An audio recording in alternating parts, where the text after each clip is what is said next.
a second so we can get the... Council, if you can please take your seats.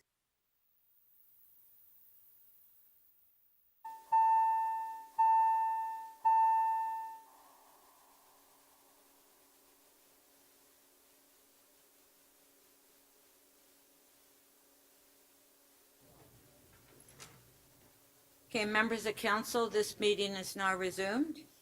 Members, we will now review and confirm the order paper. There are 22 items left on the agenda, including 16 member motions. The mayor has timed a second key matter, item EX 1.4, on the implementation of Bill 109 as our first item of business this morning.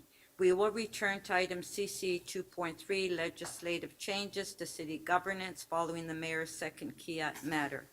The member motions run through will be considered in agenda order once all other items have been disposed of.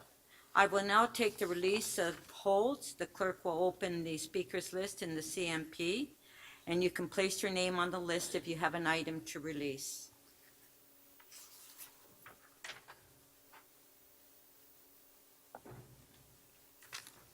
Okay, I don't see any names. So we will now go to the mayor's key item, which is, all in favor of adopting the order paper, opposed if any, carried. We will now go to the item, which is EX 1.4.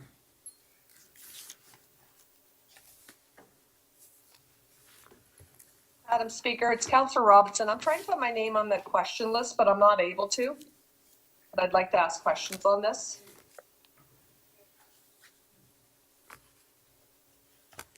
Okay.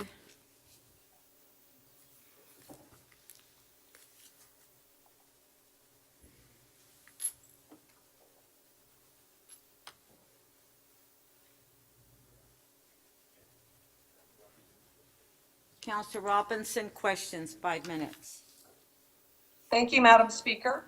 To the Chief Planner, can you explain to me how community consultations, which will change after January in 2023, the report references alternative forms of notice. What does that mean? Through the Speaker, starting in January 2023, the impact of Bill 109 with the new timelines comes into play. We're looking at this report outlines a number of initial measures we want to roll out to help us mitigate the impact of the refunds on the timeline associated with the timelines.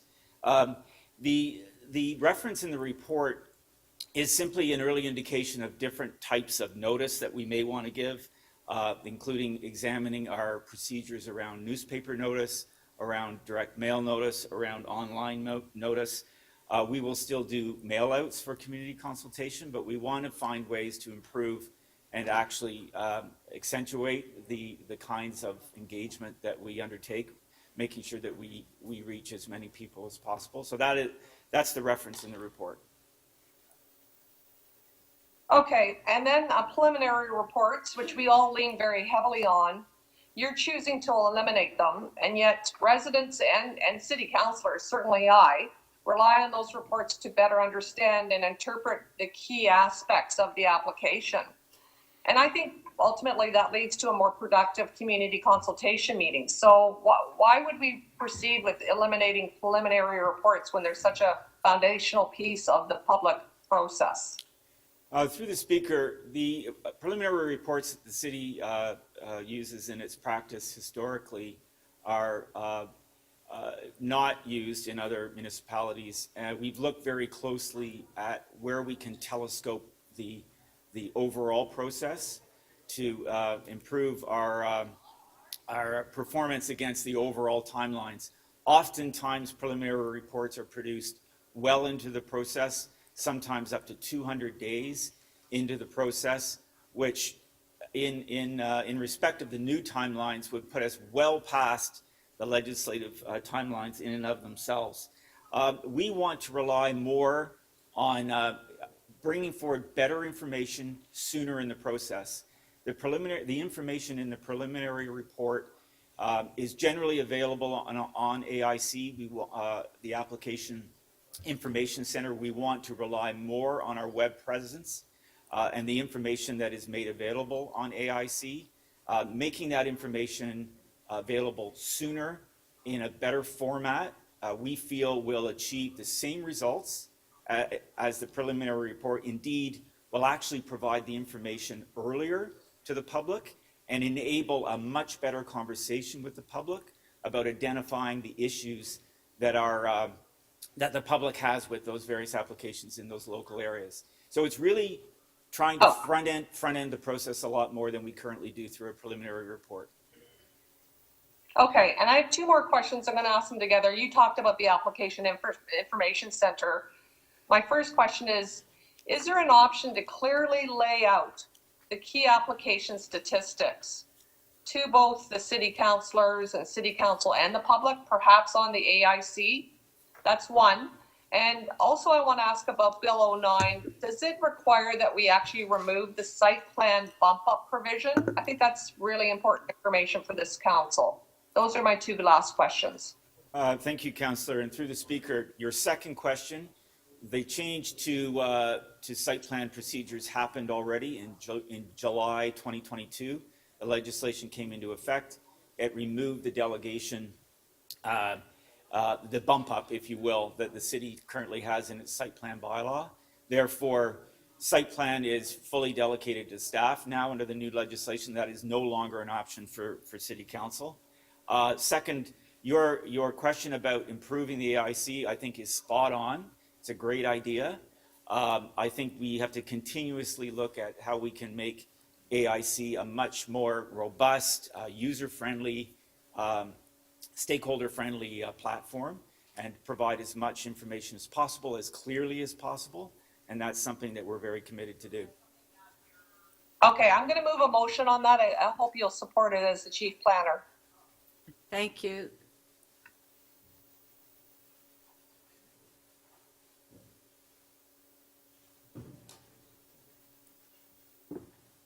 Councillor Matlow, 5 minutes.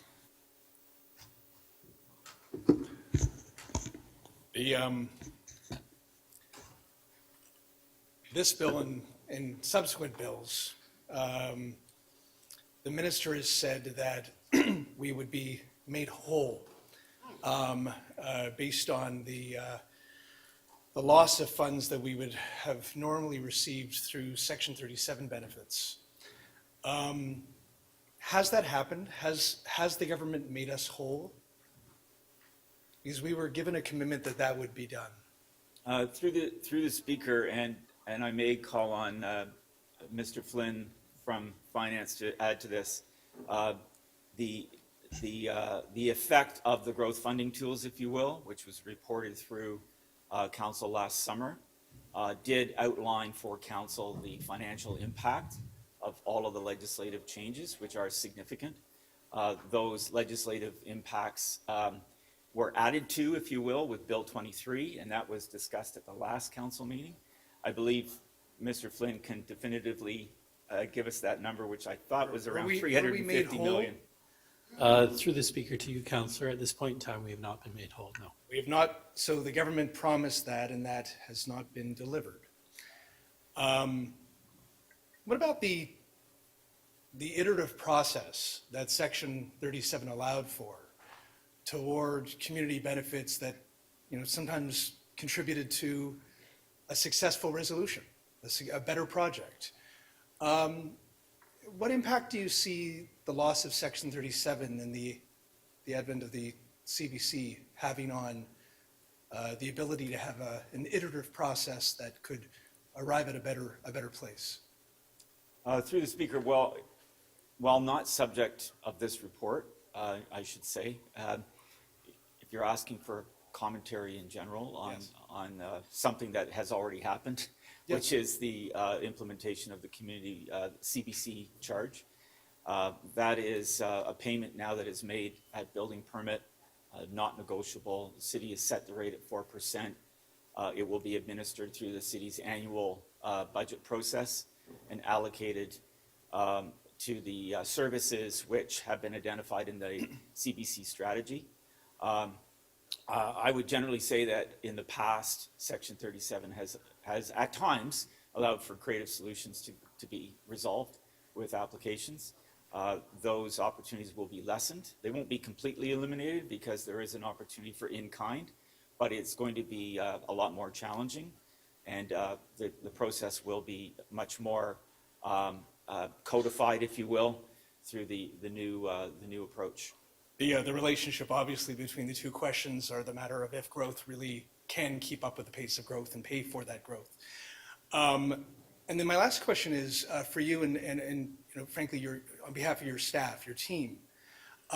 What impact has this bill had with these, much more sort of restrictive timelines to get big reports done that are blind to the context and the reality of, just needing to know if the engineering's right and all that kind of, all those like real important details of an application are genuinely complete in the right way. And with the threat of losing, once again, funds that contribute not only to the well-being of our city, but even, your ability to run your division. What impact is that having on you and your team? If you could just speak, just truly like how can we help? Through the speaker, the report identifies two specific recommendations, one around delaying the implementation of the timeline refund process, and the province has indicated that they are willing to do that through further legislation. So we will wait and see if they do that. The second, though, is important, and it's a recommendation around a stop the clock mechanism. I would just comment, and many councillors have experienced this, that you get into an application process. The application actually might be bringing up some pretty good ideas, some interesting ideas. You want to engage stakeholders. You want an off-ramp for that to happen without, the pressure of an imminent appeal or some other external pressure. Oftentimes people go away and they figure out good things. Yeah. And So that it's not arbitrary. it happens all the time, and this council gets results in either settlement reports or other final reports that bring to you good outcomes that everybody signed on for. So I would just worry that if we're all, if there is an opportunity to do that, right? And that doesn't happen every time, but an opportunity to do that is one of the added values of the process that we have that might suffer as a result of the timeline issue. Thank you.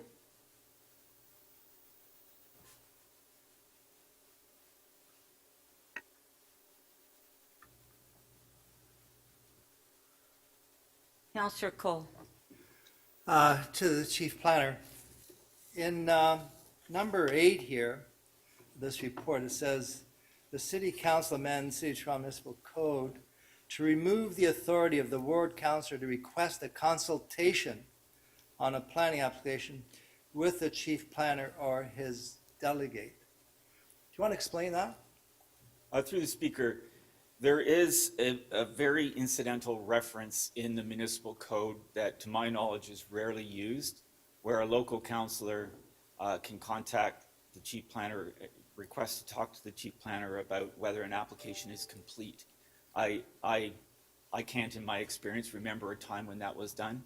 This is not referring to Councillor Perks may have used it, but it is not in reference to a public consultation. It's in reference to a conversation that is held between a councillor and planning staff. The fact is we have 30 days to indicate whether or not that application is complete under the legislation.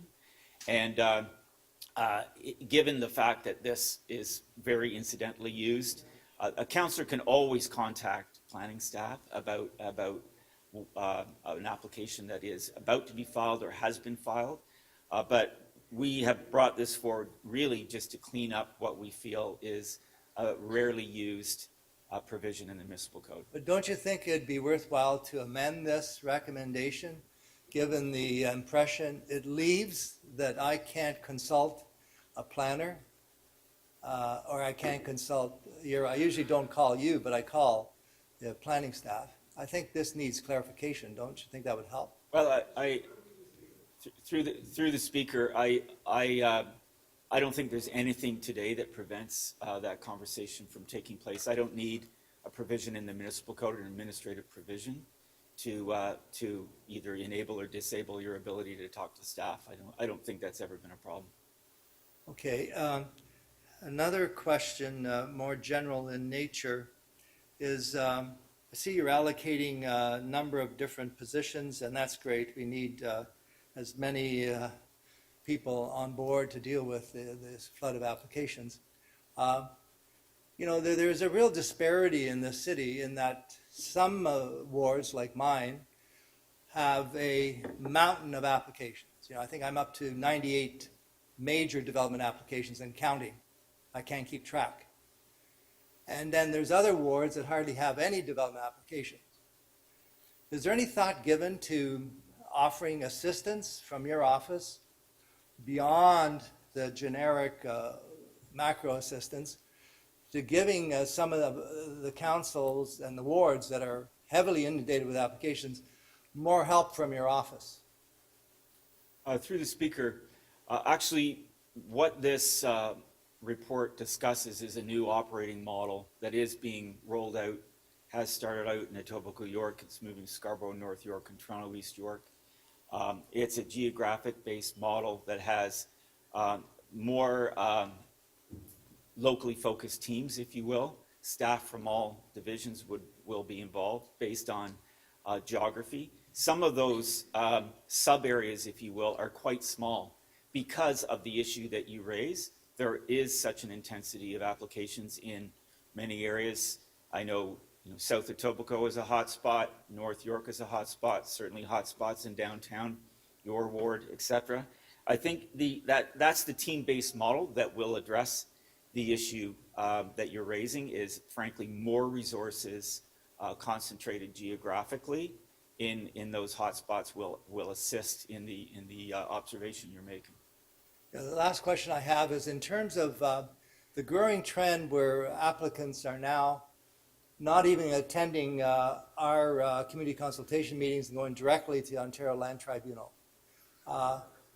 What can we do to deal with that to make sure that somehow they have to participate in a community consultation before they go to the province and get rubber stamped? Through the speaker, I think providing a pathway that actually incentivizes the applicant to cooperate and collaborate is certainly the high road that often works. I can't help it if an applicant chooses not to engage the city, the stakeholders, the local councillor. Can't do much about that if that is their business model. But I think we have to focus on making sure that we have a very good, collaborative, positive process, that they actually gravitate toward that instead of choosing the route of appeal, I'm not talking to you. Okay, thank you. Thank you.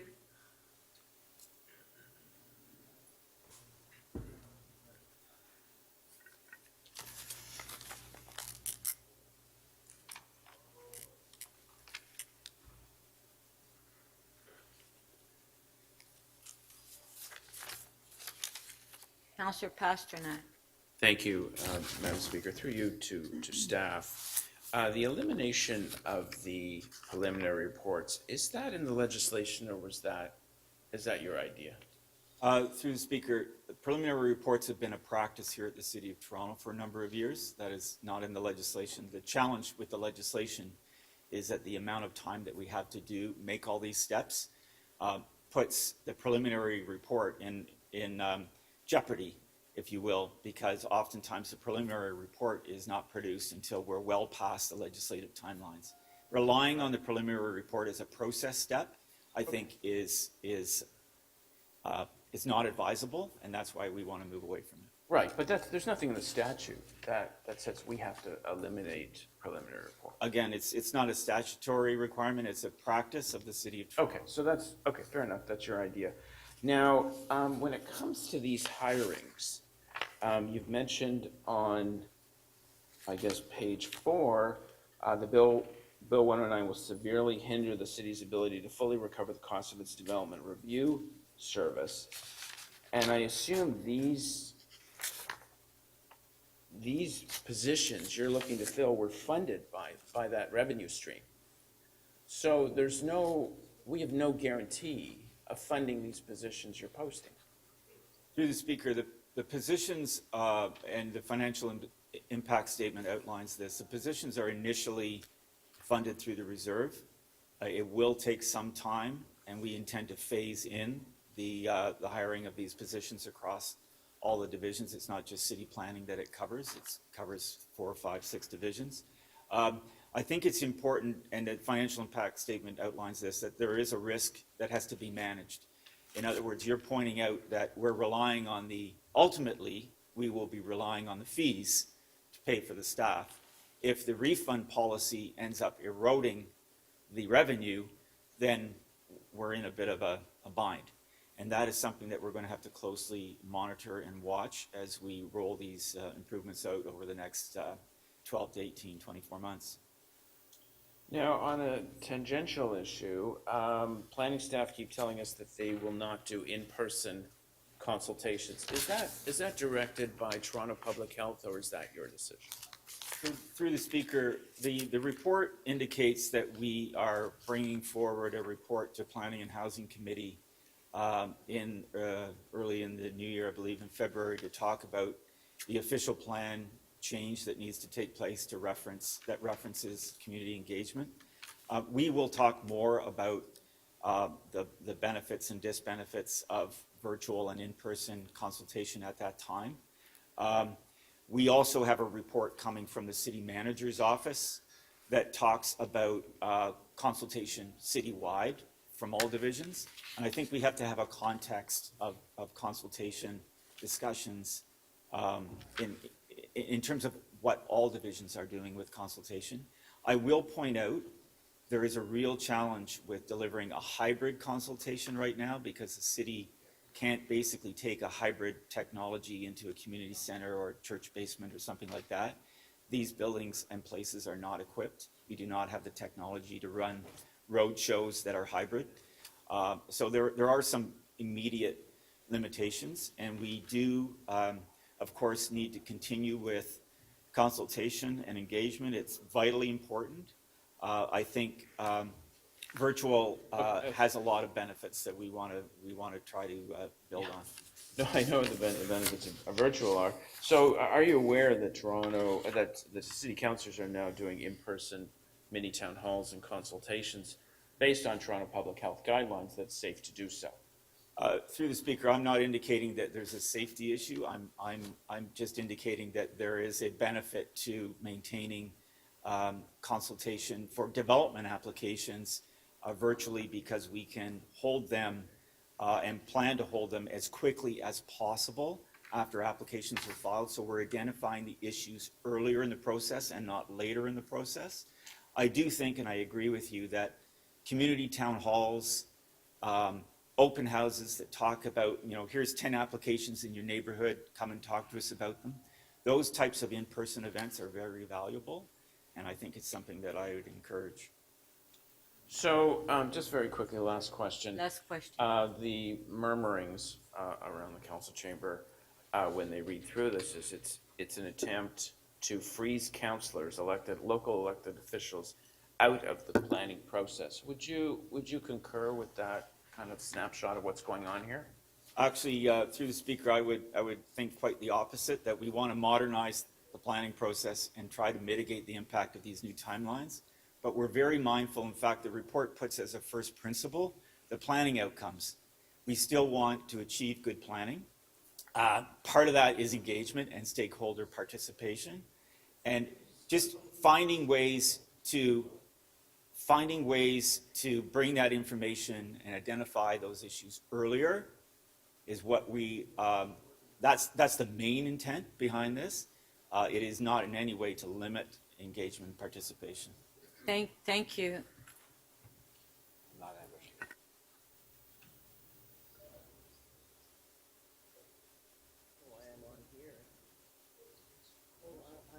Councillor Sachs, 5 minutes. Good morning, Madam Speaker. Through you to the Chief Planner. My question is about communications with community groups and residents associations about what has changed this year. My experience has been that community groups are shocked and appalled and angry to be told about the changes that have occurred, the reduction in our power to do Section 37 negotiations and so on. And they really, it upsets all of their expectations about the process and what they're entitled to and what can be achieved. Is the city doing any communication? Are you planning any communication to help residents groups, tenancy groups, community associations to understand how the negotiation landscape has changed and what is achievable now? Through the speaker, I have quarterly meetings with representatives from FONTRA. We talk about these issues. I would expect that the discussions that we have with that organization get disseminated out to a range of community associations. I recently attended a town hall with FOSTRA, which is a group of associations south of Bloor. I attended a group in Scarborough last year. Our staff are out probably every night of the week on development applications discussing these issues. I'm more than happy to continue with as many visits and as many ways that we can to communicate some of this. The fact is, these changes have come at us very, very quickly from the province. The April change, the recent Bill 23 change have come at us so incredibly quickly. It is, frankly, very hard, and I can appreciate how people are confused and, frankly, upset about the ramifications of these changes. And we'll continue to do our best. We are, for example, when we bring forward the official plan change in February, planning an open house around that.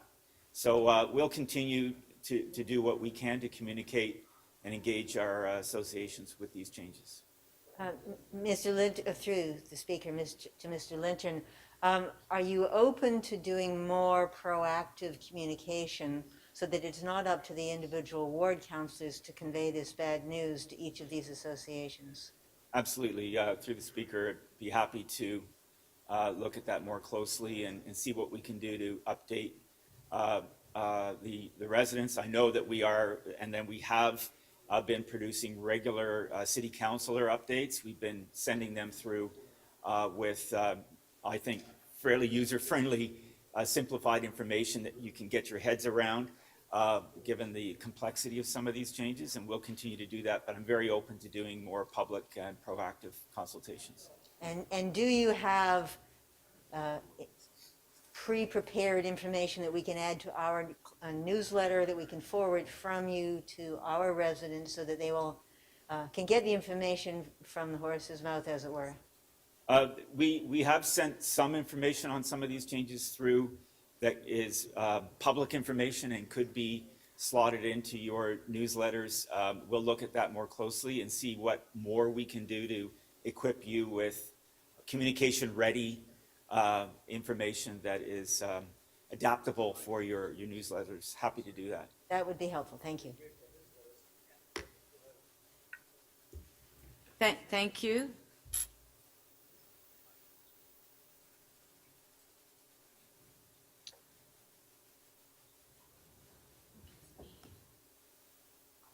Councillor Cheng, 5 minutes. Thank you, Speaker, and thank you, Councillor Sachs. In fact, it's very much in line with what I'm concerned about, which is, we are all here because we're champions of democracy. We want people to feel like their voices matter, that they can make a difference. And yet, as we see in these new processes and these tightened timelines, the ability for people to participate, and not just participate, but feel like they can make a meaningful difference, is being threatened and weakened significantly. So, with the removal of preliminary reports, now we're depending on the Application Information Center. What tools will we provide to teach people how to navigate, because not everyone is, tech savvy, how to navigate the AIC? Could we perhaps have ongoing webinars that are provided to teach people how to read this very high level information in order to make meaningful feedback. Is that something that could be done? Through the speaker, I think that's a great idea. I referenced town halls, which would be in person. I think we have the ability now to produce webinars and other web-based tools, which in the comfort of your own home, when it works for you on your time, you can pull up and get an overview of some of this, and be happy to produce that.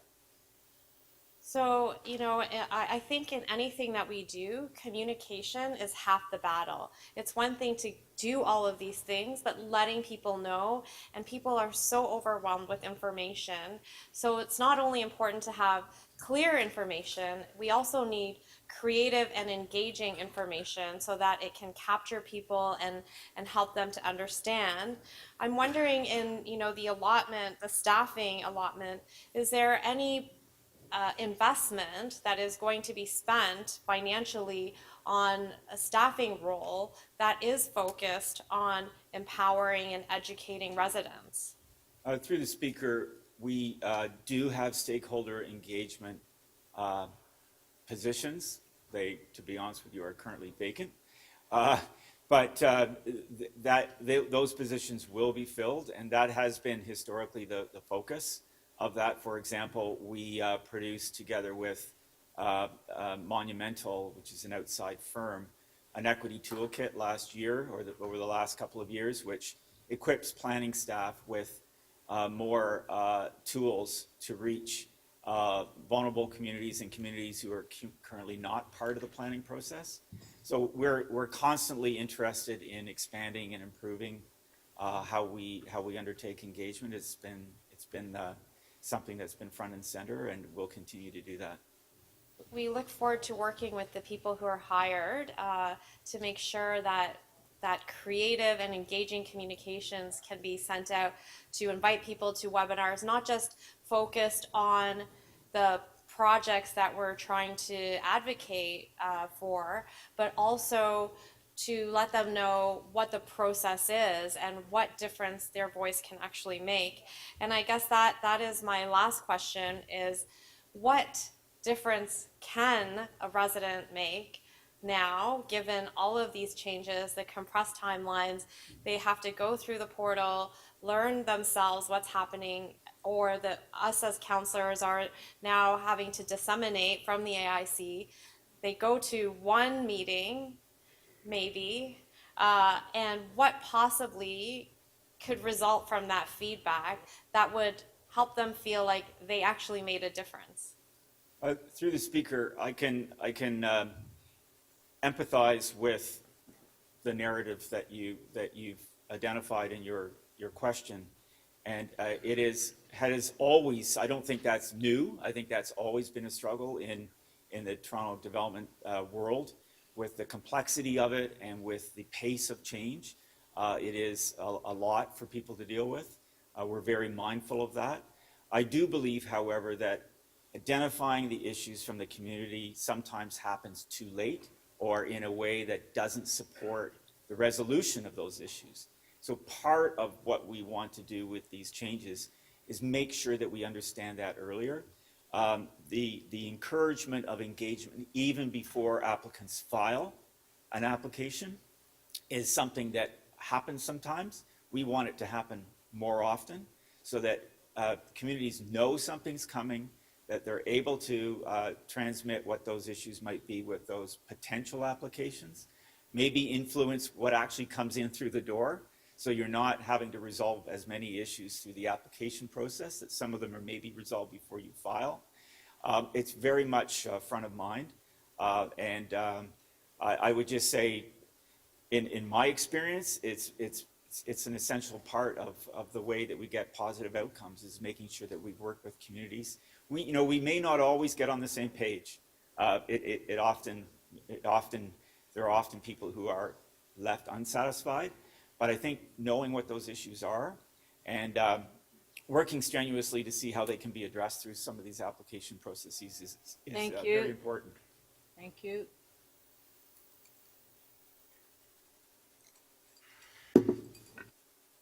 Councillor Myers?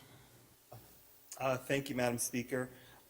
So regarding item 5, could you please explain what efforts your department will undertake to ensure that the 150 new permanent positions are representative of the people of Toronto, particularly by geography, by ethnicity, and by disability? Because I think this is a really important opportunity to make sure that the planning department reflects the people of this city, and I'd just like to know what efforts you'll be taking to ensure this happens.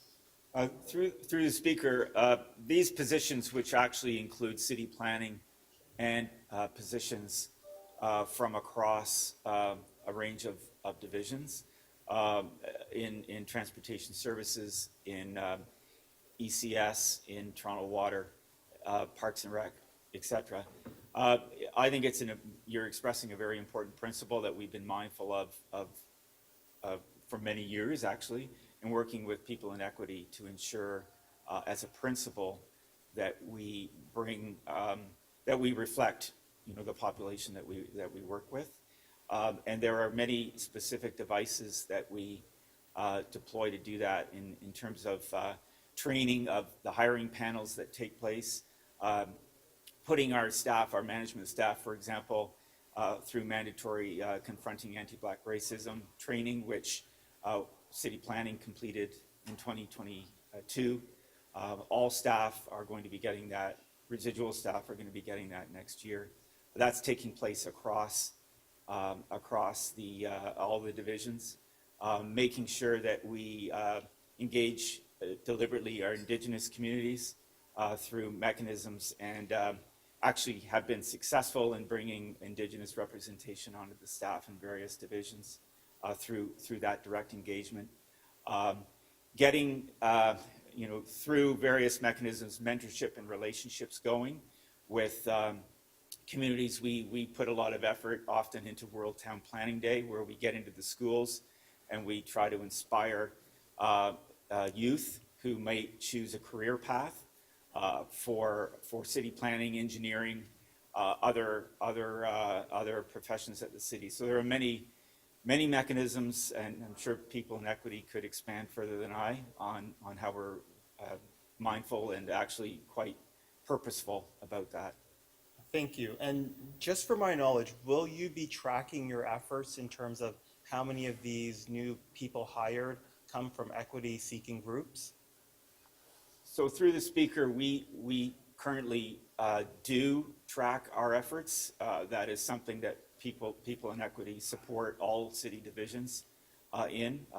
And I don't know if we have representation from people in equity who can more specifically answer your question, but that is something that we get monthly updates on a dashboard. Great, thank you. Thank you.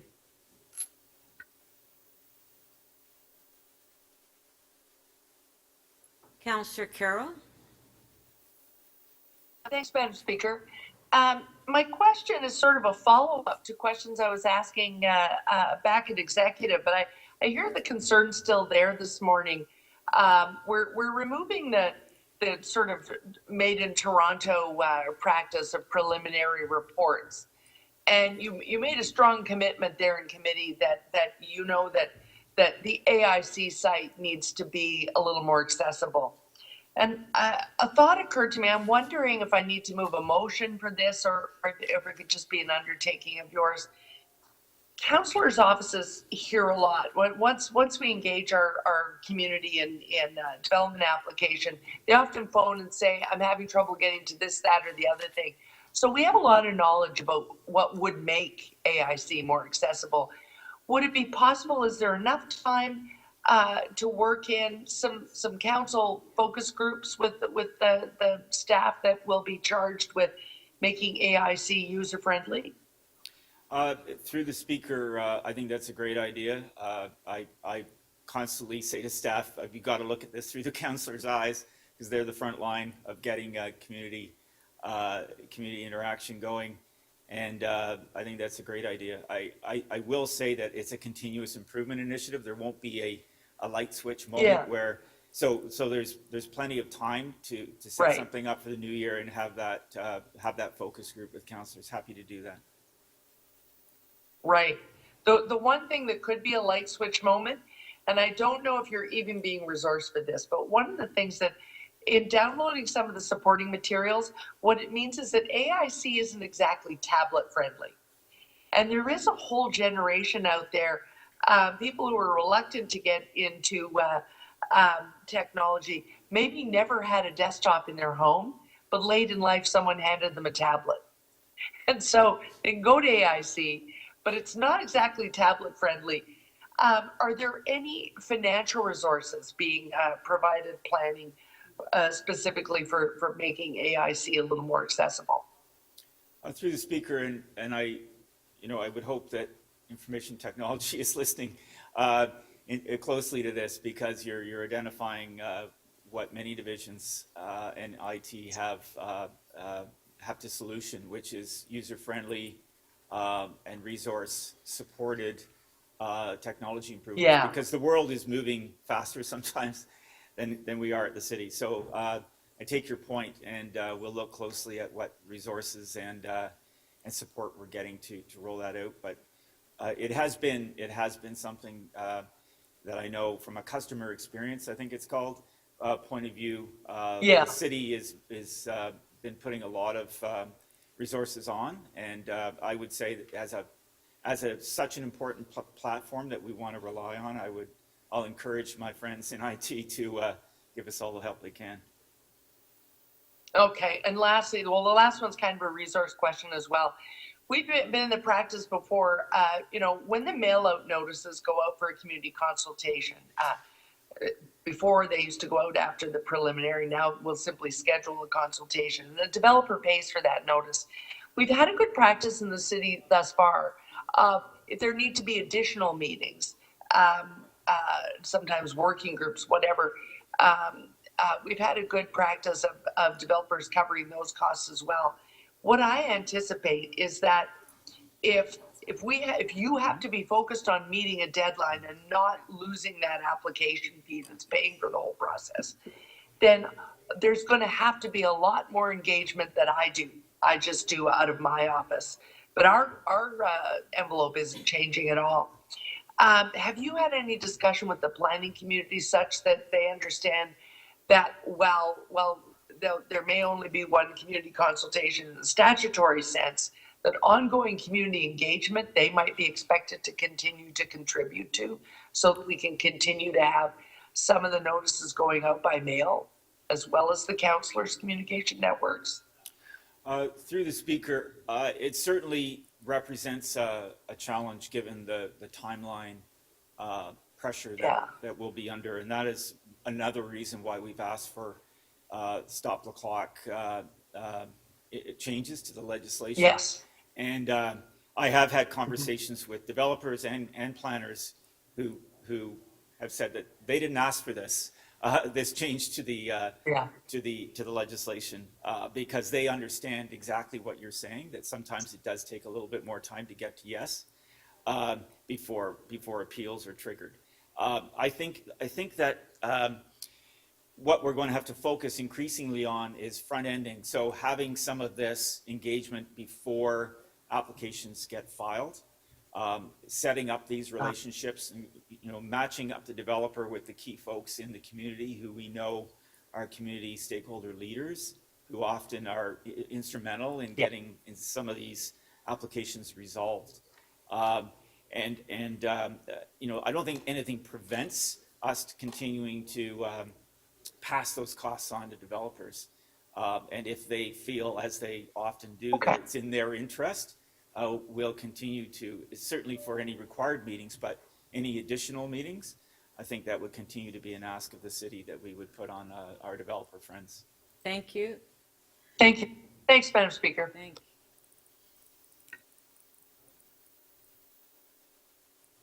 Councillor Moyes?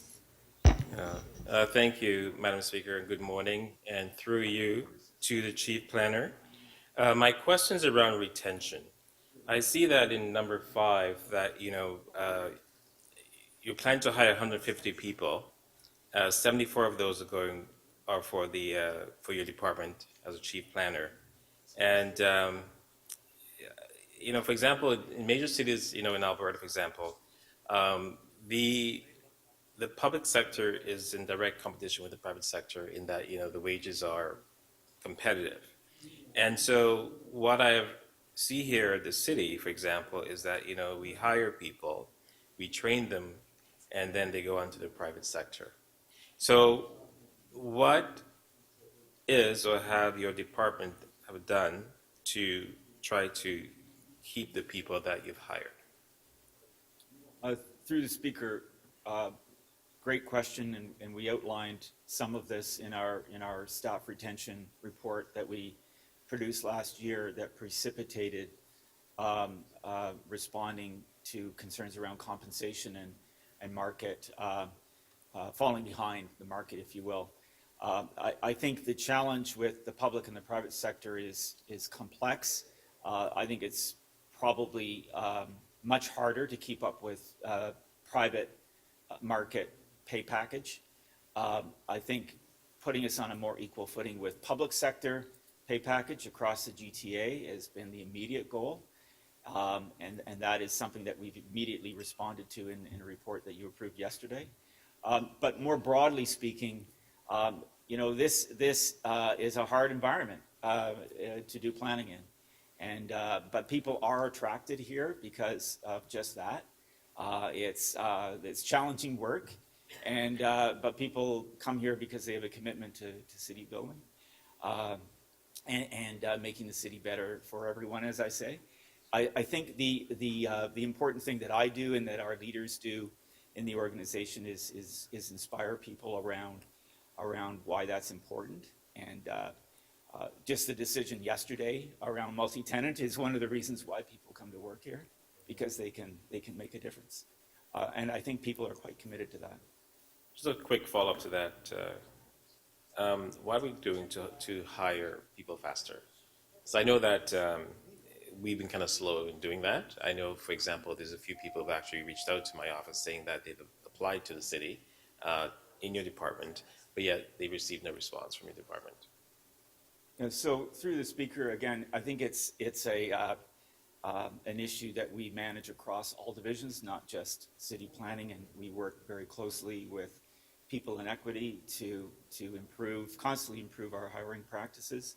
I don't know if people in equity are here and can respond more specifically to what they are doing to support divisions. Sorry, I believe they're online. Okay, thank you. They're online? So if you can respond to that question, please. Who's online? It's Mary, excuse me, sorry, it's Mary Madigan Lee. Thank you, through the speaker. Great question. I think we in people in equity, specifically in the recruitment side of things, are working on a more efficient process. We have added a number of resources to our team to address the multiple vacancies that we have, and as well looking at a complete review of our process to enable faster and better people into the organization. If you have had, Councillor Moise, if you have had people apply that have not had response, we could take that offline. Sometimes it is a match. Sometimes it is that a person is hired internally. Specifically on city, departures have been more at the junior level and the senior level, not through the middle. But we are getting those numbers down quite significantly. It was like 52 that we were looking for. From quite a large number from that. And it is an ongoing priority for us to, coming out of the pandemic and getting caught up. When I look to the network and my colleagues, we are not that different than lots of other industry who are also dealing with a large turnover post-pandemic. I don't know if that answers your question. Yes, thank you. Since I have no time left. Just one final thing. Okay, last question. Can council offices be automatically be emailed of new applications that go to AIC? Because currently that's not happening. Yes, and December? It is scheduled to happen in December, late December into January. Yes. Thank you.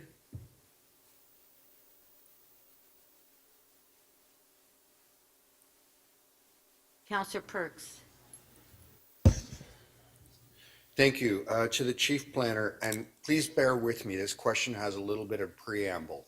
So at 9:45, I decided to look up the most contentious development application in my ward on the AIC. It's at Bloor and Dundas. So I put in Bloor and Dundas. First, it sent me to the wrong intersection because, as you know, Dundas curves around. So I wound up at Bloor and Islington. Then I figured out if I scroll along on the map, I can get over Bloor and Dundas.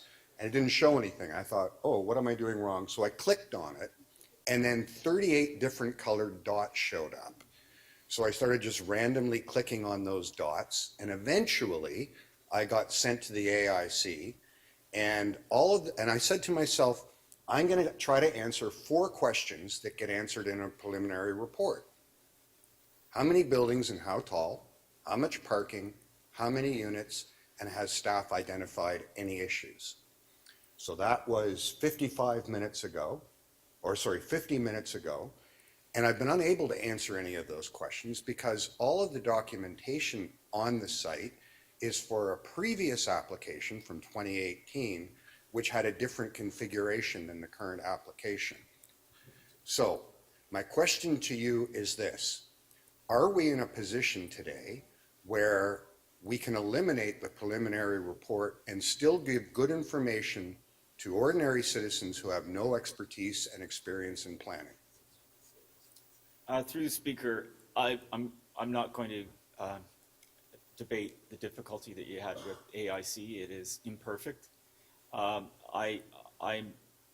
think relying just on the preliminary report, however, which may again come months later in the planning process, is not in the long-term interest, even in the short-term interest of telescoping the process the way we have to. We're very mindful of the improvements that need to be made to AIC. I'm, again, happy to take any feedback here and through focus groups on how we can quickly improve, and we already have scheduled some improvements. They probably don't go far enough to answer specifically the question that you asked. So while I understand that this is not of your making or choosing, and that we are under enormous time pressure, effectively the recommendation to do away with the preliminary report puts members of the public and even councillors. I have 16 years experience of looking at planning applications. I sit on the Toronto East York Community Council. We do more planning applications at that community council than any government in North America does. And I was unable in an hour to figure out what is going on in a site in my ward. There is no way an ordinary citizen will be able to answer basic questions about an application. So while it does interfere with your timetable, can you point me to a resource that an ordinary person would be able to go to understand this development application the way a preliminary report used to do? Well, through the speaker, I think the contact information on an application is provided on a sign. The contact information is provided for the area planner on a sign. We have front door, if you will, information on the AIC that can take you to a planner and a phone number or an email. That's where I would go first if I'm having a struggle with that. But I take your point that through more training, through more benefits that will come with earlier, especially when pre-application consultation becomes mandatory in April, being able to match AIC up with that earlier information is, in my view, the way to go, the way to proceed at this point in time. Wouldn't it be better to hold this recommendation to eliminate preliminary report in abeyance until we actually have a way to communicate with people as to what's going on? I just don't think it's practical for me to tell everybody just phone the planner. I mean, I do, but, you know, wouldn't it be more practical to continue the practice of having a summary report written by a planner? You can put it up as the front page of the AIC, whatever. But like, it is just not viable to go over to the AIC as a replacement for that. Again, I think through the chair, the division is focused on, first of all, a backlog, not on the applications that are coming in yet, obviously. The weight and pressure of turning our attention to produce preliminary reports, I believe, will deflect the resources in a way that is not as beneficial as spending resources immediately on how we can improve access to information that you and other councillors have identified and support the process through an alternative mechanism. Thank you. Thank you.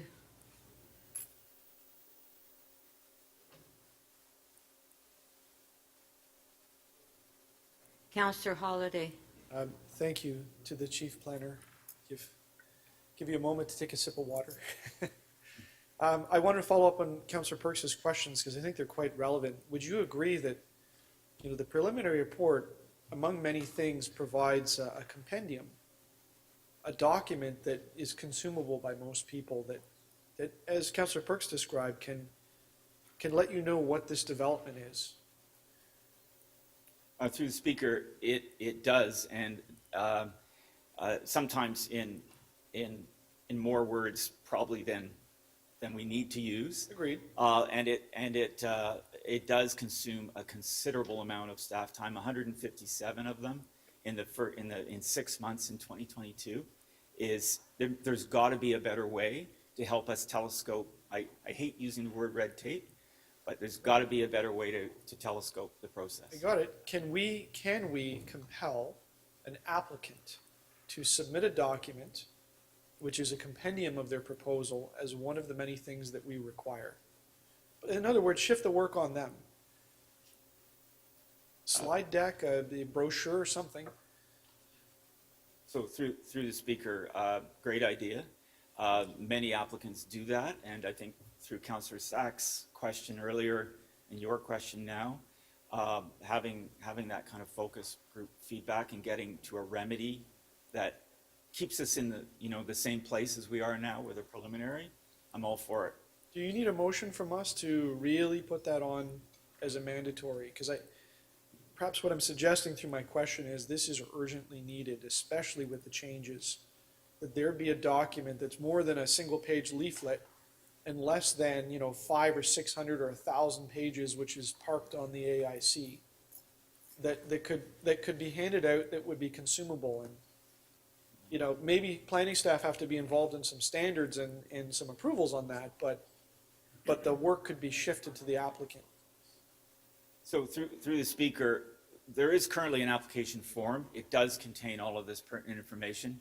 It's likely not the snapshot, piece that you're looking for. But I don't need a motion to take away what you're suggesting as a. And I can show you examples that we've had, but maybe I take the questions a little further. Do you think, though, that if we didn't have some consumable information in the absence of a preliminary report, the reasonable person test, I don't think it would be hard to arrive at a conclusion that a reasonable person probably couldn't wade through all of the technical documentation in the AIC and understand an application. And so therefore, by not having something out there, we're actually suppressing the ability for people to consult or stakeholders. Through the speaker, I indicated earlier that it's a very complex system. We make many attempts to reduce and simplify the public-facing side of this, and we'll continue to do that and take your points made this morning. Could you tell me a little bit about the mail-out process? So that was the one thing with, if I can just ask my colleague here. The one thing that we could do in a preliminary report was specify a radius and work a little bit with the planning department to figure out who needed to be notified. Where does that go under the new process? Is there still a mail out, something in people's hands to let them know that there's a development application coming? Through the speaker, that process would continue. There'd still be that consultation to understand the mail-out radius for applications. Okay. Perhaps on my last question here, if I've got time, could you tell me a little bit about what the vision is for the community consultation meetings? We touched a little bit, and I heard a little bit about it being electronic, at least for the time being. But I just wondered if we're applying a lens that, members of the public show up to a meeting that might have multiple applications and might have multiple counselors attending, that people don't get the impression that this is a decision point or a point where there's a litigation of the applications. It starts to feel like a community council meeting, when indeed it's not. It's a community consultation or a community information, I guess. Are we mindful of those lenses, and do we have a way so that we send a clear message about the purpose of the meeting, and we don't set inappropriate expectations for people that do attend them? Through the speaker, there are formatted presentations that staff use across the city that position, if you will, the purpose of the consultation and engagement meeting. And that is something that we look at all the time to improve and make consistent for that messaging. Really, we're trying to engage the public, identify issues, find pathways to yes, if you will, with the communities and the applicants. Avoid certainly litigious appeal processes that might result, and being able to focus, I think. The best meetings are where we get down to the issues and focus on possible solutions. I mean, we can all sit for an hour and talk about traffic, but what are the actual remedies is I think what should be and is often the focus of these meetings. Thank you.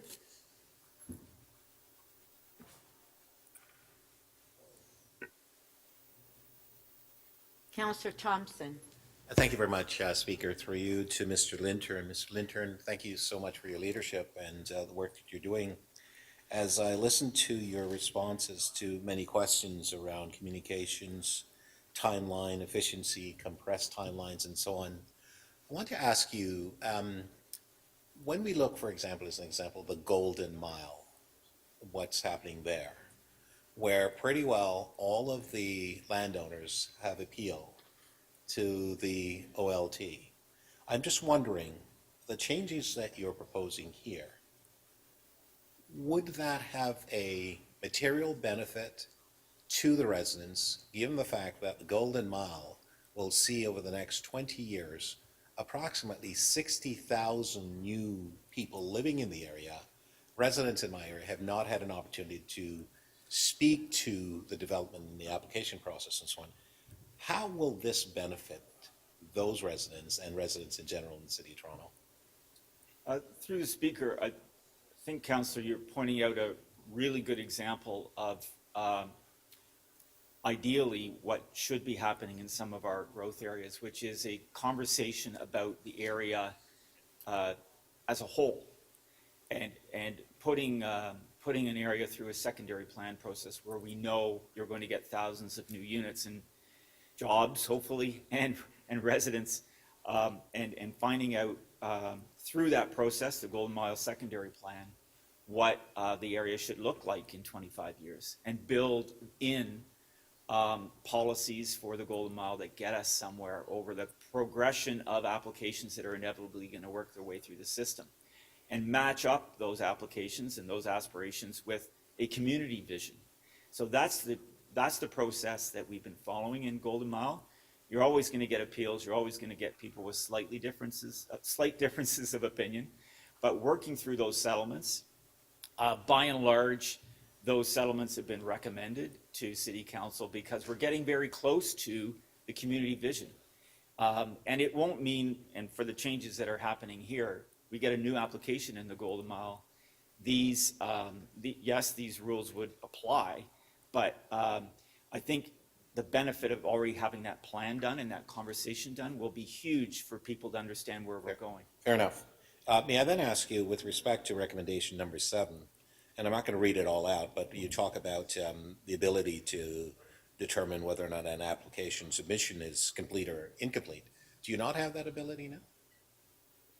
Well, with recommendation 7 was legislated, and that is The delegated recommendation- authority. Yeah, that is the removal of the site plan bump up. The province has already done that in July 2022, so the council no longer has that authority. All You right. might be referring to, the complete application, Right. yes. The complete application for site plan is new. It's a new, and we have to come back to Planning and Housing Committee for that in February, I believe, with an official plan amendment for that. Sure. And I'm not sure who takes this question, Speaker, but we talked about the loss of Section 37 and the implementation of the CBC. And we talked in this chamber before about where those resources are going to be coming from. I'm just wondering, with respect to where we are now, where exactly will those resources, and I think that Mr. Flynn had said before, there are resources are available. Could we have a little bit more defined explanation of those resources are available to help us with the loss of revenue from Section 37?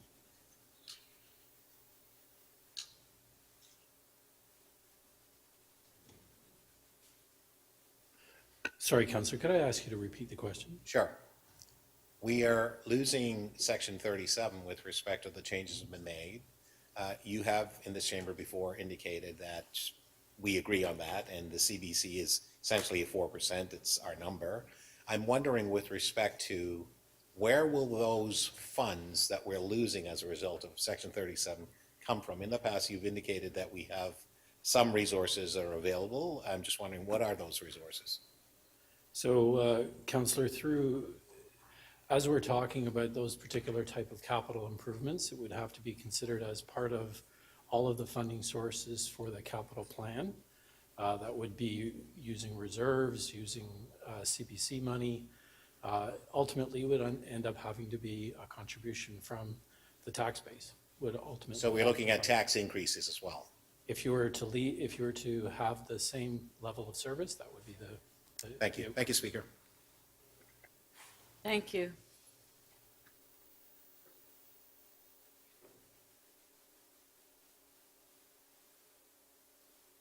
Councillor Fletcher.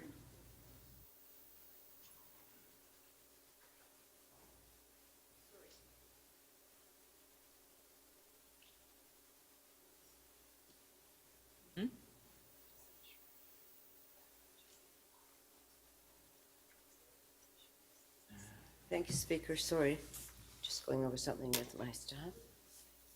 Thank you. I just wanted to talk about kind of the communication side of moving to more of an online platform, and a couple of things. Are you striving, or will you be able to have people actually on camera? Because I think an online consultation where you're just in voice in the ethos is really difficult for people. It does not feel like a community consultation. What steps have you taken to make that possible? Through the speaker, I think that's a challenge not only for meetings that we have in planning, but across all of our online platforms. And I don't know if the city manager's office is online to speak to this. Maybe somebody could answer that. Why with WebEx now we don't have that after 3 years? For deputations, for anything? I guess that would be the deputy city manager, corporate communication, corporate. Oh. You hold my time, please, while everybody gets settled. Thank Good morning, Councillor. Through the chair, I just want to let you know that we're undergoing a review of the city's public engagement strategies and plans and technologies right now, and hope to report back shortly in the new year, which will include identifying new online tools and better processes for including people virtually as well. I guess that's really not the answer I'm looking for, because We've been on this online platform now since 2020. We're going to 2023. Many, even deputations at committee or these large meetings, there's no way to see who's there. Whereas if you're using Zoom, people can see who's there. And I just don't understand why we haven't updated that public-facing part of WebEx. Is it WebEx is the problem, or we just haven't done it is the problem? Which one?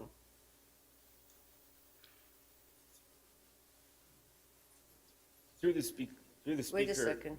Well, where they get set up, Sure.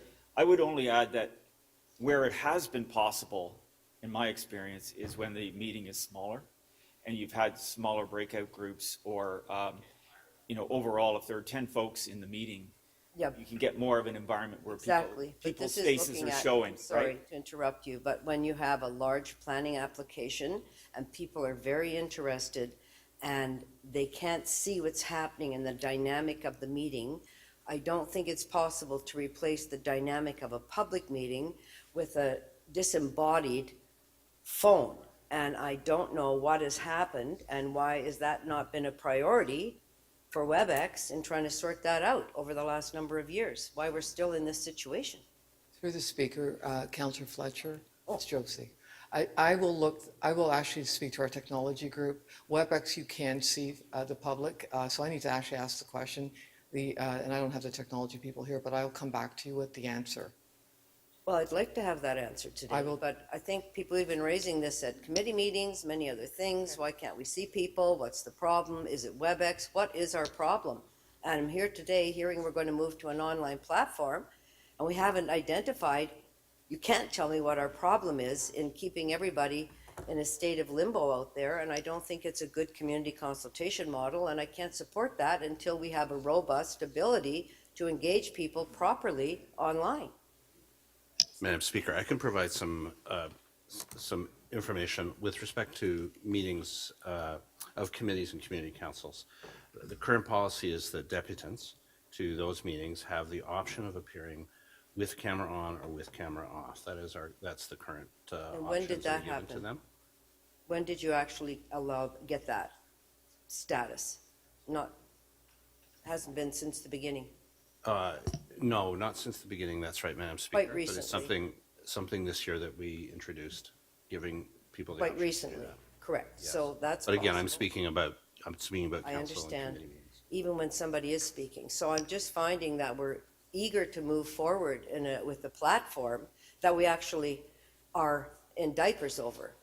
And we're saying it's a robust community council model, and community consultation model. I've been on many of them during the pandemic, and I'm quite dissatisfied that we're not able to say we're doing that and have a top drawer approach. So I can't understand why we're discussing this when we don't have basically the technology to do it properly.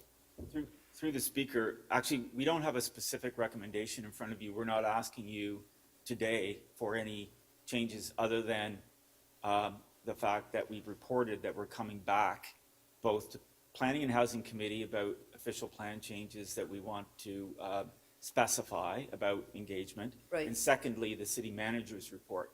But for now, it is not a recommendation in front of you to go one way or the other.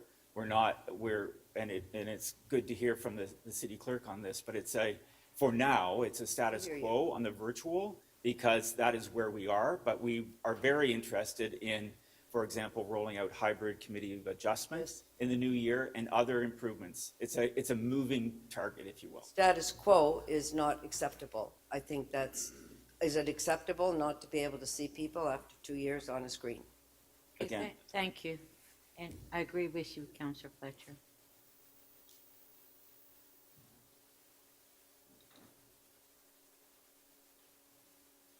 Councillor Perruzza. Thank you, Speaker. I just wanted to understand, how many applications actually go directly to the Land Tribunal after the 90 days? Through the speaker, I don't have that information. I don't know if the city solicitor has that information about how many applications go after a 90-day.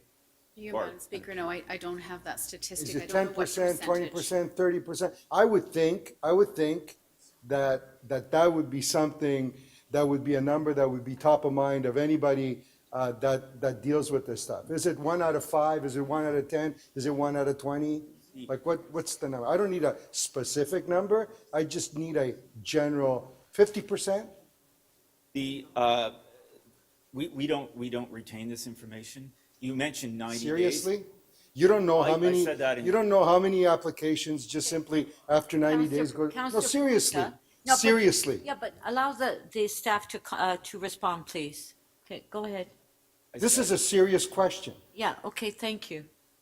My serious answer is that I said we don't. City planning does not retain that information. City legal has that information. The 90-day appeal period is not enacted yet. That starts in January. We have existing appeal periods, and I do not have that information. Does legal have that information? Can I stand We my do not- questions down until we get that answer? So we do Please? not track the percentage of Thank you. applications that go directly. I'll do that. I'll stand down and until I get that answer.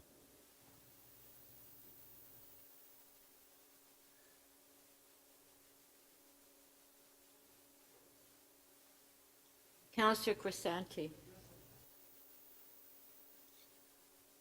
Thank you, Madam Speaker. This for Mr. Lintern, I believe.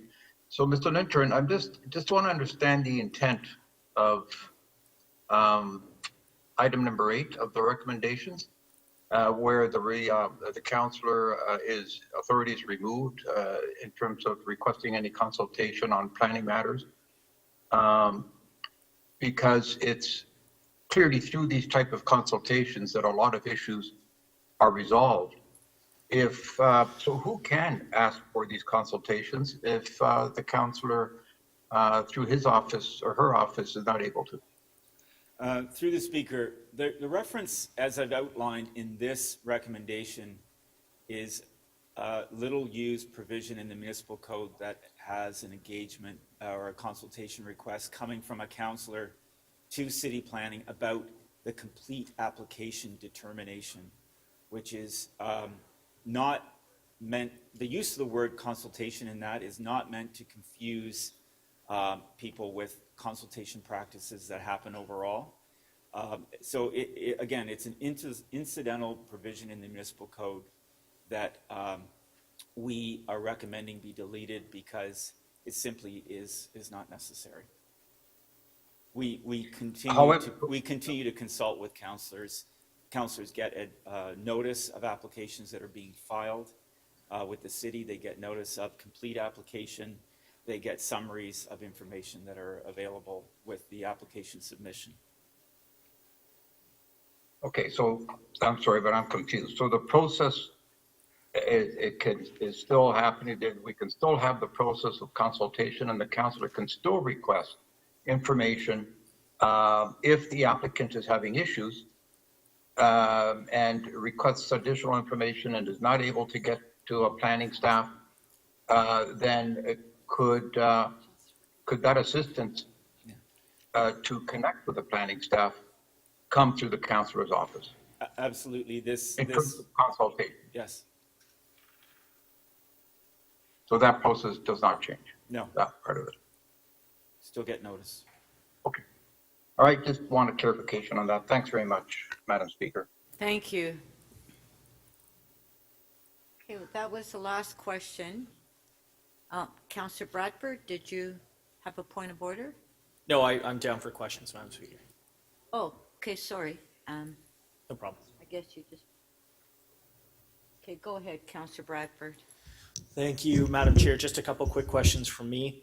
The pre-application consultation, is the intent of instituting that in the legislation and moving forward with that, is the intent there to get better applications? Where more of the issues are resolved up front? Yes, why.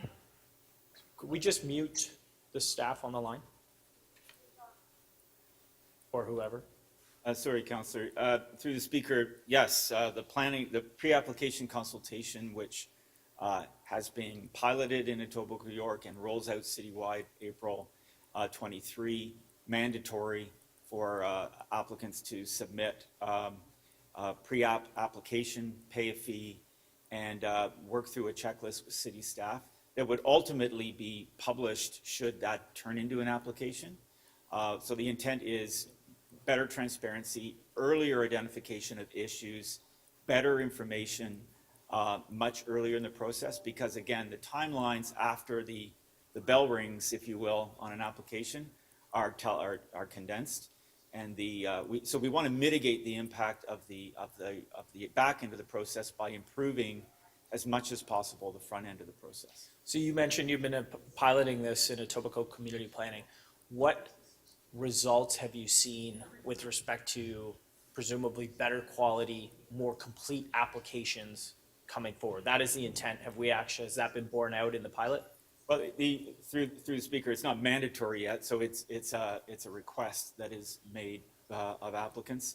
I think for example, we've done staff surveys of earlier last year and then more recently, who have through those surveys, staff have indicated that they feel the system is working better for them, which I think is important when you consider the frustration that we have with applicants and with staff around the quality of information. I think if applicants and staff can get together before they file and sort out and be very, very clear about the quality of information that comes in, then inevitably you're going to have a much, much better process when it actually starts formally. What are the risks to us if we don't find ways? And I appreciate it's not ideal, and we certainly didn't ask for this, but what are the implications for the City of Toronto if we do not find a way to meet the legislated timelines on processing applications? Through the speaker, I mean, the tangible impact that's outlined in the report is a financial impact. As in terms of the city's application revenues that support the entire development review service across all the divisions, I think it's in the order of $77 million in revenue every year.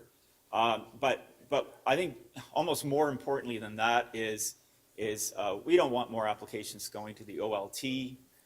We've always said that we would rather solve our differences ultimately here in this room with decisions of council where communities and applicants and planners have come together. So in the new world we're living in now, it is an entirely new world, and we've in the got to Bill make 109 world, you have been forced to, let's say, undertake significant and dramatic reform to the way that we do things in the with the objective of expediting approvals and getting them done faster and hopefully reducing some of the spin and challenges that come with applications. That has been thrust upon you by the province, and what we have in front of us is your best efforts to respond to those challenges. Is that fair? That's fair. It's our initial best effort to respond in the time that we've had and telescope the process. Okay. Again, without fundamentally harming, I think, why we're all here. So pre-app, we can still get good quality feedback, and then if something actually comes forward as an application, it is, in theory, a better application than what we would have gotten before, and in theory, reduces the need for back and forth and misunderstandings. That's the idea. Okay. That's definitely the intent. Who owns AIC? Who can make it better? Is that you or is that IT? IT owns. Okay. the platform. Can I get IT on the line? Please pause the time.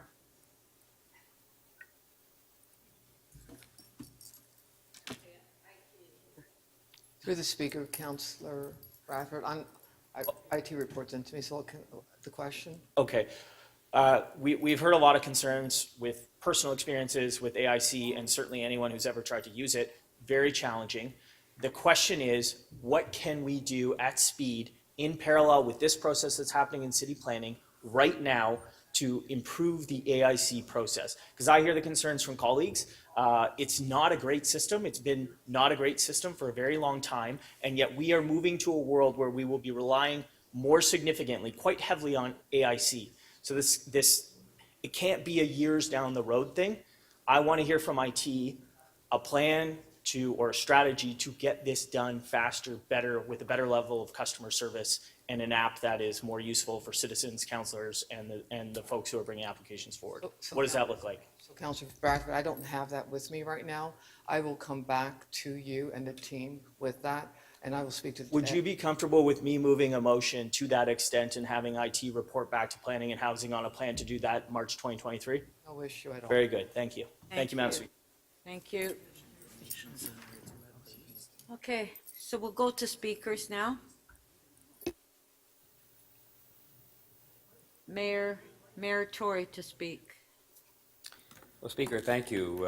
I think the reason that all of these items are connected together, including yesterday's Housing Action Plan, and I didn't have a chance at the end of the discussion and the votes to thank the members of council for the very strong mandate that we gave in the context of both, frankly, the more contentious item of the multi-tenant housing, but also, and that was a very strong vote, all things considered, because it is a difficult issue, but also in respect of the items that we've asked the staff to proceed forward to advise us on in March. And so I appreciate that, because I think it was a very solid step forward.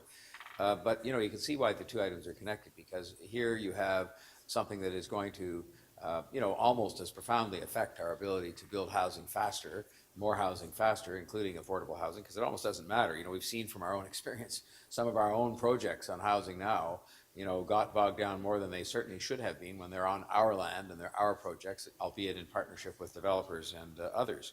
And so I look at it this way. I mean, first of all, obviously, I think all of us have commented a number of times today and before about the fact that a lot of what we're ending up discussing and having to act on these days is what often seems like very unilateral, you know, act first and listen to questions or comments later on the part of the provincial government.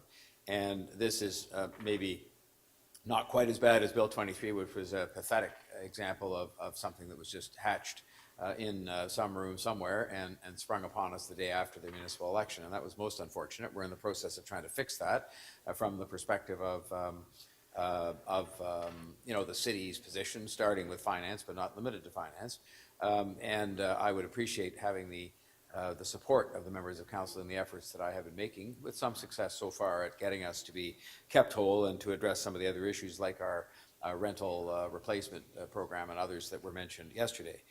So, you know, I would wish that that kind of process would improve, but the bottom line is we are where we are, and there is this legislation in place, and that's what we're discussing today, is how that affects us in a practical way.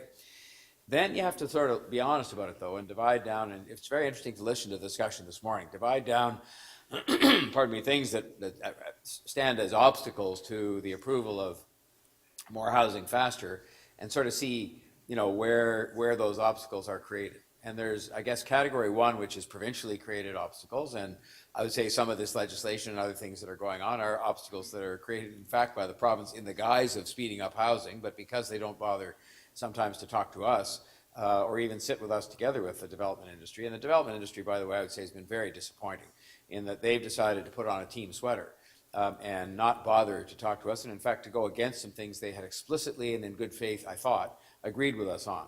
But when it suited them to sort of abandon agreements that they had with us, some of their senior officials just did that and sort of threw us to the wolves, as it were. And so that's unfortunate, but we are where we are. So there's provincially inflicted you know, obstacles. There's developer-inflicted obstacles, which we mustn't forget. And again, you know, by having multi-million-dollar ad campaigns they finance and so on, you know, they manage to obscure or attempt to obscure any fault that ever rests with them about anything where we can give them comments on something, and it takes months and months for them to get back to us. And of course, who does that count against? Well, it ultimately ends up somehow counting against the time it takes in total to approve a project, when in fact those few months, perhaps even multiplied a number of times, are really entirely at their doorstep. And then finally, and this is what I was interested in this morning's discussion, is what I'll call self-inflicted obstacles. And the self-inflicted obstacles, a lot of them have been discussed this morning. Councillor Bradford was just you know, questioning on the inadequacy of the technology that we have. And there should be no reason for that. I mean, we're a sophisticated organization. We've made some of the investments, but obviously we haven't kept them up to date and improved them to the extent that we should have. There is the spin cycle I made reference to yesterday, which is our side of the kind of months and months it takes for us to get back to people with comments, because we keep recirculating the comments around and around and around this table. And so the Growth and Development Division is meant to address that, and work is well underway. And I think this, albeit that we might have some objections and concerns and disagreements with parts of it, will albeit that we wouldn't have asked for it to be done this way, will also help us. And I think it has certainly prompted us to do the hiring that we're doing that is provided for in this report. And I think that's going to make a very big difference. And I should say, none of this is really any kind of criticism I'm directing at Mr. Lintern or his team. It rather is just saying that we've allowed a culture and we've allowed things to evolve to the point where that's just the way it is. There's the spin cycle. There's developers who are allowed themselves to ignore timetables. There's provincial legislation that's piled on top of everything. And so I think that what this report represents is the best effort we can put forward for the moment, with more to come, I'm sure, when we have the growth and development vision, when we implement the housing action plan and so on, to do better. Concept of Keys actually was a success, but it just was proved difficult to scale up to the number of developments we have, and somebody made reference earlier to the record number. And so I just commend this to you with what I'm sure will be motions yet to come with speakers to follow me. I thank the city staff, including the human resources people, for the incredible work they have done retaining staff and making changes to make sure that we can attract and retain the very best people. And I thank the staff for the work they do. It's an extraordinary volume they have to deal with. But I think we can clean up our act. We've heard that this morning. The industry can clean up its act to some extent, and the provincial government maybe could just sit down and talk to us once in a while about what they're going to do before they act. Maybe they could listen first and act later. And on that note, I will just commend this report to you with motions that will follow, and Councillor Bradford will deal with those when he speaks later on. Thank you, Speaker. Thank you.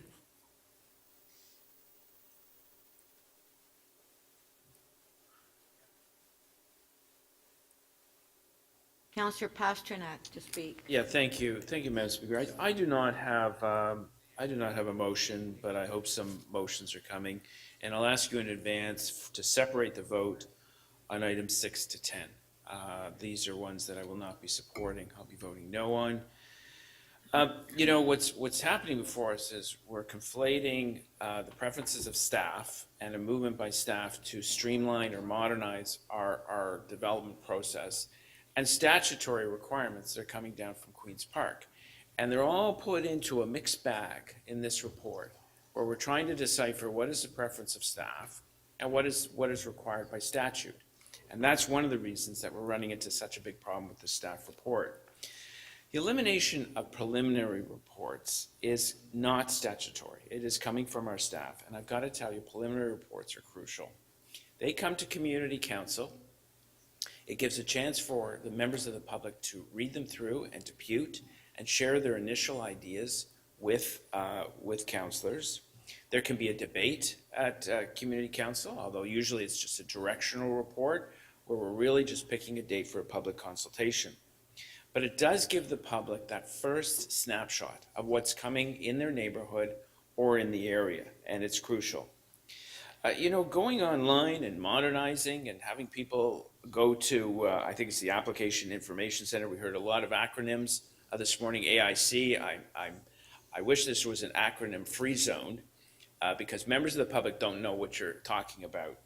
So what I don't understand about the Application Information Center and the problems it's facing is that there's no recommendation in the 150 positions before us to fund to deal with it. There's no IT piece in the 150. And that's a segue into the next comment I'll make. And I realize I'm being a little negative. These 150 positions, as far as I can tell, are unfunded. And the funding source is being removed through the legislation. Moreover, it's almost impossible for us to keep people, attract people and keep people to the city. And we demand a real soul searching on how we attract talent, how we keep talent, and how we make sure that they excel here. So I think with the bottom line is that councillors are not the ones who are holding up delaying of applications. I mean, from the statistics I have in front of me, in the July 2022 meeting, this council approved 25,000 new housing units. And between 2019 and July 2022, this council approved 116,000 housing units. We're not the ones, elected officials are not the ones who are blocking development and building in this city. When you look at the blockages, it's aging infrastructure, and I have several developments that have H provisions, holding provisions on them because of aging infrastructure. Why can't we get the infrastructure upgraded? We don't have the money to do it. and the projects are planned years down the road. An archaic appeal process, which is governed by the province. We had a purpose-built rental application. It was a wonderful application with purpose-built rental on Shepherd and Coxfield, and had a great Section 37 arrangement, which was in the old Section 37 deals. And one resident was able to bog it down and appeal. Now that appeal has been withdrawn, but think of what can happen to hundreds of units, thousands of units across the city when one person can take it to appeal. Another proposal, another application is purpose-built rental that is also, they're looking to build condos instead because CMHC has created funding thresholds, financing thresholds that they can't meet. And of course, the lack of staff and technical services, which also is not emphasized in this staffing request from planning. When these applications are distributed to the various staff for their comments back, we don't have the resources to get them back quickly. Sometimes weeks or months can elapse before we get them all back so that our planners can bring an application forward. So the bottom line is that councillors, elected officials, are really not the ones holding up the show here. And we need to make sure the public is engaged. You know, there's been a lot of focus on Bill 39, and it has its disturbing elements. But this is a bill that really takes not just the public out of the planning process, but elected officials. So I won't be supporting pretty well all of this. There's a couple in there I may support, but this is the wrong path for the city, for democracy, and for our elected officials. Thank you very much.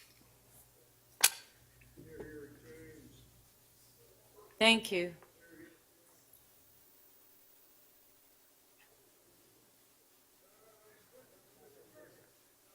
Councillor Cole? Thank you, Madam Chair. Yeah, you know, I'm just listening to all this, and it just makes me think that this is like the province is playing whack-a-mole with people's homes and with planning.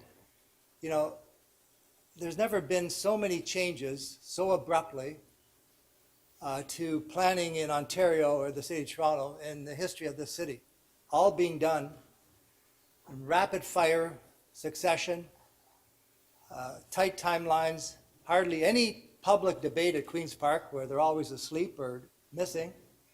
So just ram everything through in a couple of days. And so this is the only place where we actually debate provincial legislation, which is a sad state of affairs. And we have no choice but to do so. You know, here, the ironic thing is we've got the Mayor of Toronto, John Tory, who's probably taken on more housing initiatives than any mayor in Toronto's history. He's really made this his priority going back 4 years ago, and he's constantly trying to get housing built, expediting processes here, yet he's being told by the province, well, Mr. Mayor, you better do more. We need more from you, and we're going to take you to task again, make you do this, make you do this. So that's the mayor who's, as I said, just witnessed by the legislation passed yesterday, the bylaw, about the incredible steps we're taking in the city that the province doesn't appreciate, basically. You know, and then there's another fundamental question Councillor Pasternak just referenced. You know, the weird thing, and Councillor Perutz has mentioned this before, there's 164,000 residential homes that have already been approved in the City of Toronto. 164,000 townhomes, purpose-built rental, condos, already totally approved. None of these are being built. The developers or whoever it is has all kinds of reasons why not. Some are good, some are bad. But they basically are refusing to build the 164,000 that have already been approved. So why doesn't the province try to do something about the 164,000 that are already approved and sitting there ready to be built? I've got them in my ward. You probably have them all over. Councillor Pasternak's got them. They won't build them. they've already got the approvals. Nobody, the press never asked that question. You know, the housing crazies. Housing. You know, your house on fire, or not if you had a house. But anyways, nobody asked, why don't you build 164,000 that the city's already approved? Nobody answers that question. Nobody even asked that question. Yet, we've got legislation saying, oh, we've got to get more approvals. And, you know, our planning staff, you know, the work that they do, it is incredible considering the resources they have, the changes that are coming at them. So in this Bill 109 here, response here, they're trying to basically deal with that, another onslaught, another series of changes, because there's so many things hoisted upon them, like now this rush to get approvals, but they can't get their reports done. They can't get their engineering reports done. They can't find out, you know, the quality of construction. All this is being rushed. So they're trying to basically find a way of weaving their way through this. And that's why I don't like some of the things in this response. But on the other hand, it's the planning staff trying to deal with the frenzy that's out there, this housing frenzy that the province has created. And then the province, who wants to build housing, then tells us you don't have any money from the province or from developers to build the housing. And nobody objects to that. They say no more development charges, the developers are paying too much. You know, look what Mayor Crombie did. She went crazy in Mississauga, and good for her. She says, we're not going to take this $200 million download of developer charges on our taxpayers. So this is why the province is so two-faced about this. They're saying build, but then no money to build the sewers, to build the sidewalks, to build the roads, to do the reports. That is the crux of it. Can you wrap it up, please? Basically an incredible hypocrisy in what the province is doing, and we are paying the price, and the people of Toronto literally are going to pay for this. Thank you.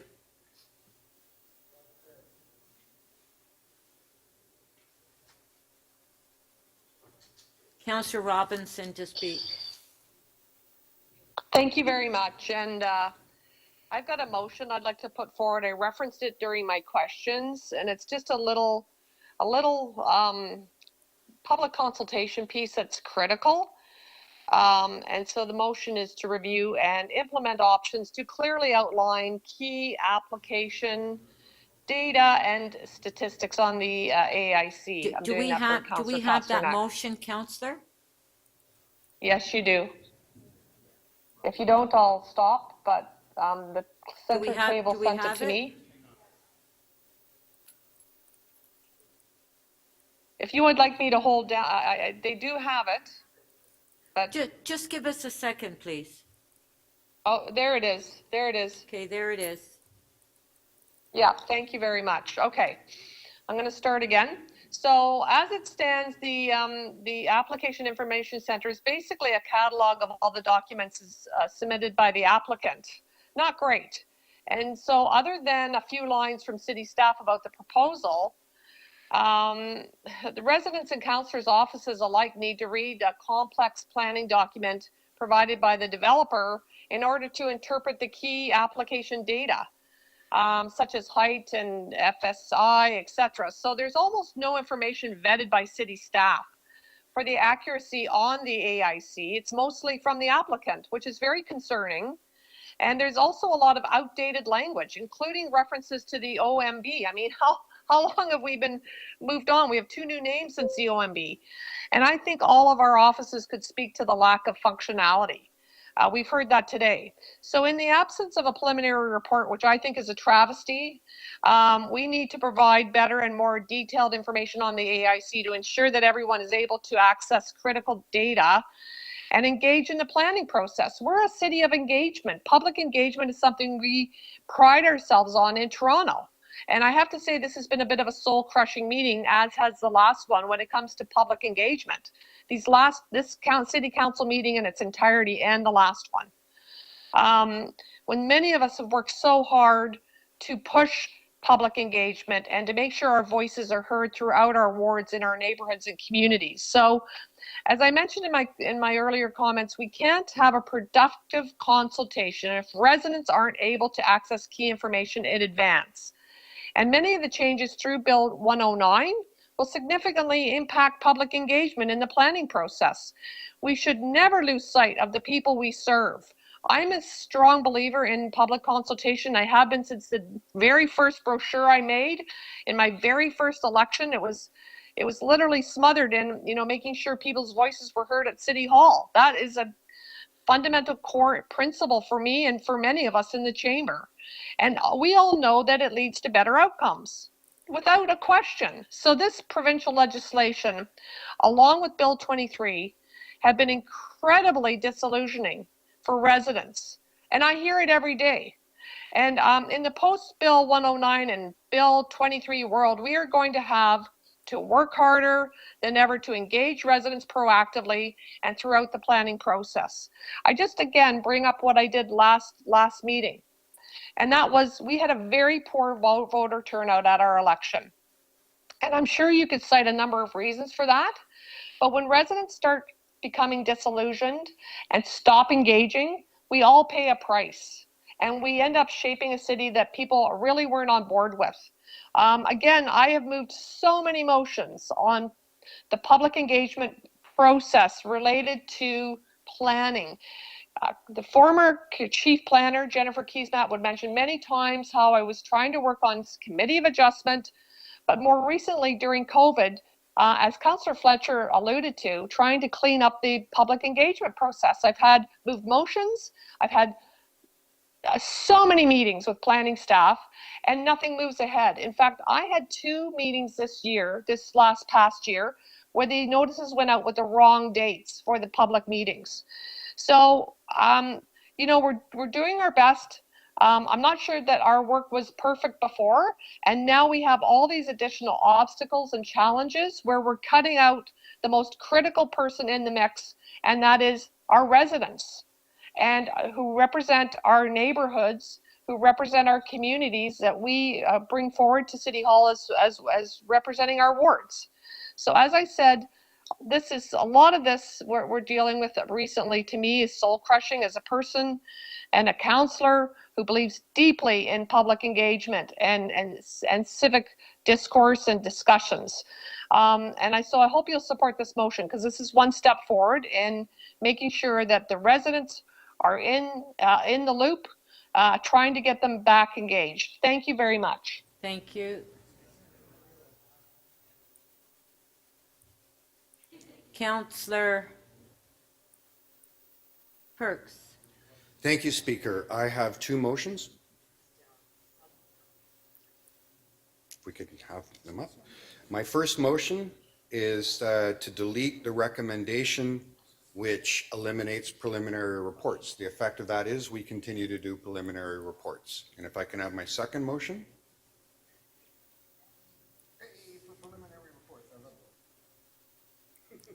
If I could have my second motion.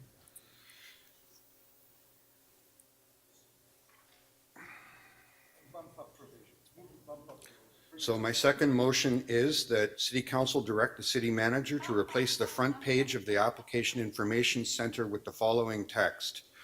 Due to changes in provincial planning law, the City of Toronto is unable to provide timely information on development applications to members of the public. If you want to know more about any planning applications, please contact the Minister of Municipal Affairs and Housing.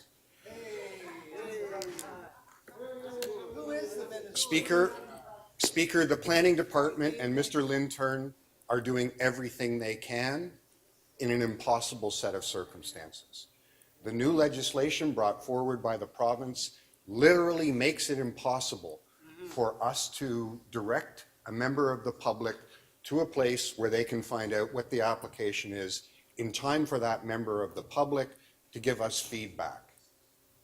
And as everyone on this council knows, whenever you have a public meeting or you talk to a member of the public, some of the feedback that they give you is, well, I don't agree with that. But often, because they live there and they know the geography and they know the traffic patterns and they know the development patterns, and it's where they experience the city, they will be able to tell the planner or the councillor something about that development application that nobody else knows. And through that, we get better city planning and we get a better city. That's just a fact.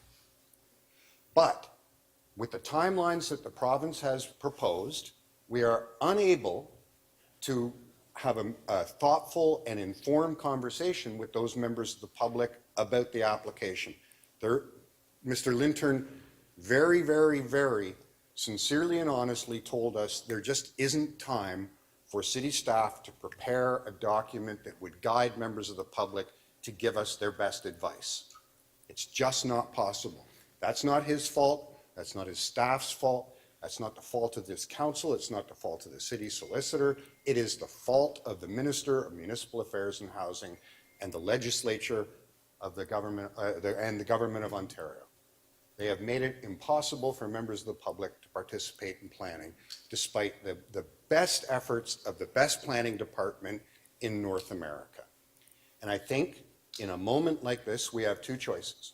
One is to pass a bunch of motions that, you know, give Mr. Lintern some kind of path to go forward and just quietly accept the fact that the public is being cut out of the planning process, or we plant our feet and make it clear to everyone that the legislature, the government of Ontario, has made it impossible for members of the public to be involved. Those are our two options. It's you know, it's a rough thing to do to tell the public, no, this is the province's fault. It's not the kind of negotiation that we prefer here. We prefer that we have a free and frank exchange of views, that this council considers things and we weigh in on legislation. But what they have put forward in front of us is impossible. So this is a moment when council has to say to itself, our first duty is to the people we represent. Our first duty is not to the Ontario government. And we have to make it plain to people in the city of Toronto, if you want a voice in what your city looks like 5 years from now, 10 years from now, or 20 years from now, you have to tell the Minister of Municipal Affairs what he's doing robs you of your voice in that future. So, you know, I mean, I heard a couple of you chuckle. I even saw the mayor smile. I don't get to make the mayor smile very often. But this is a moment where I think we can say to Torontonians plainly and clearly, we would love to work with you, but the provincial government has made it impossible. As to the rest of it, I've read through the recommendations that are here. Some of them are positive and helpful and try to instruct our staff to do some useful things in talking to the province. Some of them are just acquiescence. The ones that I think are helpful are recommendations 2, 3, 4, 5, and 12. Can you please The rest wrap of it it up? is acquiescence. Thank you. Thank you.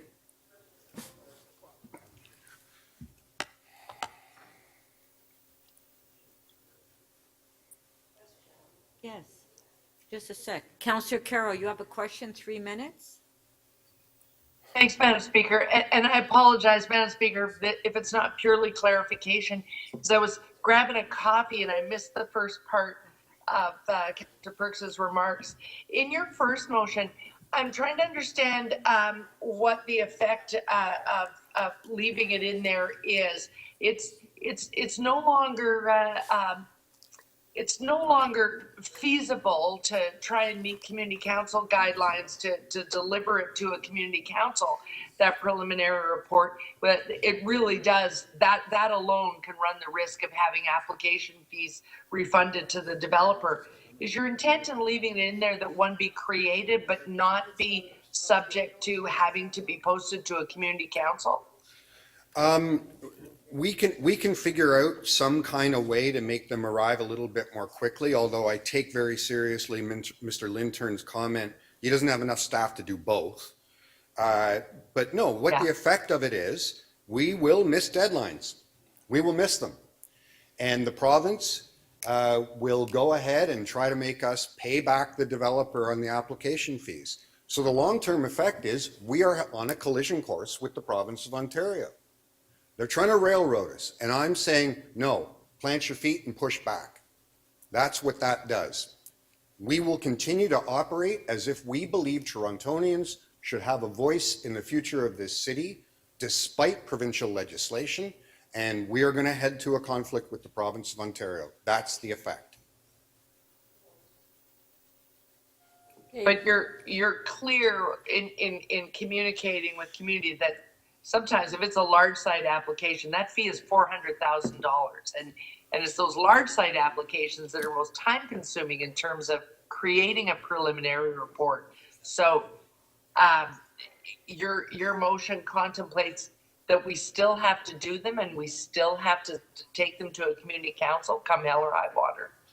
Yes, it does, because I don't accept that the province of Ontario has passed a piece of legislation that will result in good planning, and I feel it's our duty to make it plain to Torontonians. We will continue to operate as if we believe in good planning, and we will fight back. Okay, thank you. Thank you.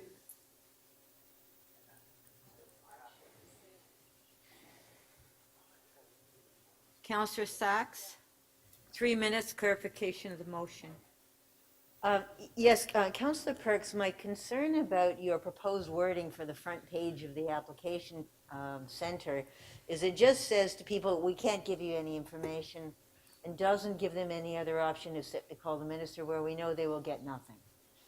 I agree with you that there is a real value in putting something right on the front of the application information center saying something about how much the city has been damaged by provincial legislation, how reduced the financial resources are to provide the infrastructure that people want, how reduced our ability is to get things from the developers.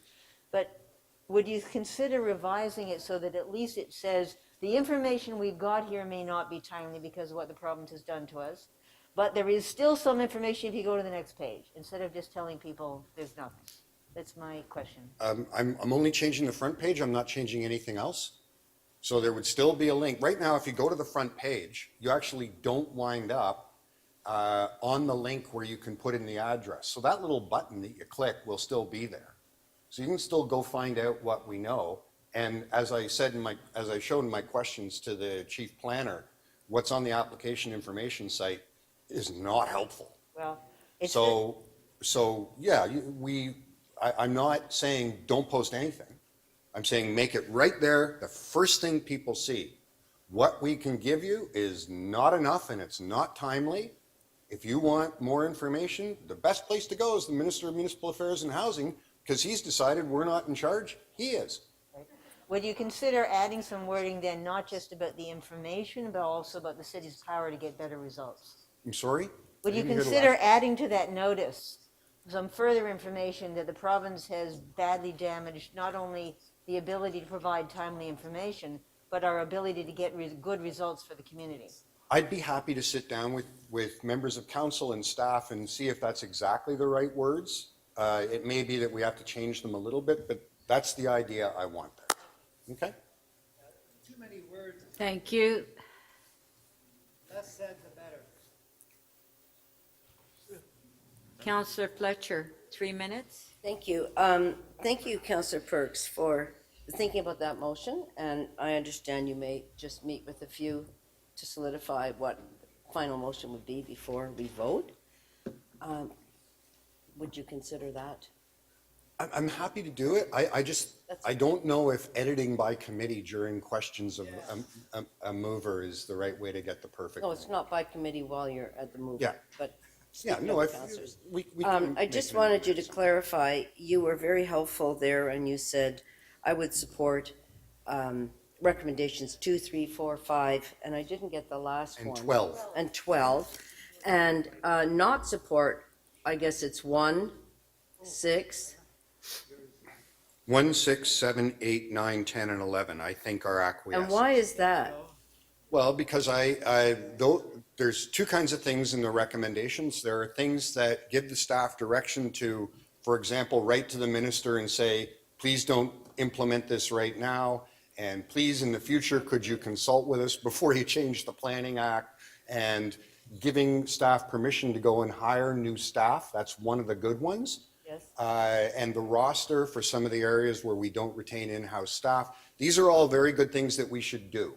The rest of it is just saying, okay, province, you win. We'll gut the planning process and direct city staff to go ahead and make it impossible for us to do our jobs. And I don't want to vote for any of that. Wouldn't some of that come back in the report? It could. I just don't feel inclined to give my support to any of those ideas I today. see. Okay, thank you for that, helpful. Yep. Thank you.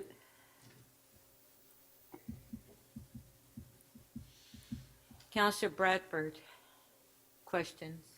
Thanks, Madam Speaker. Very quickly, is it your understanding that recommendation 9 is removing preliminary reports from our process? Yeah, that was my understanding. Okay. Would you be surprised to know, I'm trying to think of a Jeopardy question here. Would you be surprised to know that recommendation $200? 9 does not? Oh, did I get that wrong? There's Sorry. a bit of a misunderstanding here. I'd just like to clarify for everyone. I appreciate what Councillor Perks is doing here. Recommendation 9, preliminary reports, is administrative. Recommendation number 9 is cleaning up our bylaw to remove the reference to preliminary reports. Correct. But it is not removing preliminary reports. Preliminary reports were No, never. I disagree with you there. Well, that is. No, it's in our code. It is in our code that staff shall produce a preliminary report.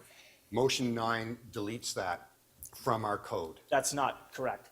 So which one do I delete if I want preliminary reports to still come, Councillor? I'm happy to make an Okay, amendment. so why don't you then speak to staff and clarify? I will that, do okay, that, Councillor? and I will get the motion correct. Yeah. Thank you. Okay, Councillor Bradford, do you have any? No, that was it. I just want to Okay. sort this out. But then you'll vote with me to keep preliminary reports, right? No. Oh, I tried.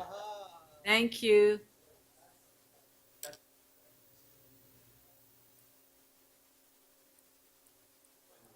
Councillor Holliday to speak. Thank you, Speaker. I just wanted to add a couple of brief comments to what we're discussing here today. Colleagues, what is it that we do at City Council? Do we press the button, yes or no, on development applications? Certainly not.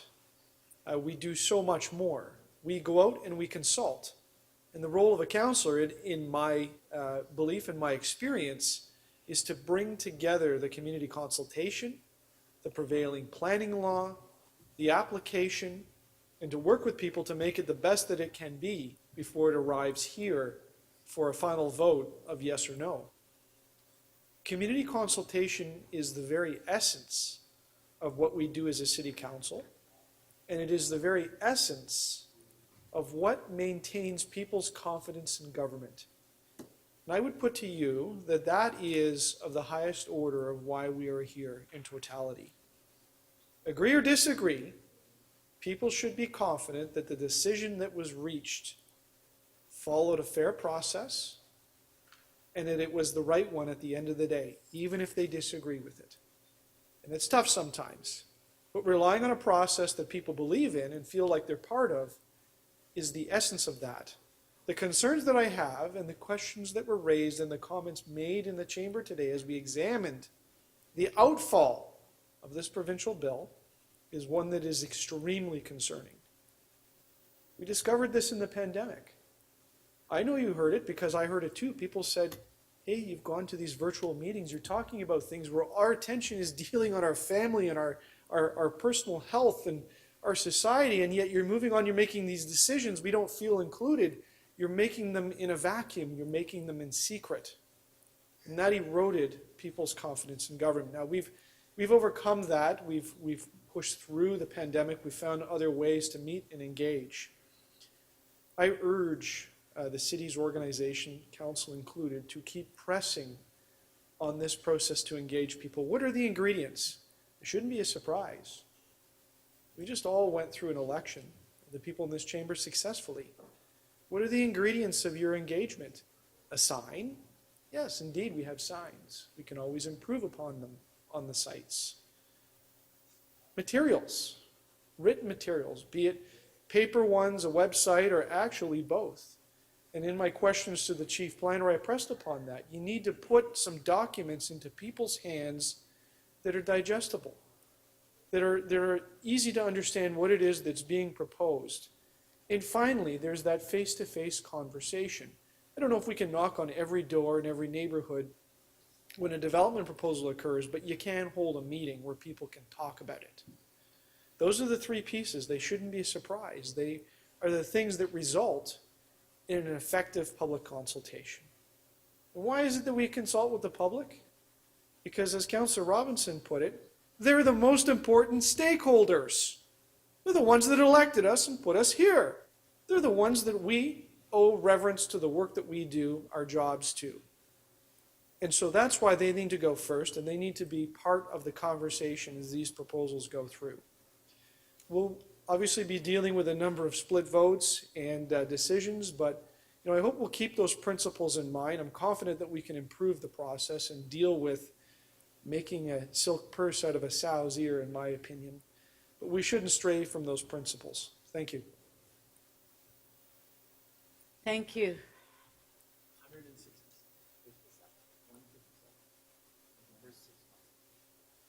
Councillor Perruzza to speak. Thank you, Speaker. Speaker, in sitting here, I can't help but think I have never seen so much cow dung spread over something that this much in this way, and I've been around here for a few days, right? I have. I've never, this is it's reached these epic proportions.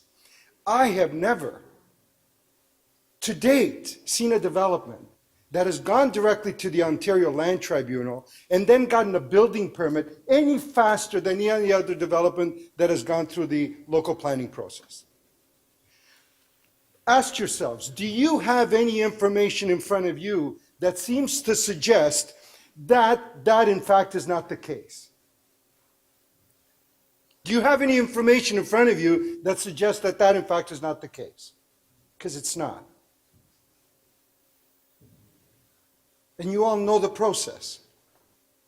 Guy comes in with an application, 3 months later, he can go directly to the Ontario Land Tribunal, sure. Gets a hearing 6, 7, 8 months later, absolutely. Spends a whack of time negotiating with us. And then what happens is this, right? Many months later, a bylaw is enacted either by the tribunal, when they go back with their appropriate site plans and all their other documentation and the rest of it, right?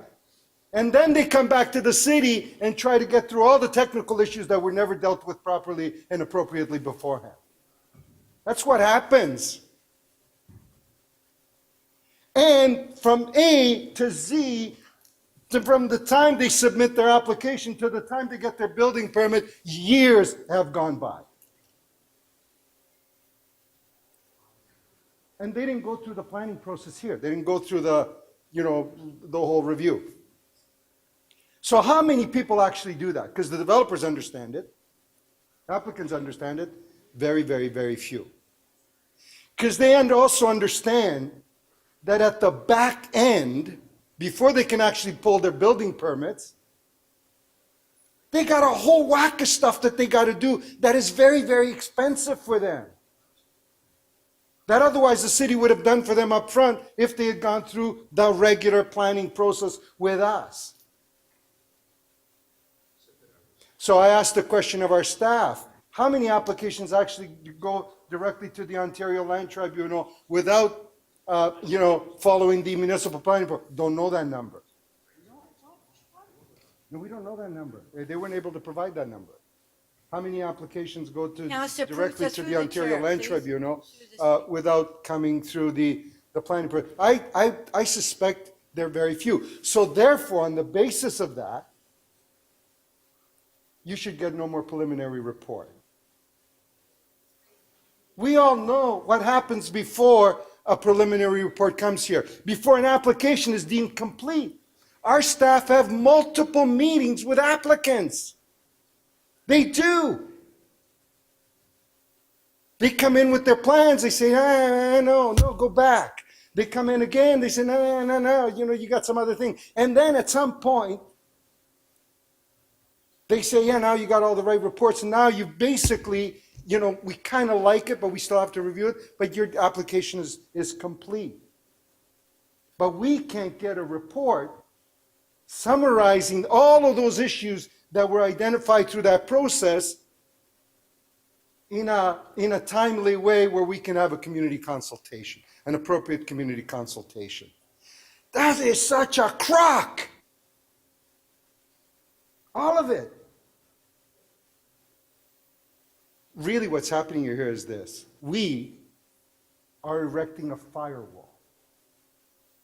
Right? The biggest complaint I hear from people is this, even from developers, I might add. How many developers call you and say, Anthony, I can't get planners, I can't get building people, I can't get engineers on the phone. And they know who to call.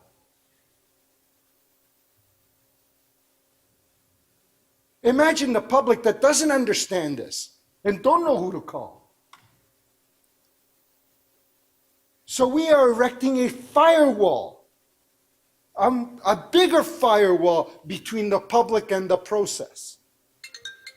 We should resist that. 5 seconds. We should absolutely resist that. Thank you.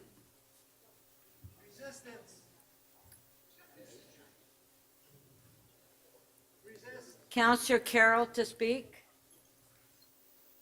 Thanks, Madam Speaker. I have some challenges with the Councillor Perks' motion to delete recommendation number 9. I understand he's working on it. And the reason is this, I walked away from this report on Bill 109, and really my reaction when we knew this was coming before we even went out into the hustings, and that the preliminary report going to community council was going to become something of the past. But I thought, okay, what is a preliminary report? How do I use it? How is it a part of my process in the community that I represent and the residents that I represent? It's not what I do with it at community council. I don't know the culture of other community councils, but I'll tell you this, at North York Community Council, we sometimes, we get behind on creating it, and everything comes to a standstill in terms of the application process because we haven't sent the prelim to the community council yet. So we haven't ordered a consultation meeting. A couple times I've had to say, none of that is statutory. Let's just get on with the consultation now because I've got an urban mythology building in the community. And so we just do. We just proceed with the consultation. And the preliminary report is later. And the preliminary report, once it's created, I don't use it at community council.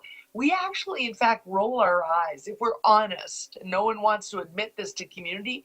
But if community is so worried about an application that they create a long list of speakers the day the prelim comes to council, our colleagues keep saying to them, haven't you explained to them we're not making a decision today? Why are they even here? We actually don't think of it as an engagement in the community council chamber document.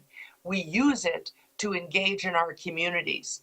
The minute people start calling because they've walked their dog past that sign on the property, we're pressuring our planning staff. We need that preliminary report done because I need something to hand them that explains what is happening here. And they're very, very worried about it.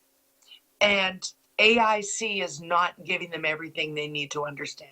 That's why my questions of Mr. Lintern were exactly how are you going to improve AIC so that it fits the bill here?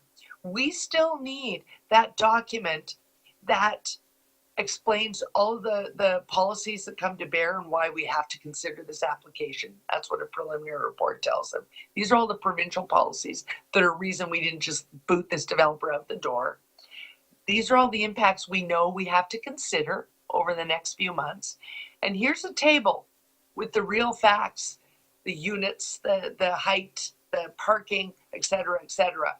And most people grab that prelim and scroll right down to the tables and then scroll all the way down to the good 3D renderings that are easily readable on any form of technology, including your phone. That's the real purpose that the preliminary report is serving right now. It's just easier to digest than AIC downloads. And so we've got to get to the point where we can keep this process rolling along and not lose the application piece. We can't afford to lose the $80 million a year that pays the paychecks of community planners. But we do need a decent document that spells all those things out and starts the conversation in the community about a development. We're going to be left largely on our own to do that engagement, as planners have to turn their mind to ever-changing deadlines. And we should want to do that. Doing good engagement and making sure the community is part of the process is actually political gold. Whether the building comes or not, that you were there with them, that you explained what was happening to them, and you had the pieces of paper, like a prelim report, to back it up, is good for councillors to be doing. It's what they expect of us. So we have to use it, but I think we have to be honest that its appearance at community council that then has to meet an artificial schedule of, oh, we're not meeting in March, so it's not going to come till April. That's not the true value of the prelim report. So let's figure out what document we're going to have in the future and put it where it's most valuable, in the hands of a councillor and community to understand what is happening. Thank you. Those are my comments, Madam Speaker. Thank you. Before we go to the next speaker, Councillor Perks, I understand that you have an amendment to your motion that you want to bring that forward at this time. Oh, sorry. Go ahead. Yes, Speaker. After further consultation with the chief planner and the clerk staff, I've come up with wording that better achieves what I was trying to achieve in protecting preliminary reports. If we could just have it up. Okay. That City Council direct the chief planner and executive director of city planning to continue to produce preliminary reports. Okay. That achieves what I was trying to do better. Thank you.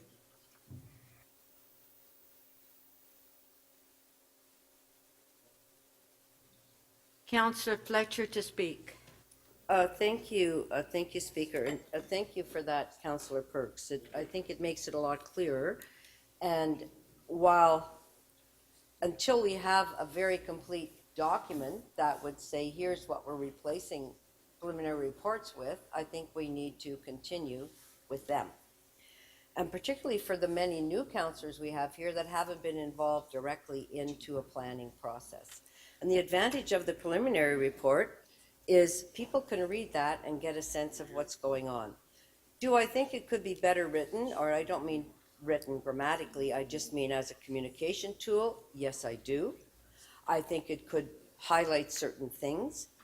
But we don't have that in front of us. We just have a motion, or we just have a suggestion that we no longer need those. So do we need a product that advises our residents as councillors that something's coming, this is what it's going to be, here's the process? Yes, we do. As a matter of fact, at every meeting I've been to, where online in particular, you can think of it, that there's a beginning, a overview by planning. And that generally hits all the high notes. Here's what's happening, people. This is what we're going to be discussing. This is what the applicant wants. So I'm going to support that motion, Councillor Perks, and I'm going to be guided by your advice on which motions to support and which ones not to support. Because this is now after how many months? July, August, September, October, November, December, almost 6 months where we haven't had a meeting, where the province has brought down hammer after hammer on all of our processes, including our council processes, and we're getting a report, and I appreciate that, but we're getting a report that we're just saying, well, the province wants us to do all these things. Why should we just agree to all of that right here and now? And I think that's an issue for us. I hope that's an issue for us. All of the changes I mentioned yesterday, Bill 5, and I'll note, a number of people that were elected this time, you tried to run in the 2018 election when this council had determined the number of seats, and you had to step back. So that was the beginning of the provincial intrusion into the city. Then there was Bill 5, Bill 3, Bill 23, Bill 39. I know more names about bills at Queen's Park than I do here. And there's something wrong with that. So we just do need to plant a little flag and say, here's what we're going to support because the planners need it, and here's what we're not going to support in this report because the province is simply telling us we have to do it, and we're not really sure about that. I'm going to speak for a second about the old process, for those of you who are new. A developer could have come in and say, once I put my application in, the clock is ticking. Didn't matter if it was complete or not. It could just be a pile of whatever, and they'd start their clock ticking for the OMB, the OLT. That we fixed before. The clock doesn't start ticking until you have a complete application. As Councillor Perruzza has said, you've been in and out many times, and finally there's something that you can take to the public and that planning can work with. Before that, it was just your dream. Now it's something that we're working with you on. And so that's a pretty important milestone that we achieved. And the preliminary report will be based on that. So I'm not willing to take them out until we have a product to replace it that we've agreed to, rather than saying we'll come up with it. I also just want to speak for a second about the online consultation, and that everybody knows, it's not the first time I've said this, every time there's a deputant, recently for the last year and a half, I've said, why can't we see the deputant? They're coming to us. It's just rude not to be able to see the people. Councillor Perruzza says firewall. It's just that we're not thinking about out there.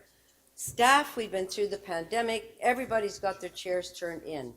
As councillors, our chairs are always turned facing our residents and the electorate. There are times when our thinking is going to be different than staff's, and at a time like this, this is advice that we're giving back with this report. Thank you. Thank you.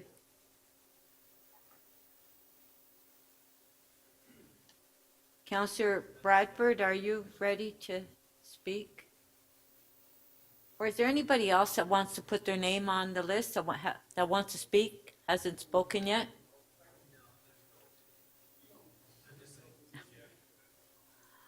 Okay. Councillor Bradford to speak. Yeah, thanks, Madam Speaker. I have a motion to move, if I can put that on the screen for everybody.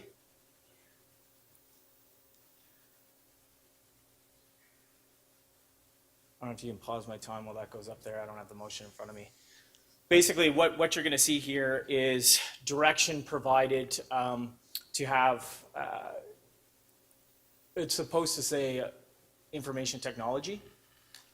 That should have been changed. But really, as you heard here in my questions, it is IT that is going to stand this up in consultation with our chief planner, and to come back February 28th, 2023, so very soon, with a process to improve the application information center. You know, I was in city planning when all of this sort of stuff came together back in 2015, and there was a decision to build this thing up in-house. Some improvements were made, but I think all of us can agree, AIC and Councillor Perks' description of it today, it leaves a lot to be desired. And certainly I hear from the community all the time how challenging it is to find the information and all the steps and hurdles that you have to go. And often those questions and inquiry end up in our inbox, and people are asking us how to get there, and you can sit in front of the computer and struggle with that as well. So we want to improve that system, especially in a Bill 109 world, where so much of this is being, let's call it, streamlined.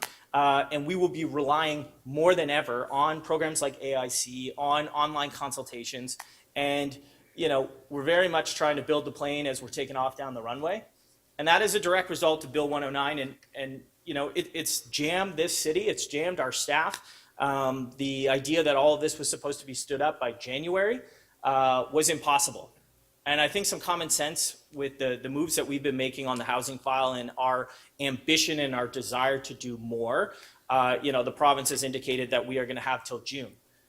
But that's not an eternity. That is not years down the road. We are in flight, and this is happening. Our staff here and our chief planner has undertaken a Herculean effort to kind of revisit and revamp our business model with the intention of expediting housing and getting through this process, which, if we're going to have some humility about it, could be better. It certainly could be better. You all experience this, and for the councillors who have been around here for a while, you know it's not the best process. So, we're a work in improvement, and that's what we have in front of us. I want to caution everybody from supporting the direction to go back to preliminary reports. I want to caution you on that. I know that a lot of us have a great deal of comfort with that, and that's been the process for a long time. However, in the first 6 months, if you read the report, in the first 6 months, we wrote 157 preliminary reports. That's the equivalent of 3 FTEs that are there at the desk writing preliminary reports. We are in a process of transforming our development application and approval process to get more housing built quicker. This has been driven by the province, and Councillor Perks has the preamble there. If we want to support that, you can put that on the front of the applications. I understand that. That is the world that we're living in.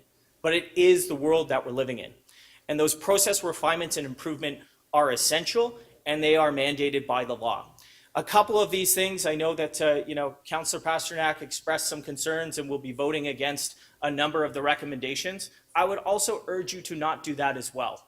The first 2 of them are actually already enshrined in law. That has changed actually since, I believe it was July of last year. The bills were approved in the spring and then finalized in July. That's actually already happened. And we've been living in that world, and I know we were in an election. We've been living in that world for a number of months.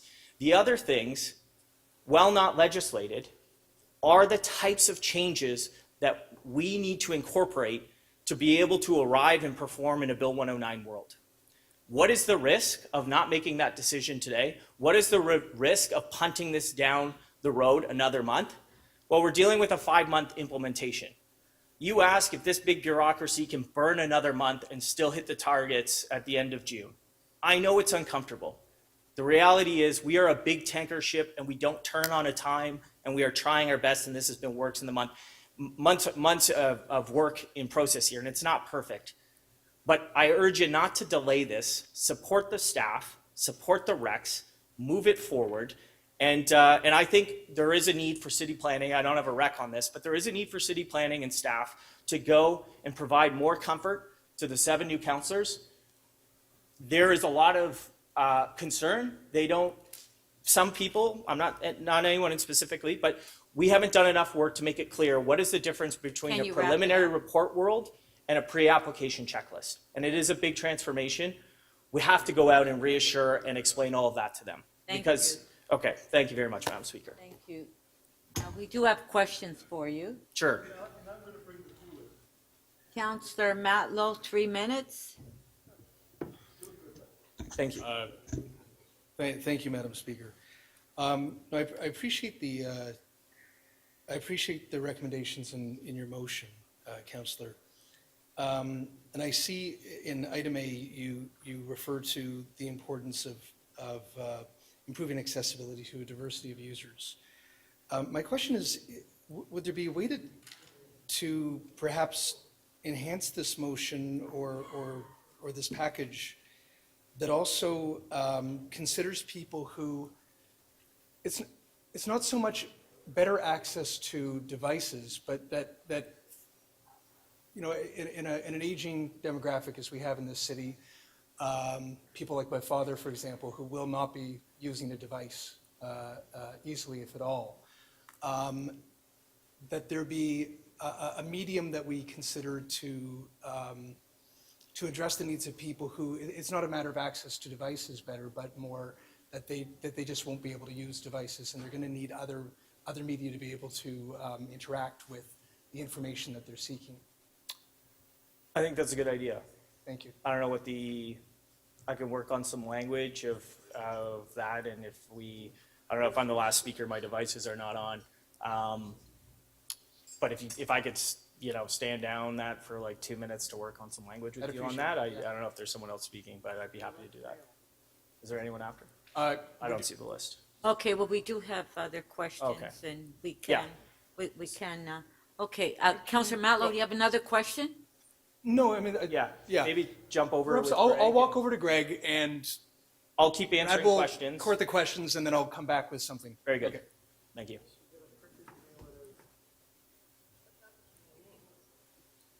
Councillor Carroll, 3 minutes clarification. Yes, I do have some clarification of the motion, because I really Can you print appreciate me a this copy of motion. the motion? It's sort of what I was hoping the planner would undertake anyway. Putting it in a motion is great. But what I'm wondering is if you see this actually being achievable in the time that we need it to be achievable. Rotman School will tell you that in the public sector, 70% of IT projects fail to deliver what they set out to deliver, 70%.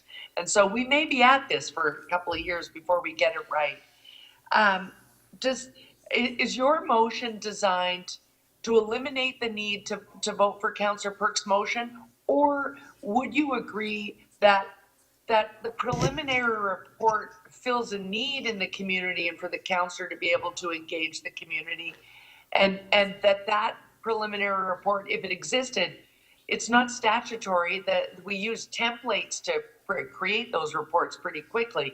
It's the community council schedule that slows them down, that if we created them, they could condense over time and be that thing that goes up on the AIC, so that it's possible to support your motion and Councillor Perks's because we need it in the short term?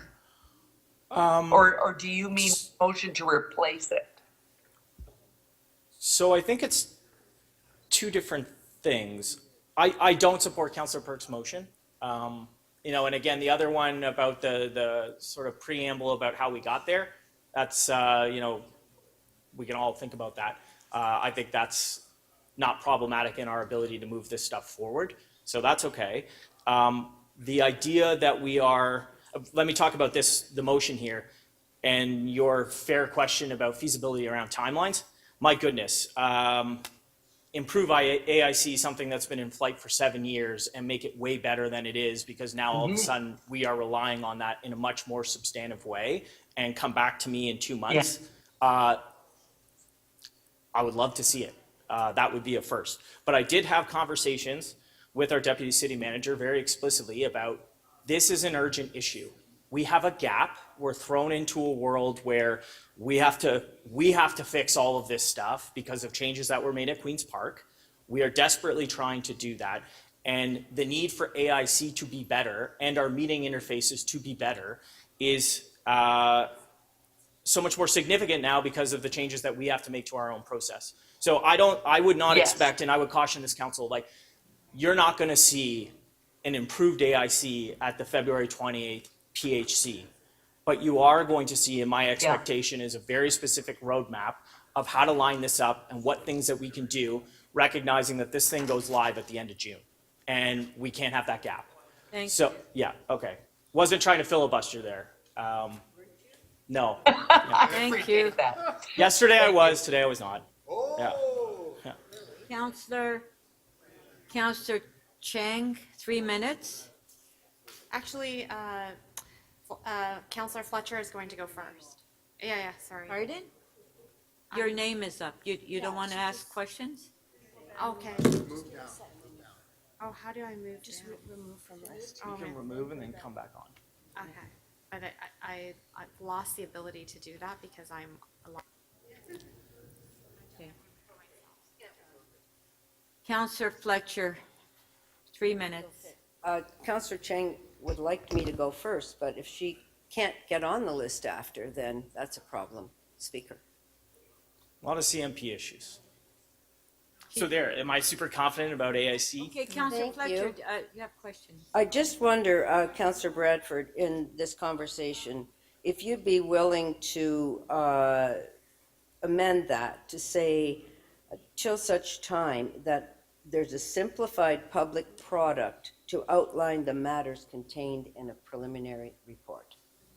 So in other words, just as there's a template for everything, we don't have a template for that initial communication that's going to go to the public. That could be, and I think we're on two different things here. One's very technical and planning side, and I think everything gets to community council okay, but it's the amount of time writing every single thing in that template of a preliminary report that we're hearing is very onerous. It's a lot of onerous things, but somewhere in there that hears all the things that are going to happen It's going to be looked at by transportation. This is how it's going to be this, all those things. And if there's a report, I just think that we need to simplify that. We can't leave the public out of the initial part of the process. And I'm very concerned that's what's happening. So I don't know if you can figure out an amendment that would do that. But until such time, the only thing the public has, your residents and mine, is a preliminary report. That's all they have. And I can't see taking away their democratic right in that. But then there is still the statutory process of a planning meeting. But by that time, everything, as you well know, in your ward and my ward and everybody else's ward, pretty far down the road. And they say, why didn't I know anything? When you have a preliminary report, I can send out, here's what's happening. Doesn't have to be a 25-page preliminary report with all of the appendices. You can go in and look at it as part of the application, but it is an advisory that there is something coming to this site. It's official. It allows everybody to know. It's an important part of a formal process. I guess the way I see it, and this is just my personal view, like the preliminary report actually is, I don't think it's actually terribly helpful. That's my view. I don't think that it gets us to better outcomes. I think working with the community, I think the planning meeting, I wouldn't suggest that the outcome is baked when you have a statutory planning meeting at all. I think that the preliminary report has been something that has added a tremendous amount of process and time to our applications as they come forward. I'm hearing your point about how could we... I hear that we're on a different page. I think we might be on a different How we're page. going to talk to the public about these things, and a statutory meeting, you'd have to agree to me. There is a... Statutory meeting is now we're going to turn it down or say yes or no. That's very different than here's the plan. But I think Would That you was not your agree with last, that? Counselor, that's your last question. Oh, Okay, go ahead, Counselor Bradford, answer. okay. Did you want to answer the question? I think that what they're standing up and what they've piloted in Etobicoke and the pre-application checklist is that process to replace the preliminary report. It's new and it's different, but that is the process that we're trying to stand up, and it's very hard, and I'm not saying it's perfect, but I'm honestly looking at the fact that we could start remitting planning application fees to the tune of $77 million. We have staffing challenges as it is right now. We're hiring 150 new staff to help move this stuff forward, but there was 157 pre-application preliminary reports that had to be written, and it's just a tremendous amount of staff time that frankly we don't have between now and June. Thank you. Counselor Cheng, are you ready? Okay, just a sec. So I'm a newbie beginner counselor, and I think it's great. User friendliness is always great, but what I'm concerned about is preliminary reports provide us with an easily digestible way to know what the red flags are. And as newbies, going through AIC, I'm not sure, and I'm just wondering, in the user friendliness of what you're kind of pitching, is there some way that built into that process is a way for us to know where those red flags are?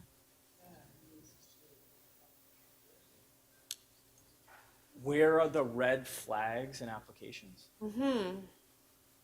Like as interpreted by the planners who have an expertise, right? So I'm hearing they're spending 200 days to create a preliminary report that helps us understand the risks and challenges to our communities. Okay. Right? So how do we create that in this AIC system in an expedient way that would allow us to present that to our constituents as well as for us to understand it? Well, good question. And I'll just, for everyone's understanding, the preliminary report is not part of the statutory planning process. Not at all. It never has been. It is an administrative process that was brought in here in the city of Toronto, administrative process, which is why it was removed administratively. So that didn't come to us to ask whether or not it should be removed. They didn't have to do that. They made that decision. Now you have something in front of you to direct them to continue to do it if you want to do that. But there is still a statutory planning process. And I've been to enough I've been to enough public meetings myself where certainly planning staff stand up there and they talk about the concerns with the application, and then the applicant kind of responds to the concerns, or they present their vision, and then the community is there and they have an opportunity to ask all the questions. None of that is removed, and that is what you would find in every other municipality in the province. And so that's statutory, and then you have a statutory meeting and another opportunity So for. sorry, because I'm going to run out of time. I think what I'm concerned about is we can't rely on just a meeting, right? Because people, the reason they go to the meeting is because they read these red flags. So as you know, people are overwhelmed, lots of information, and Toronto is a little different because of the volume of applications that are affecting our lives. So without a succinct way for us to find those red flags. So I guess I'm asking, is there a type of amendment possible that creates some part of the AIC that summarizes red flags or bakes it in so that we're not kind of flying blind until the statutory meeting?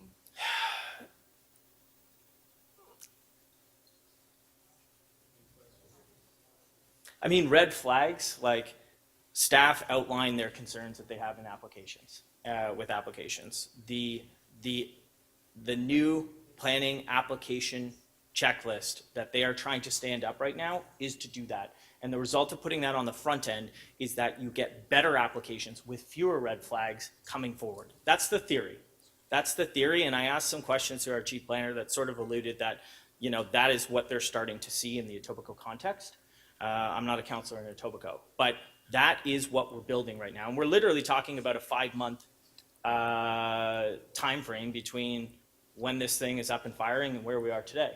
And I would just prefer that we use all of the smart, competent staff that we have here at our disposal in the civil service to continue to drive towards that goal, because time is of the essence. And we actually really don't want to be in a world where we don't have a hope of meeting a 90-day deadline, which is a ridiculous, you know, deadline to begin with, and further complicate and obstruct that process with something that's not even a statutory requirement and has just been brought in here in the city of Toronto and become the conventional norm for people who have been here for a long time, but will not necessarily produce a better outcome. And if you read a preliminary report, you know, there's not necessarily a lot of difference between the sort of comments that you get in that and the comments that you actually get at a statutory meeting or a community consultation. Thank you.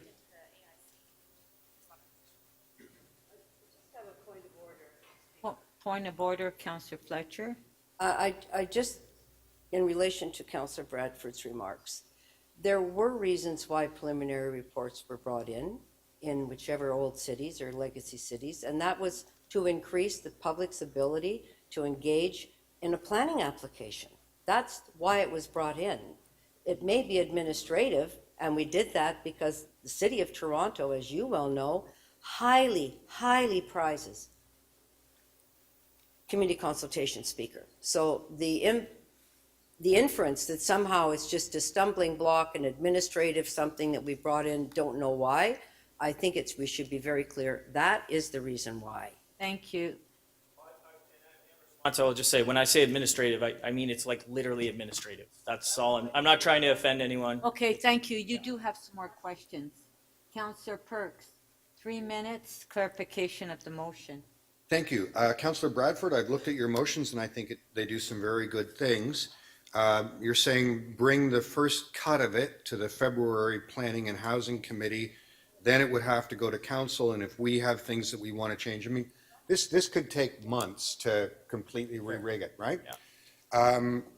So for example, last term we had a discussion about how certain aspects of 311 need to be fine-tuned. You were part of that. Yeah, right? And that's after 12 years of implementation, we're still working bugs through. Yeah. You remember that? Yeah. Okay. So do you feel that as of today, the Application Information Center provides people with an easy understanding of an application? I think it could be better. Right, and that's why you've moved these motions. So you've also been on community council where we've had preliminary reports, and if my memory serves, there have been amendments to the directions to staff in those preliminary reports for things like expanding the notice area so that people in a wider area get it, or in some cases, that the childcare be provided. And you voted for all of those, haven't you? We actually, at Toronto East York Community Council, as you know, as our chair, made changes because that stuff was so perfunctory that we did it on a regular basis. We made that the new default business as usual process Right. at Toronto East York Community Council. And- So we and actually don't would even you vote agree on with it me- anymore. Would you agree with me that the reason those changes happened is because we had debates and members of the public and councillors said the meetings that we're having are inadequate for X, Y, and Z reason, and we learned through debates of preliminary reports that the meetings were inadequate, and that's why they got improved. I don't think that a preliminary report is the only way to get those outcomes. Okay. You offered in your rationale for why we should have this approach instead of the preliminary report, that there's now a pre-application process. That's what I heard you say. Members of the public and city councillors don't take part in those pre-application meetings, do they? Are you talking about the pre-application checklist? Yes. And no, also the requirement that we put in place for a pre-application meeting. That's between the applicant and the planner. Councillors and members of the public do not take part in those, correct?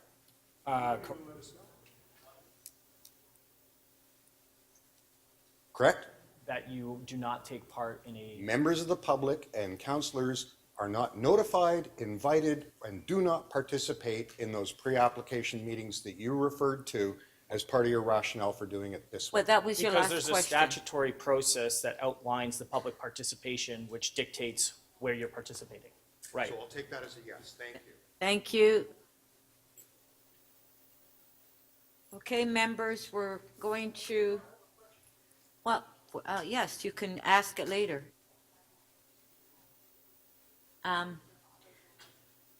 So Councillor McKelvey, Deputy Mayor McKelvey, sorry. Thank you, Madam Speaker. I was going to recommend that we break for lunch and come back at 1:30. Okay, there's a motion from the councillor to shorten our lunch to 1:30 rather than 2 o'clock. Okay, all in favor? Carried. So all we've done is shorten our lunch hour for an hour rather than an hour and a half. Did you want to okay.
Members of council, can you please take your seats?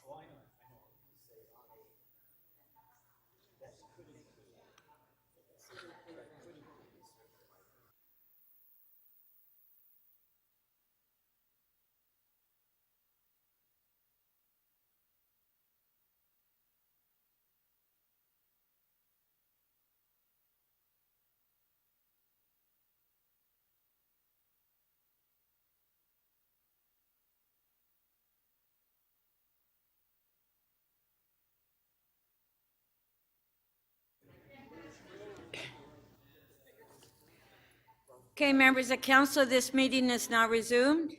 Members, before the recess, council was considering the mayor's second key matter, item EX 1.4, on implementing Bill 109, the More Homes for Everyone Act 2022.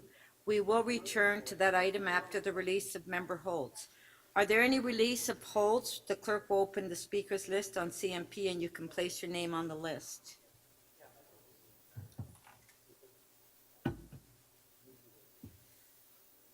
No releases? Okay.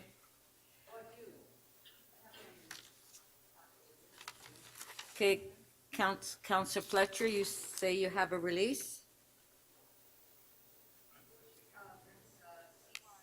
Okay, just one sec. Pardon? CC 2.2, report on inquiry prohibited for I can't even read it. Report on an inquiry for prohibited communications on a request for proposal. I've spoken to the staff at length about it. I'm only disappointed that we can't know more about the actual RFP, but I'm willing to release it. Okay, thank you. Councillor Fletcher is releasing CC 2.2 on favor. Show of hands. Opposed if any, carried. Are there any further releases?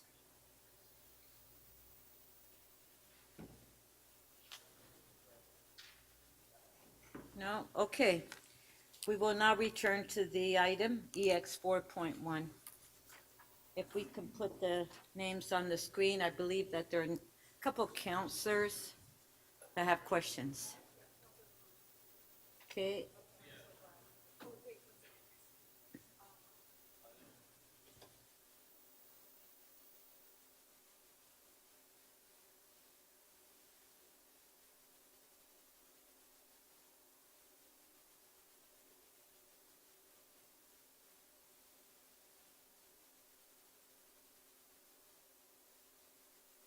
Blackbird.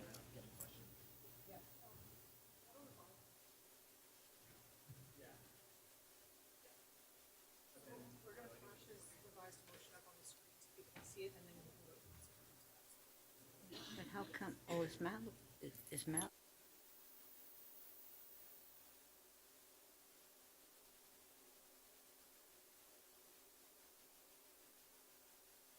So Councillor Bradford, I believe that you are going to amend your motion.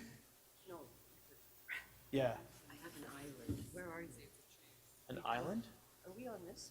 I think this is back on. So I just have a, I don't know if you want to display it. I don't have it in front of me, but this is the amendment that I worked with Councillor Matlow graciously. Thanks for your help, Councillor Matlow, to just put in the piece there about different forms of accessibility. In consultation, you can see number F there, a strategy to ensure that residents of every age and ability have access to information and opportunities for consultation. I think that's thoughtful and good, and here it is in the motion. Okay, thank you. So that's now Councillor Bradford, before lunch, we did have Councillor Perruzza that had a question for you. 3 minutes clarification of the motion. What about Councillor Holiday? Doesn't he go? So this gets rid of Gord's. Is my mic on? Yes. I thought he was listed before me. But You I can't just- turn it off. Oh, am I getting questioned? Sorry. Okay, give me a second. Sorry, Anthony. Okay, Councillor Perruzza, can you go ahead and? Yeah, sure. I'm happy to do that. So my question to Councillor Bradford, and I just want him to know that, first of all, I respect him greatly, and I know that he has a lot of experience in the planning department because he was in the planning department before. And I'm just curious. So you're saying that the preliminary report is kind of, stymies things or holds things up, or we should do away with it and there's a better way. How much, if you get rid of the preliminary planning report, how much does a developer save from the time he applies to the time he gets a building permit? Do you know? My understanding is that a preliminary report, I'm looking for staff in the room here, but my understanding is a preliminary report can add 3 months to the application process. Someone say yeah? Yeah, I'm seeing some nodding. 3 months for a preliminary report. And now we have 90 days, 3 months to complete the entire application process. Okay. So a preliminary report adds 3 months from the time a developer comes in with an application to the time he gets a building permit. And now we're in a world where we have 3 months to do the whole application. Whether we like that or not, that's the world we're in. Typically, how long is it, for example, a building permit review for a big application? I don't know, I'd ask Clarification the of the building motion? staff. That's the Councillor point. Fruza? The point is we don't know the timelines to any of these, to any of this stuff. So I heard you say that we're fixing something, and I'm not sure that the fix is broken. I too, and you said something earlier which I wanted to correct as well, because so the preliminary report is something that came out of a process where applications that were submitted to the city. Councillor Perruzza, clarification of his motion. That's what you're asking. I do have another question of him. Okay, but on his motion. On his motion, yes, on the Yeah. improving accessibility across a range of devices, including phones, smartphones, et cetera. Last Tuesday, I had a development meeting on an application where we expected 25 people to show up in person to St. Basil the Great College School. Meeting was advertised for 7 o'clock.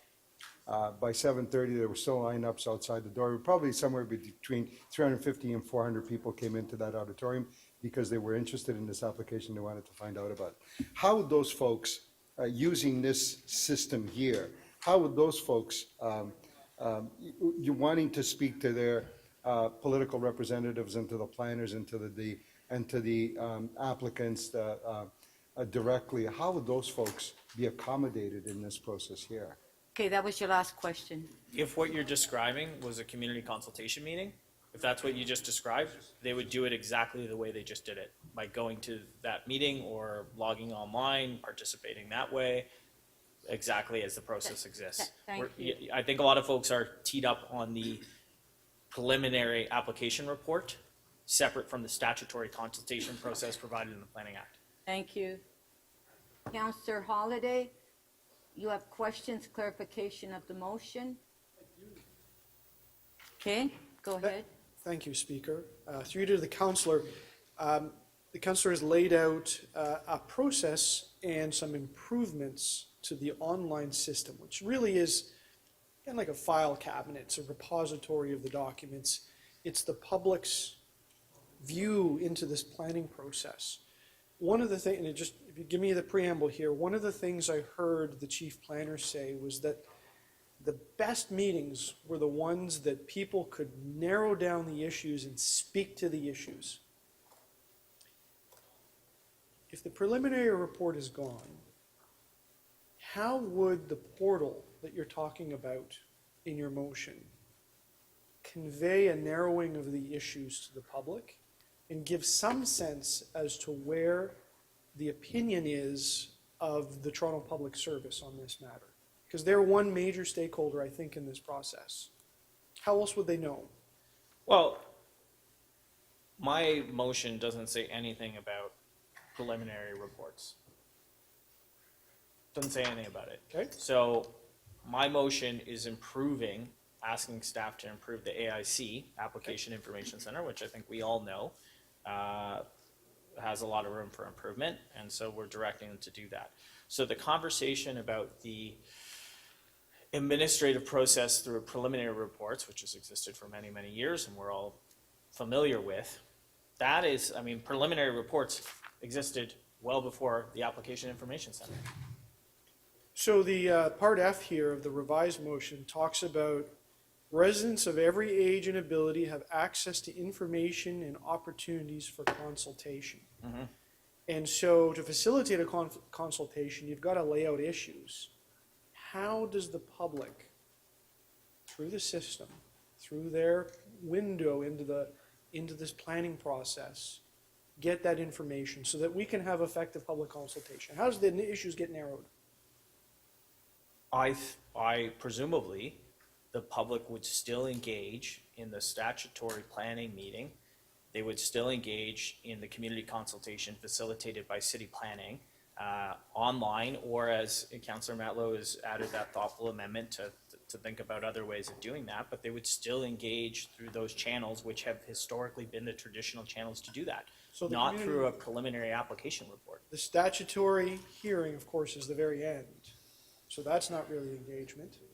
Well, it And can if the be. planner just said that, you know, to have an effective community consultation, because I think we get one shot at it, my guess is one meeting, how do you narrow the issues?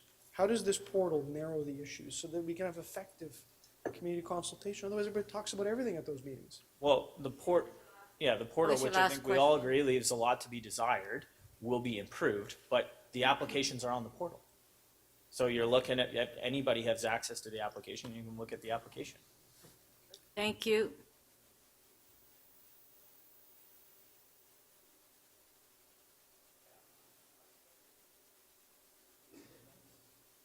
Councillor Matlow to speak. I'd like to begin by thanking my colleague, Councillor Bradford, for working with me on that amendment, given that not everybody in our city has the same ability to be able to access digital devices or are able to use them well. And that's why we do need other methods for people of every age and every ability to be able to be consulted with and access information. With respect to consultation information, the thing about preliminary reports, and I want to thank my colleagues who have spoken to this and moved motions on it, I find that they not only aren't an obstacle to achieve a resolution, but in fact, the information that they provide helps the community have a far more informed discussion about even the very application that we're considering.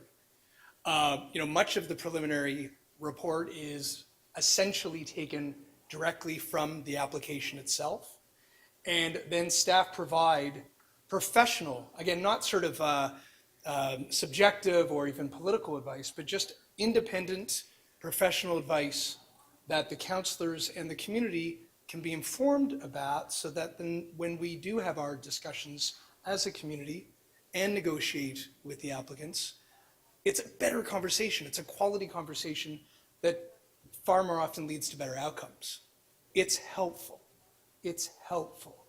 Why would we remove that important step? Moreover, the leverage in the tool to be able to bump up site plan does something very similar with respect to creating a better outcome. There are sometimes communities that may want to challenge a development application because of the height, because of the density, or some other matter that they fear will have an adverse effect on their quality of life.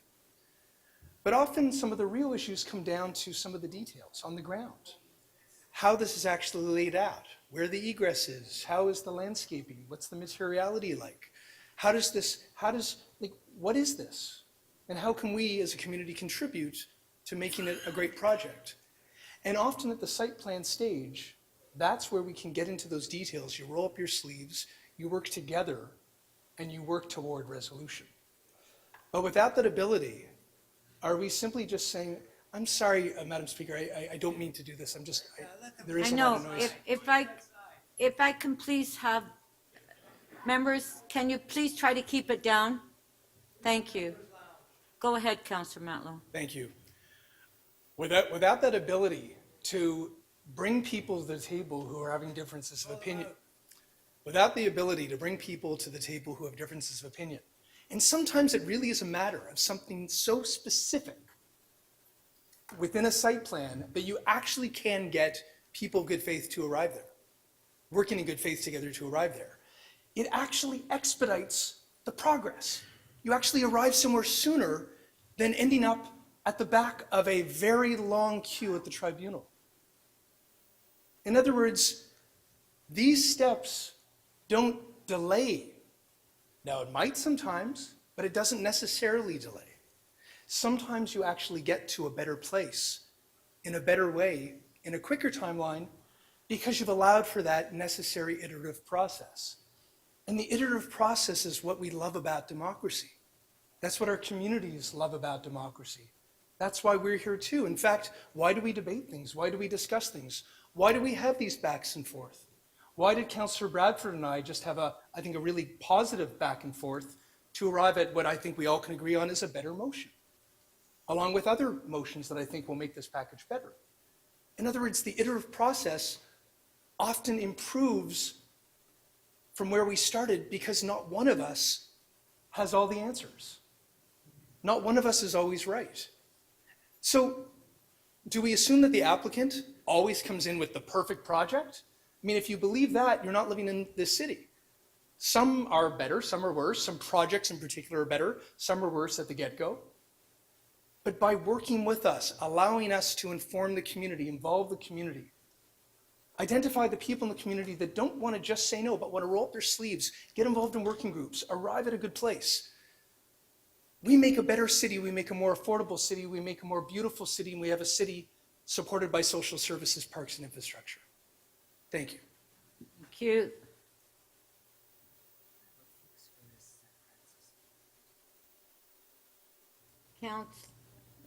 Councillor Cheng to speak. No, no. Her motion's not ready yet. My motion's not ready yet. Well, Can we?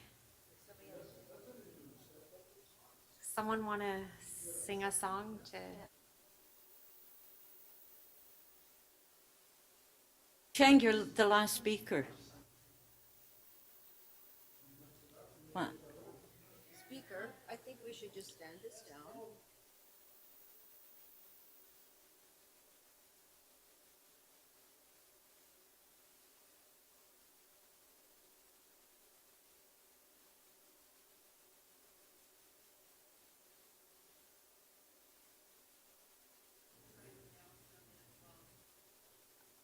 Okay, if you can please get your motion prepared, please.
Okay, Counselor Chang, are you ready?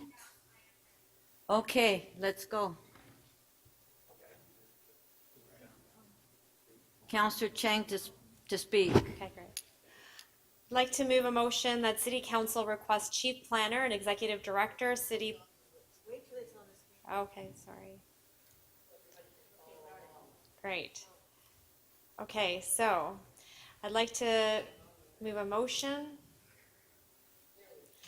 that City Council requests Chief Planner and Executive Director, City Planning, to report to February 28th, 2023 meeting of the Planning and Housing Committee on a simplified summary of the application that should include the issues that would have been reflected in the current preliminary report to the public and that can be made available to the councillor and the public when the application has been deemed complete and prior to a community consultation meeting. And 2, City Council requests Chief Planner and Executive Director, City Planning, to post a message from Chief Planner and Executive Director, City Planning, on the Application Information Center explaining the new legislation and changes on how city planning engages with the public. This motion is like stone soup. I don't know if you guys know that story. Everyone pitches in. I saw so many people pitching in, which is wonderful, and it really reflects the concerns, especially of us new counselors. We still have a learning curve, and we hear people really want a preliminary report. We definitely want to understand more about what we need to understand when an application goes forward. So thank you for everyone who worked on this motion. Thank you. Okay, so. Speaker, on a point of order? Let's put the, On a point of order, please? Counselor Perks, point of order. Yes, Councillor Chang has done so much better a job at capturing what I was intending to do that I did. The only recourse I have left is to move to withdraw my motions. So you're withdrawing both your motions? Yes, I am. Okay, Counselor Perks is withdrawing both his motions. All in favor, opposed, if any? Okay, Counselor. So Okay. vote no, Anthony. On favor. Okay, let's put the motions on the screen. No, just the other motions. Counselor Perks's motion has been withdrawn. Yeah, we just voted.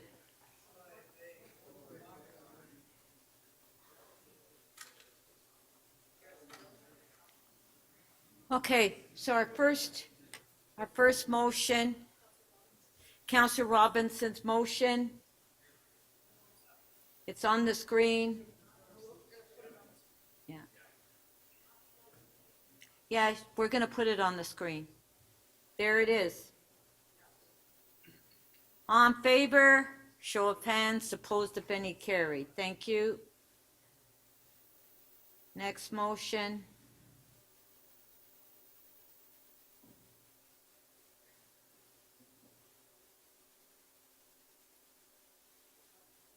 Counselor Bradford's motion, on favor. It's on the screen, on favor, show of hands, opposed if any, carried.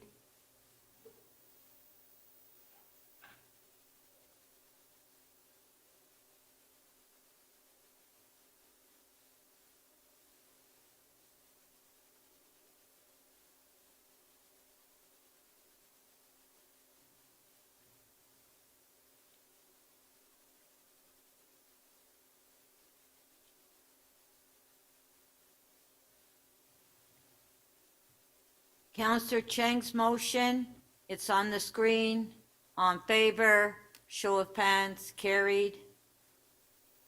Item is amended, Speaker, on a point of order. Oh, sorry. I want to vote on each clause separately. Okay, each one? Okay, so on the item, we'll vote on each clause separately. So it would be 1.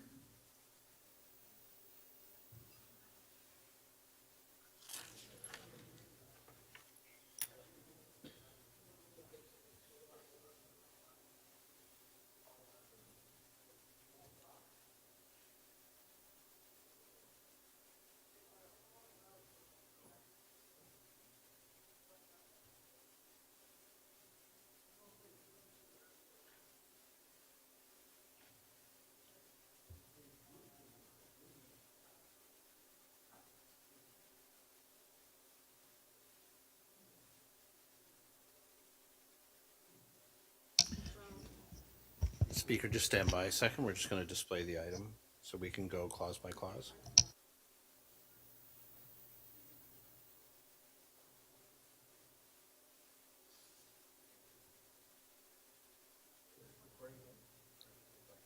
Is it just by hand, Councillor Perks?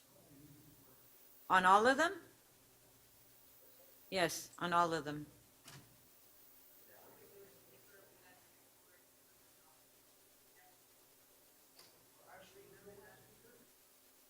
Yes, Councillor Perks. In the interest of moving things along more quickly, here are the ones for which I require a recorded vote. Clause 1, Clause 6, Clause 7, Clause 8, Clause 9, Clause 10, and Clause 11. The rest I'm happy to do on a voice vote. Okay, so on clause 1, recorded vote.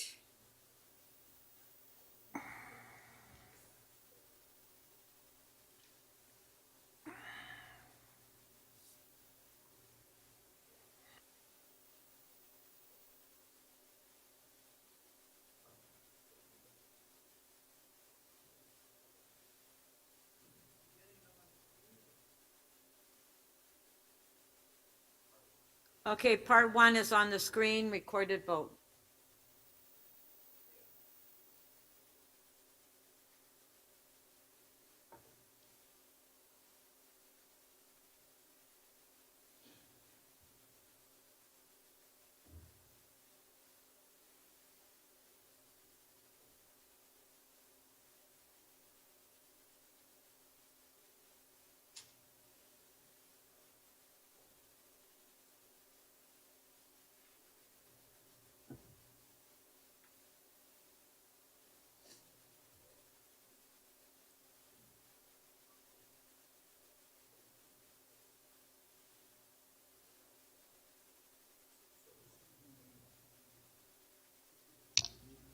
Councillor Chang, your vote, please. Thank you.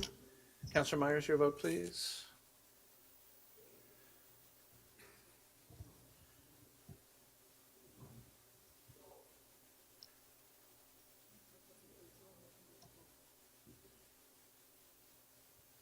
Councillor Perruzza, please.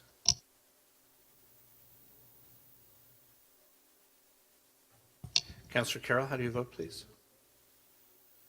Affirmative. In the affirmative, thank you. Speaker, part 1 of the item is amended carries. The vote is 19-7. Okay, part 6.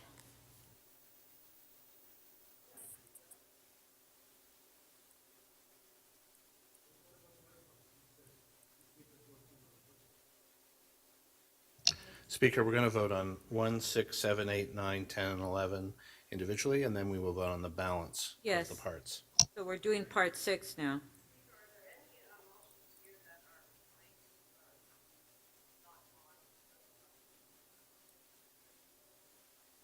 No.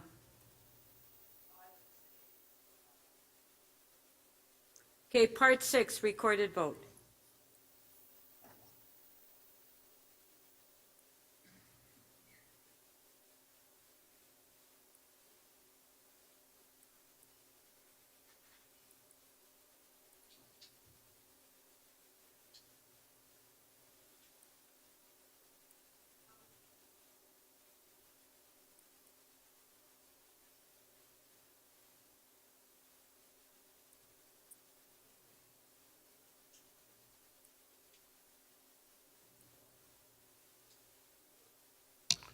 Councillor Cheng, please.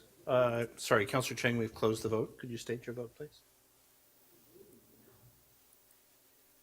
Councillor Cheng in the negative. Councillor Carroll, your vote, please. Affirmative. Speaker, part 6 of the item is amended carries. The vote is 14-12. Part 7.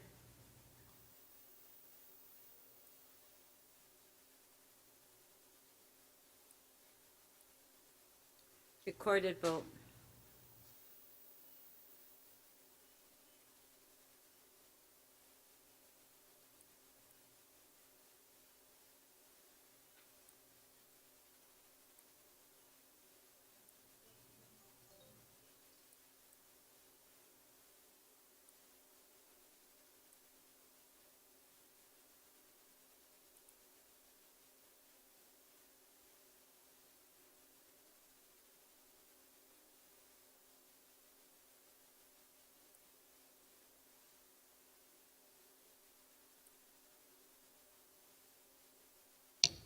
Councillor Carroll, how do you vote, please? Affirmative. Thank you. Speaker, Part 7 of the item as amended carries. The vote is 22-4. Part 8, recorded vote.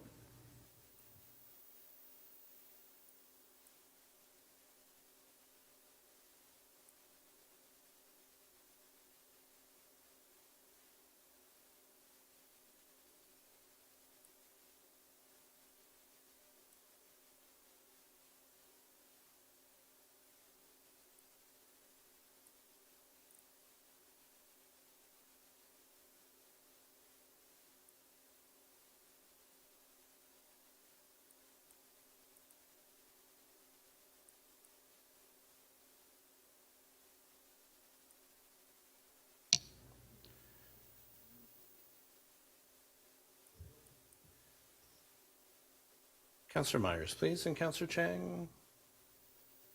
Thank you. Councillor Carroll, how do you vote, please?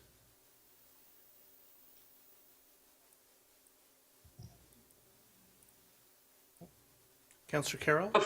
Sorry. Councillor Carroll in the affirmative? Affirmative. Affirmative. Thank you. Speaker, Part 8 of the item as amended does not carry. The vote loses on a tie, 13 for each side.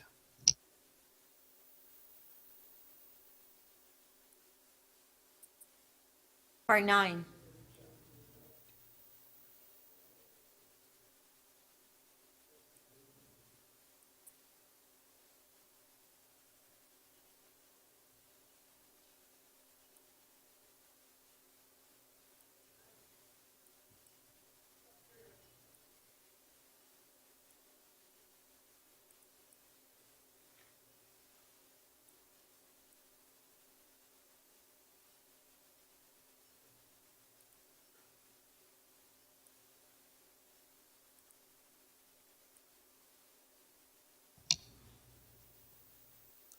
Councillor Carroll, please, how do you vote?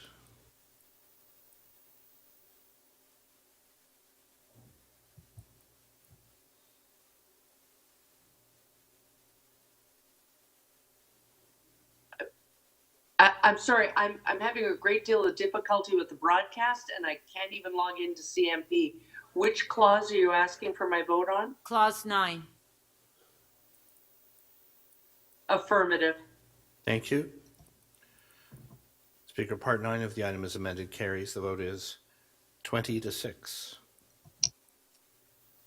Okay, clause 10, recorded vote.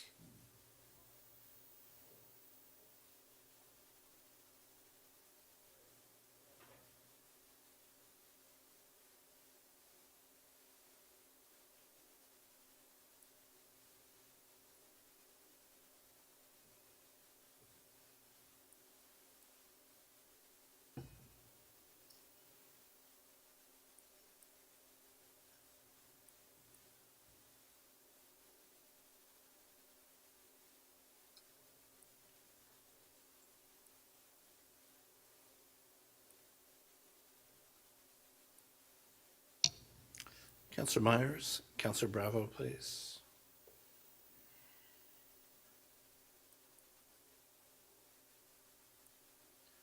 Councillor Carroll, please. How do you vote? Affirmative.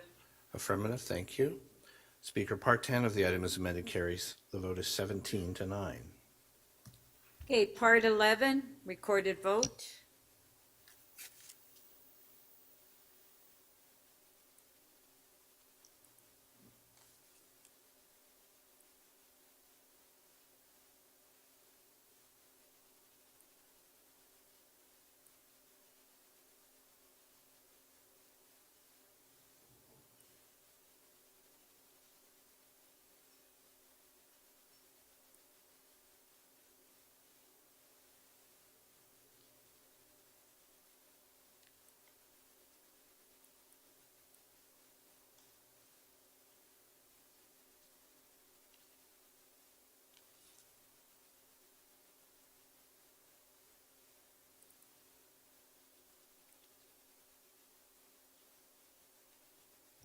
Councillor Carroll, please. Affirmative. Part 11 of the item as amended carries. The vote is 21-5. Item as amended. No. Yeah, the balance of the item as amended. All in favor? Show of hands. Opposed, if any, carried. Thank you.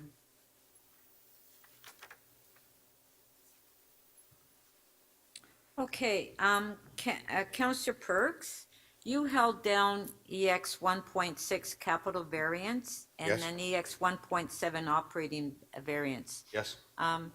Do you think we could dispense of those two items with a couple questions that you have? I have some quick questions on each and a brief speech on each. And I understand on the capital one, Councillor Crawford has a motion. And Mayor Tory has a motion on, I believe it's the operating? Yes. So if I can just, I've got like 3 questions. I've already shared them with Mr. Conforti. We'll see how we do.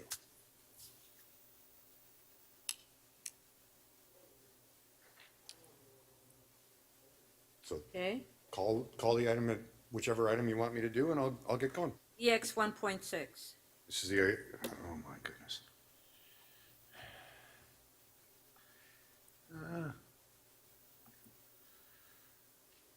The capital variance. Okay. So, Mr. Conforti, my understanding is that for good and sufficient reasons, we had to reduce the amount of capital from current going into the capital budget, which meant we had to shrink our capital program, and many of those projects that got sort of deferred were state of good repair projects. Am I correct? Yes, you're correct. And so that's when we state of good repair, it's things like small repairs on roads, maintaining facilities that we have through PFNR and other departments, things like that, right? Yes, essentially maintaining our assets in a state of good repair. And about how much, like ballpark? The amount of paused capital projects was 300 million. 300 million. Now, the thing about when we don't spend on that state of good repair maintenance is that it winds up costing us more money in the long run. Am I correct about that? You are correct that through the capital plan, you might experience inflation in future years. You might also see some additional operating costs for minor maintenance. So that we start to incur ongoing maintenance. But in some cases, like road repair, we've been told by the general manager of transportation, if you don't stay on top of that, instead of, say, a resurfacing, you might have to reconstruct the whole road at a very big cost. Is that fair? It's depending on the length of time and the degradation of the asset, that could be a possibility. So long and short, because of the circumstances we're in, we're not just deferring expenditures, we're actually increasing the amount of money the city will have to pay to maintain these assets. As mentioned, you can expect to see some inflationary costs and operating costs. That's a fair statement. Thank you very much. Those were my questions on the capital budget. And I can speak now if you wish. Okay, you want to go ahead? So members, as you just heard, for a whole lot of reasons, some of which have to do with COVID costs, some of which have to do with our financial relationships with other governments, some of them have to do with the fact that council hasn't considered a long-term financial plan in 10 years, and some of them have to do with the fact that we've been keeping property taxes low rather than investing in services. The cost to the public of maintaining our infrastructure is increasing. We're being penny wise and pound foolish. And it is my sincere hope that when we debate the budget in a month or two, that we stop that trend, because we are not saving people money by keeping taxes low. We are not avoiding our problems by refusing to have a long-term financial plan. We are actually costing Torontonians more money for the same things. Thank you. Thank you.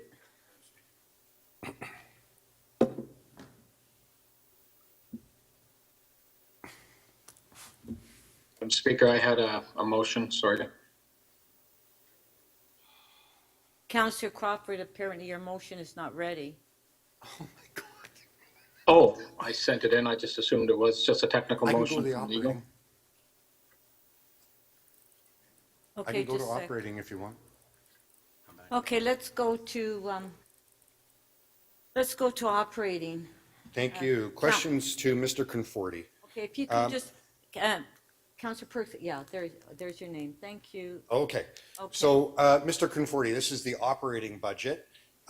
Looking through it, there are a lot of things that have added costs, things that have subtracted costs. One thing that I noticed, though, across many of our divisions, we saved money or didn't spend money because we were unable to hire all the positions that we had approved for those divisions. Is that correct? Yes, there was underspending in certain divisions where they didn't hire at the pace at which they assumed as part of the budget. Okay. And if you could just give me an order of magnitude, was the underspending in the hundreds of thousands, the millions, the tens of millions? Yeah, through the speaker. So in salaries and benefits, there's about a 3.6%, 3.5% underspending. It's in the tens of millions, but it doesn't necessarily equate to a net savings. So there might be a flow from capital that may not come as a revenue, or in many cases, you would also have additional costs for overtime in certain programs that would offset. We know we had winter maintenance costs. So essentially, it nets itself out. Yep. And what the variance identifies is an overall pressure coming from COVID funding shortfall and shortfall in the refugee response. But long and short, we approved a budget last year that said, go out and spend this much in this division, this much in this division, this many positions. And for a bunch of reasons, tens of millions of dollars in approved spending on staff did not occur. In many divisions, yes, that occurred. Thank you so much. Those are my questions. Thank you. So would you like to move the item, Councillor Perks? I'd like to speak to it, and I believe the mayor has a motion as well. So I'm happy to speak to it now if no one else has questions. Okay.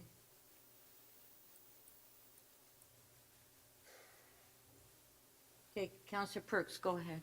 Members, it has been a long-standing grievance of many of us on council that every year we come together and approve a budget, and then during the course of the year we find out that that budget wasn't spent because we didn't hire the people to do the jobs that we approved. It's literally by division. We say we want this much money to go to this division to do these jobs with this many employees.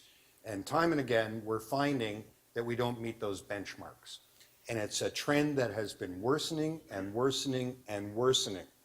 So every time a constituent calls you and says, the garbage can at the corner hasn't been fixed in 6 months, the pothole hasn't been paved, I need a report on a stop sign, and I wrote into the transportation department, I didn't hear anything for 8 months. Every time you get one of those calls, ask yourself, is this because council is approving a budget and then not spending it because we're not hiring people? More often than not, the answer is yes. In previous budget years, myself and other members of council have asked our HR department, do you have the resources to hire on and fill those jobs? And during the pandemic, the answer was no, for obvious and very good reasons. In the first year of the pandemic, we had to reshuffle everybody. But that was 2 years ago. And last year during the budget, I directly asked the HR department, do you have the resources to fill all these vacant jobs? And I was told, not right now, but we are bringing on additional resources. We're even bringing in outside people to help us do it. And by the end of 2022, we should be in a position to hire everybody back. I haven't seen the draft budget yet, but this is something that I encourage all of you to turn your eye to. Are we able to hire the people to do the jobs that your constituents depend on? Those are the remarks that I would like to make on the operating budget. Thank you. Mayor Tory, you have a motion, I believe? Okay, just one sec, please. Mayor Tory. I do have a motion, Speaker, and if we could just put it up. Do we have it? It's not, pardon me? Yeah. Okay, there it is, yeah. It's not unrelated to the discussion that's just been going on here. I mean, of course, part of the reason why there had to be some constraint exercised with respect to how the budget was spent was because when we were falling so dramatically short, we had to do two things, and both of the items that Councillor Perks held down and spoke to through you, Speaker. The first, we had to pause some capital because some of the money we ordinarily would have put to that capital, both from capital from current and also from things like the gas tax revenues, I think we very prudently and sensibly set aside in a kind of there's a word, backstop fund in case these governments did not come to assist us, notwithstanding that they had said in writing that they would. And the same with the pace of hiring and so on.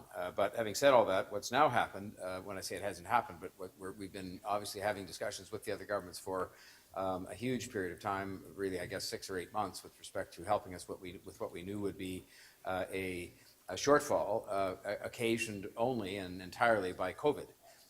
And I will say that those discussions bore fruit a week or so ago when the provincial government indicated in the letter that dealt with Bill 23 and other matters that they would come to our assistance as they promised they would to the extent of 1/3 of the outstanding shortfall, which fortunately is also diminishing over time simply because of various things that are happening with the economy and so on. The discussions with the federal government have not yet reached the same point of satisfactory conclusion. They go on as recently as this morning. I've been sort of on it every day in one way or another, but I think the time has come for this council to help and back me up in the discussions I'm having with the Government of Canada. And so this resolution starts off by simply requesting that the Government of Canada honour its own election campaign commitment, which it made in writing in response to a letter that I wrote them on your behalf, and join the provincial government in supporting the City of Toronto's 2022 budget shortfall. And again, that's a COVID shortfall. Secondly, it allows the city staff the authority, because we'll be adjourned for a period of time after this meeting, if the government fails to honour its election commitment, to include the impact of the Government of Canada's lack of promised funding in all 2023 property tax notices, such that residents in 25 federal ridings across the city are aware of this issue ahead of any future federal elections, and identifies, Part B, the capital impacts of this funding shortfall and includes it in the 2023 budget. And then it does go on to say in paragraph 3 that in the event that the Government of Canada honours its election commitment, that we take the same tax notices that go out with our property tax bills and indicate that the two governments have both come to our assistance and have helped us with the COVID shortfall. And so I think it sort of says, well, if everybody does come to our assistance, we should acknowledge that and make sure all the people who pay our taxes understand that. But if they don't, that we would bring other information to their attention. I have been in communication this morning with some of the people in Ottawa just to let them know that I had to bring this motion because I felt it was time in light of the fact today is December the 15th, and that, you know, we have to have our budget balanced by the end of the year. And fortunately, because we have been, we have been prudent with respect to a backstop, but I don't think that's the point. The point is that I think the other two governments both made written commitments to the City of Toronto to assist us with respect to this COVID shortfall. We've indicated that because we were prudent and had a backstop that was really, in a way, indirectly the subject of discussion a moment or two ago on both capital and operating, that we will make a contribution to that if that was something that was necessary. Despite all of that, the Government of Canada has not yet given sufficient indication to avoid this kind of motion being brought and perhaps the tools that are referred to in this motion being used. And so I won't hesitate. I never have when I don't believe that the other governments are giving us what I would consider to be a fair shake to go out and to make the strongest possible representations on behalf of the City of Toronto and its residents. In this case, if I was to be out doing that, in addition to what's called for here, I will seek to have the assistance of members of council because I think it is time that, if necessary, and I only say that if necessary, that we bring that message to people. We have a very strong representation of members of Parliament on the government side of the Parliament, and I am confident that with a little bit of additional persuasion, they will make their voices even more strongly heard. And they've been a very cooperative and very supportive group, but I think they need some support from us in making their case inside the Government of Canada up to and including the Prime Minister. So that's the purpose of this motion, Speaker.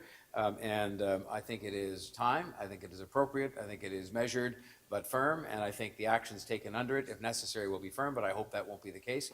And I will ask at the appropriate time for the support of all councillors if we have to go to the length of broadening out this effort that we've been making to have the federal government come to the table. Thank you, Speaker. Thank you. We do have a question for you. Oh, God. Councillor Matlow. If the mayor would consider a friendly amendment, or if I need to hold this down to prepare an amendment to the motion myself, which is regarding Mississauga has a campaign on Bill 23. I think it's called Bill 23, You Can't Afford It. And while we have a commitment, we don't have a check signed. Earlier in questions regarding Bill 109, I had it confirmed by staff that we have not, even though the province had promised to make us whole on Bill 109, they have not actually done so.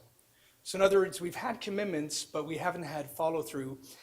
Would you consider, rather than acknowledge and celebrate the province at this point in the way that it's worded and just focus on the federal government, not let the province off the hook until we know that they should be? Well, first of all, through you, Speaker, the member of council will notice that this makes reference to the COVID shortfall and does not get into Bill 23. This has nothing to do with Bill 23 whatsoever, and is only commending the province for having come to the table with respect to our COVID shortfall. And secondly, I would advise you that I don't think your amendment to this on Bill 23 will be helpful at this stage in discussions that I've had as recently, again, as this morning with the Premier concerning Bill 23 and what it means to keep us whole. And I think I'm making substantial progress on that. The very fact that we have a letter saying they will keep us whole is as a result of my discussions directly with him and with other ministers in the government. And I don't believe that your amendment at this stage would be helpful. Mr. Mayor, through you, Madam Speaker, if we've had bill after bill after bill that have actually left us with a deeper budget shortfall. And we've been talking as a council, amongst colleagues, of the importance of waging one shape or form of a campaign to be able to address that reality. So the first time that you move a motion, it's towards solely the provincial government and suggesting and join us and the provincial government. Why would we let them off the hook so soon? Because they haven't even fulfilled their commitment on Bill 109. How do we trust them? Again, as through you, Speaker, this motion has to do with the COVID shortfall, not Bill 109 and not Bill 23. So on the COVID shortfall, the province of Ontario has made a written commitment to pay 1/3 of our COVID shortfall. And I believe they're going to be good for that. They've made the written commitment at my request. With respect to what we're now trying to do is to get the federal government through this motion and through the notice that we put into the tax bills, if necessary, to come to the table and do at least what the provincial government has done. I repeat myself, as Speaker, through you, that on Bill 23 and Bill 109, there are ongoing discussions which I'm satisfied from the standpoint of what the province has said both so far in writing and in the discussions I've been having with them about making sure that we understand completely what making us whole means under Bill 23, that those discussions are going along well enough. This would be the wrong time to be taking issue with what they're doing. I take issue with the fact same operating budget. Excuse me, I'm sorry. Okay, please stop interrupting. Allow the mayor to I answer. took strenuous issue publicly, as you know, on our behalf with the fact that they put a bill forward and passed it that left us with a huge hole under Bill 23. The result of my having taken such strenuous issue and the discussions I've been having with the government resulted first in a letter saying they would keep us whole, and now I believe we'll see some flesh on those bones come perhaps January that will say, here's what keeping us whole means. And frankly, if we're kept whole, well, I still don't like the way it was done, and I still am not sure whether that mechanism they're using will work. We will be kept whole, so we won't be shorting any money. So I'd rather not condemn or do anything else that you would like to do, because it's great theater. Oh, stop. I'd rather not do that at this stage, and then maybe if by January we don't have any commitment from them, we can take it up with them at that time. Thank you. Okay, on the, no, we're ready to vote now, Councillor Matlow. Sorry, no, sorry, Councillor Matlow. So let's put the motion on the screen by the mayor. I'm sorry, Councillor Matlow, that was it for the speakers. You can't interrupt in the middle of a vote because you decide you want to speak. No. Yeah. Yeah. Well, this motion was related to the capital variance. Yeah, the operating variance, sorry. No. Yeah. So can we put the motion on the screen? There is no amendment. There is no amendment to the mayor's motion. He has spoken on that. Okay, please, can you put the motion on the screen and let's just vote? Okay, the mayor's motion is on the screen. Please, Councillor Cole. What?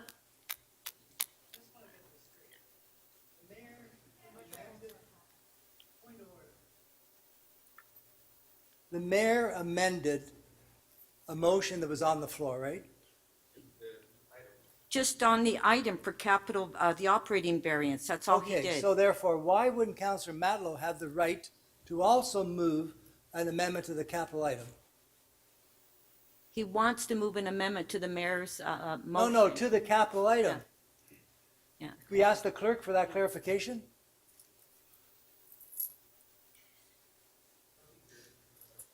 Okay, Mayor Tory. No, I mean, this is what just is going on grandstanding here now. What is going on here is this was Yeah. an honest attempt brought forward to try and make on the point of our COVID shortfall and the anxiety some people have to make an issue on Bill 23, which I'm working hard on your behalf every single day. The desire you have to make a point on an entirely different matter where there is no shortfall at the moment. It's one that might come later if we stop collecting development charges, is going to blunt, and just this very discussion itself, and probably an anticipated vote that people will make in a certain manner because they're upset about their matter not being considered, is going to blunt the efforts that I've been making for months to try and get the money that the taxpayers of this city should have.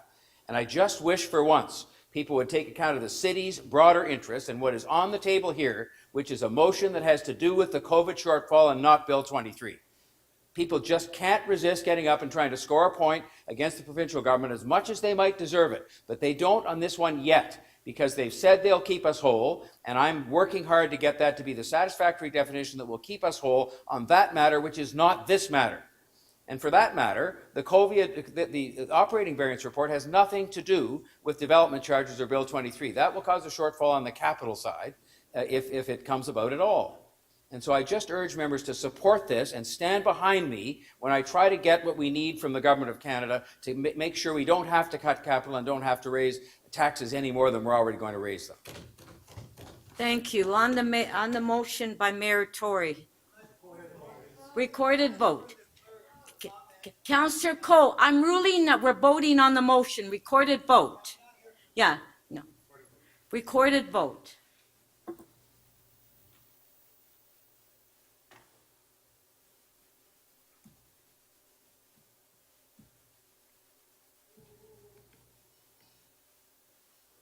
We get the motion up, Speaker, please, it's not on the screen.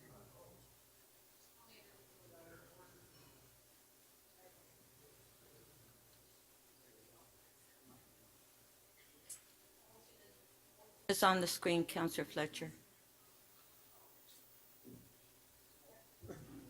So Speaker, my screen says you did not vote. Mine does too. Didn't come up. They haven't voted yet. Madam Speaker, we're going to cancel the vote. We started the vote on the wrong item, so just stand by, please.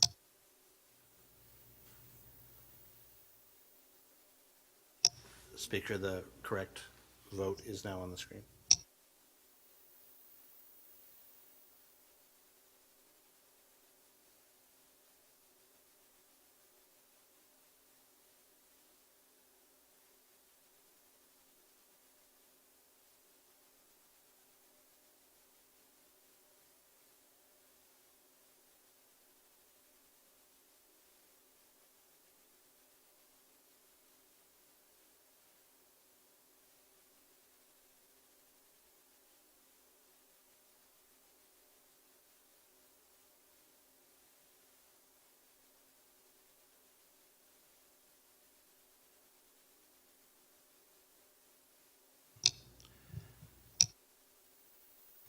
Councillor Carroll, please.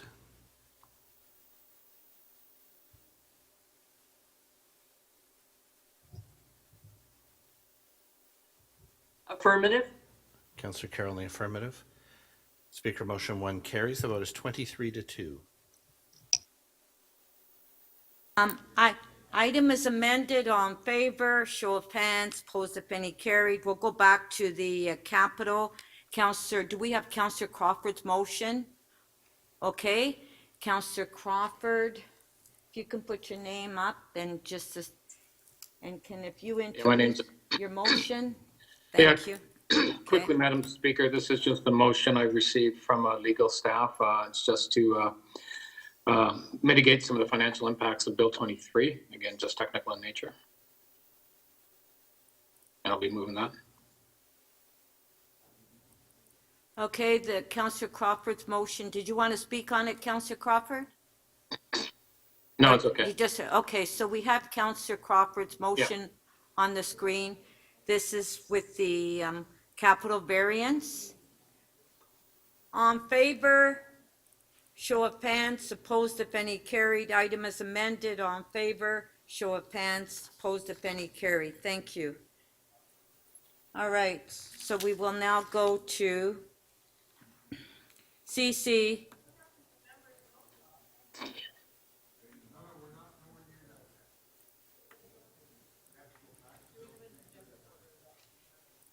Yeah.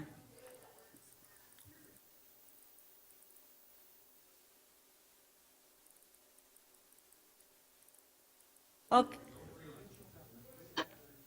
Okay.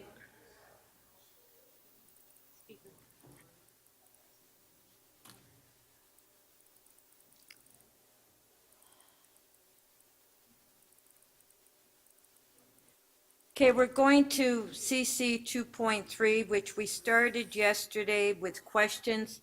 If we can put the list on the screen.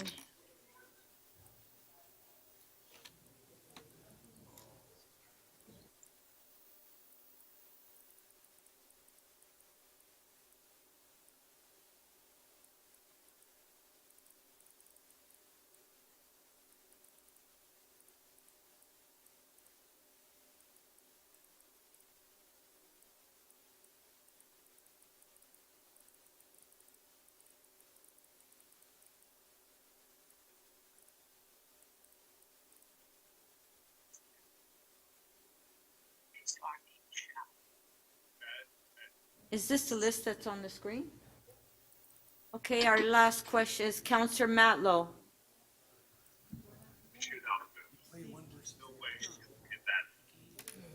Councillor Matlow, questions? Questions on Bill 330. Madam Speaker, if I could just have a little bit of silence. We can hear you, Councillor Matlow. If I can ask for some silence, please, Councillor Perruzza. Go ahead, Councillor Matlow. Thank you, Madam Speaker. Can you please?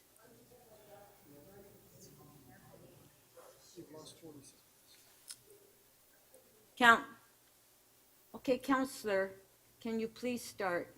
Thank you. On Bill 3, is it true now that each and every bylaw needs the mayor's sign-off that he won't veto it? So in other words, anything from a big issue that we're debating at council down to 2 feet on a height exemption at community council? Speaker, I can answer that question. So what Bill 3 contains is a provision that says that all bylaws of the city are enacted on after 2 days, so on the third day following the time that council passes it. That's by design to give the mayor the option to decide whether to exercise either the right to veto or the right to give notice of intent to veto. But what the Act also says is that if the mayor gives earlier written approval, those bylaws can be in force as soon as the mayor gives that earlier written approval. So members will notice in the first few meetings, including community council meetings, where bylaws are passed by the community councils under delegated authority from this council, we have asked the mayor to consider giving earlier consent to those items, which would otherwise wait 3 days, so that the most urgent business of the city can progress right away. We know that when council passes something here in the chamber, there are many stakeholders, there are many staff who expect to be able to act on that right away. So the mayor has agreed to provide that earlier written approval on those matters, and that's why you've noticed that in the mayoral decision so far. And now, is there a document that you could refer me to that provides the definition of a proactive veto? Like it sounds oxymoronic. So what exactly is a proactive veto? Because I thought, isn't a veto something that happens after the fact to decide whether or not a certain decision will move forward? Yeah, Speaker, I'm not clear. I don't think I said the word proactive veto, so I'm not sure what the member's referring to. Well, the mayor has. The mayor's been calling the minority rule power out of Bill 39 a proactive veto, and I'm just trying to understand: is that like a legal term? Is it found somewhere? Through you, Madam Speaker, no, that's not a legal term. Okay. I presume that that the term was used because it's the sort of thing that a head of council might be inclined to do following a veto, to replace the decision that was vetoed. However, it's not limited to that, and it is not a legal term. It's not. So it's not a term. Okay. Thank you for the clarification. Can anyone tell me, is there any jurisdiction in the entire world that has, aside from Ottawa, that has, and actually Ottawa's rejected it, so even, never mind that. Is there any jurisdiction that we know of in the entire world, in the democratic world, that makes decisions without a majority of the members of that legislative body making the resolution? I actually didn't hear the end of your question, but as I understand it, you're asking whether the Bill 39. Is there a precedent for any democratic legislative body in the world making decisions by minority rule rather than majority? I am not aware of one, but I cannot claim to have researched the entire world. I have done some research on It's a big world. municipalities in North America. Okay, but in the democratic world, we're not aware of one. Now, Mayor Tory has said that the city should trust him, that he's the same mayor today as he was yesterday or before the election. Is this bill about this mayor in particular, or is it about any future mayor? Until one day, hopefully, the bill is repealed. All legislation is in place regardless of who's in office. Of course, this legislation could be changed in future for future council terms, but there is no trigger in the legislation for a change or a review at any point in time. Okay. And has every, to your knowledge, has every mayor in our history, if they've decided that their proposal or view on the transit or the housing, has it always worked out? Like, have they always been right? Like, has that been a consistent verdict based on the evidence after years, since those decisions have been made? That was your last I don't question. see that as a legal question. I'm not able to answer that. Thank you. Councillor Sachs, questions? 5 minutes. Yes, 5 minutes. Thank you. Well, I'm not sure. I guess we don't have all the same people, so I guess I'll direct this to the city manager. So one of the submissions that'll show up eventually on this list is from Zach Taylor, who is an expert in municipal governance. And he points out that there is a particular risk if the mayor's powers are directed to specific properties as opposed to zoning areas generally. So I guess my question, will start with the city solicitor, is does Bill 39 authorize the mayor with 1/3 of council to spot zone individual properties? Bill 39 would permit the mayor to introduce a bylaw linked with the prescribed provincial priorities with reasons that would require support of only 1/3 of the members of all council in order to pass. Could that conceivably be a site-specific zoning bylaw? Yes, it could. And as Professor Taylor points out, the possibility of the mayor and 1/3 of council rezoning specific properties could cause additional instability in land values, and therefore, in his words, increase land values, undermine housing affordability, put intense lobbying pressure on the mayor, and create a consequent potential for unethical behavior. Do you agree that those things could all be consequences of spot rezoning by a minority? I'm not really in a position to comment on that. Thank you. The third question, again to the city solicitor. Professor Taylor has recommended that the mayor and council should agree to explicit guidelines for the use of the mayor and council's powers over planning policy and development approvals. Is that something that council can do? Council could certainly work with the mayor to develop procedures. Thank you. Thank you. Okay, speakers, you can change the screen. Councillor Matlow to speak. Yeah, Madam Speaker, I have a motion. And by motion, while we don't have the power under the bill to restrict the mayor's powers, we can pass a resolution ourselves about what we believe is right for this council. And my motion, although it's not in front of you, but I'll paraphrase until it's put up on the screen, is for council that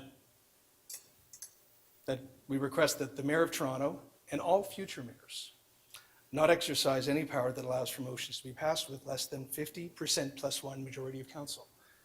And the reason that I move this is because, like Ottawa, and I hope that we take Ottawa's lead, we have an opportunity to take a stand for the basic tenets of democracy. You know, I know that some members of council feel uncomfortable speaking out, and I know that some members of council don't want to upset the mayor because, in a way, there has been strong mayor powers since 2006 under the City of Toronto Act, where that is the reason why most any mayor has been able to win the vast preponderance of votes. People don't want to lose their committee appointments. They don't want to lose things. And I get that.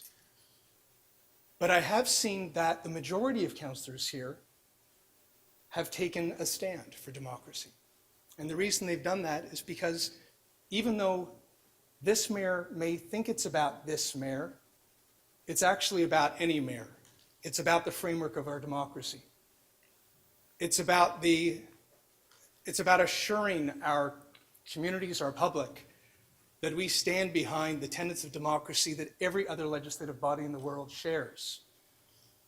That the majority rules, that the minority is heard.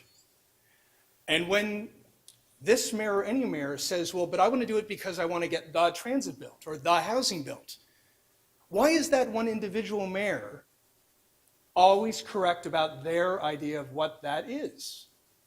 Did all of you always agree with David Miller?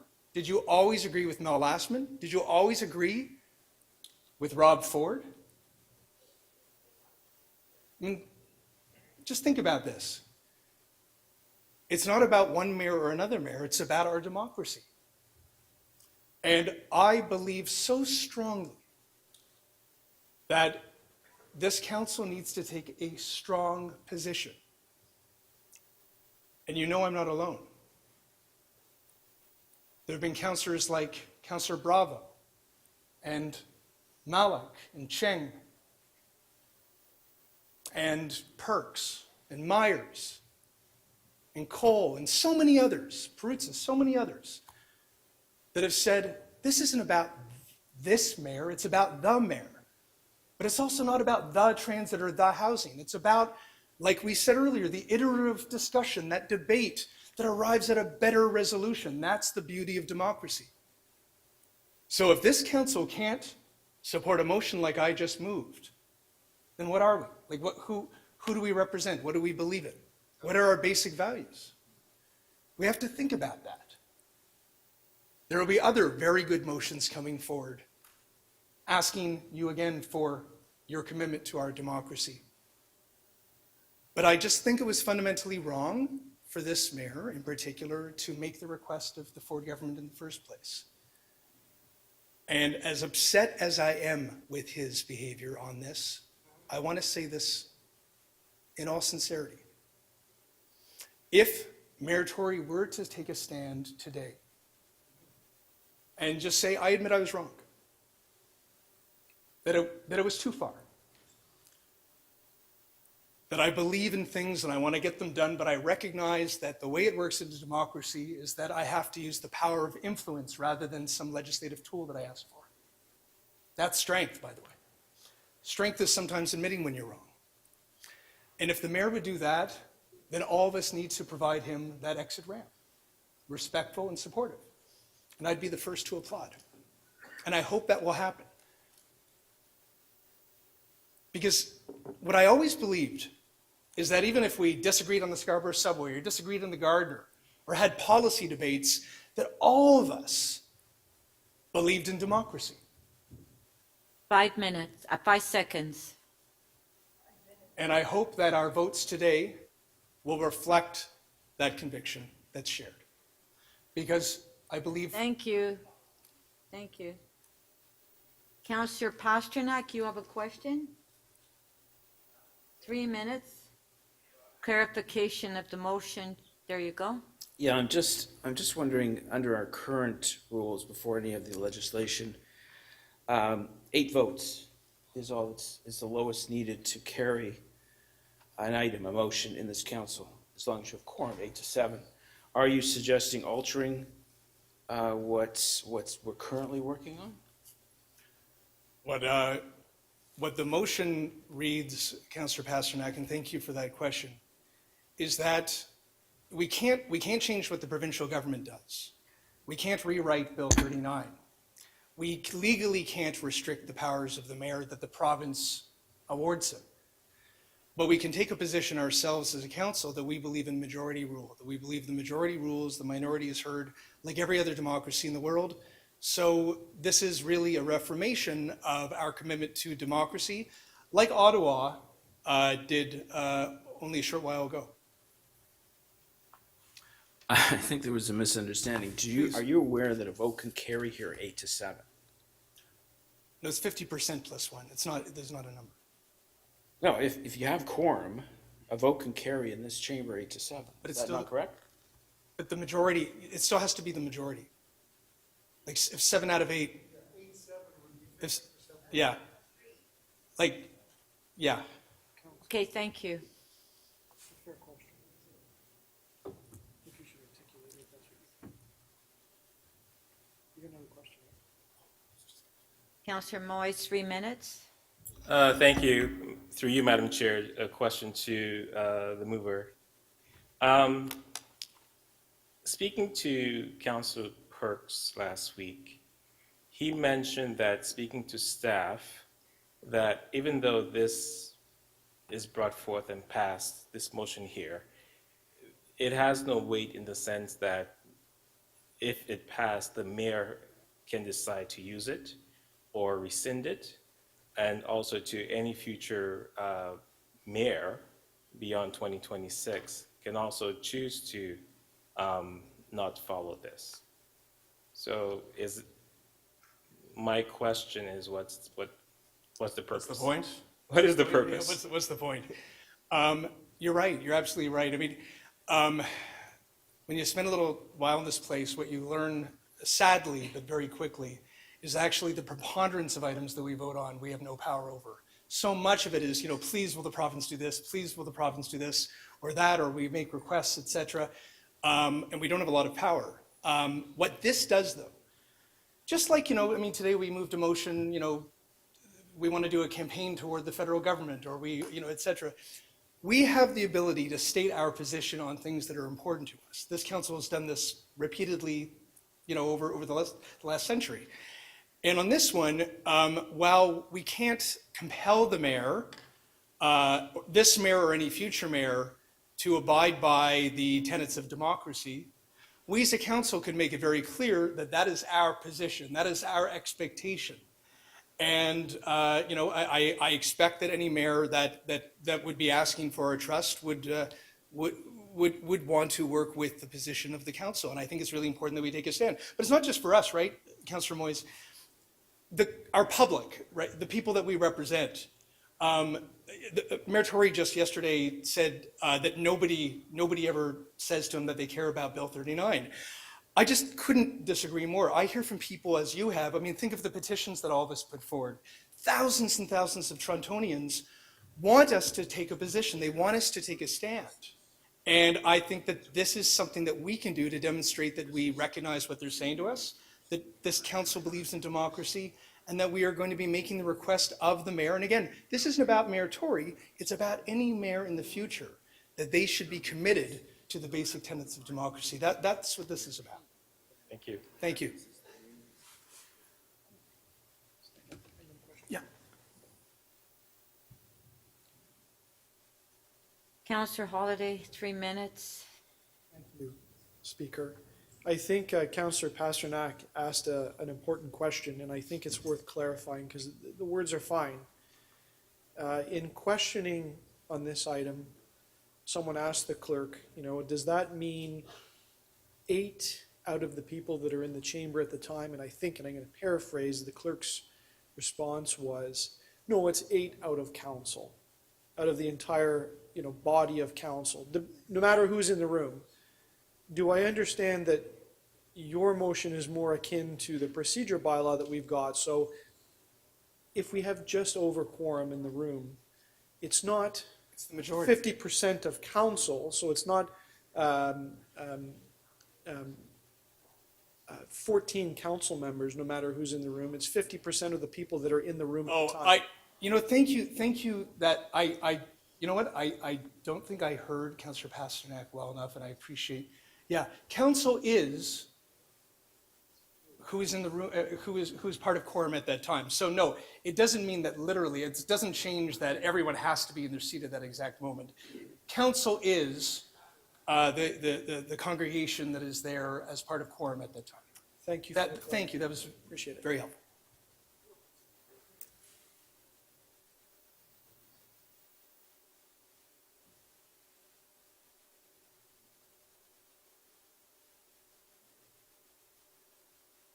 Councillor Morley to speak. Thank you, Madam Speaker. Can everyone hear me all right? Yes. I hope I don't have my headphones. Apologies. Thank you. I have a motion, if it could be brought up onto the screen.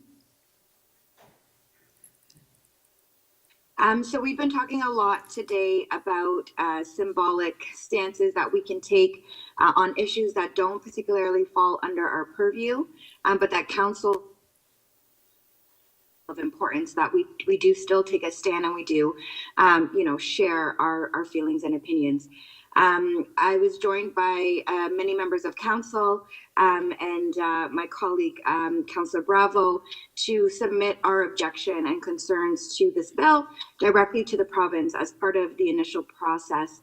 And while I understand and appreciate that this may not hold much weight, I do think, as our head city solicitor had indicated to us at our meeting yesterday, this presents an opportunity for council to share our voices on this issue.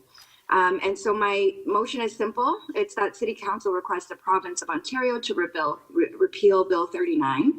And I think many members have risen and spoken to our concerns and our objections.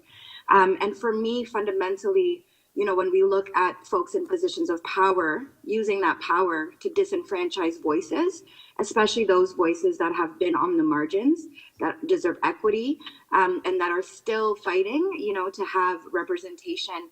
The fight is not a level one. It is not an even one. It is not an easy one.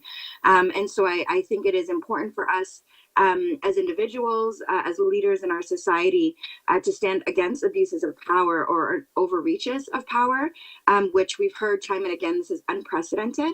And so for that reason, I think this is an opportunity for us to make clear our request of the province on this matter. So I will look to my colleagues for their support to send this symbolic message to the province that this bill does not have a place in the city of Toronto and in any you know, modern democracy in the world, and it should be repealed.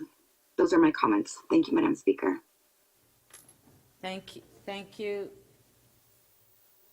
We do have a question for you, Councillor Matlow. 3 minutes clarification of the motion. Sorry, on a small point of order, I want to thank Councillor Pasternak. I'm going to adjust the wording slightly to reflect his, I think, very thoughtful question that I was not following. So thank you for that. Councillor Morley,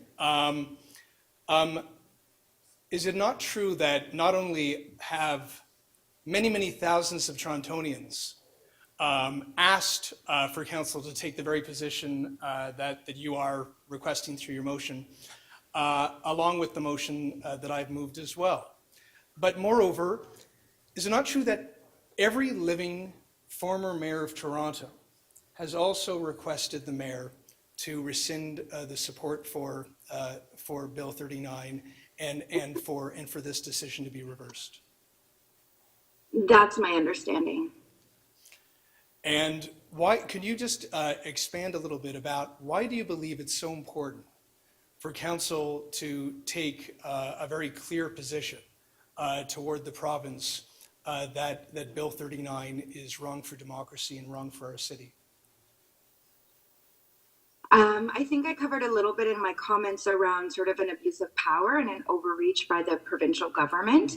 What we learned back in 2018, that the only defense against, you know, the powers of a sitting premier is decency, and I think and thoughtful consideration in terms of the impact of these kinds of bills and this kinds of legislation.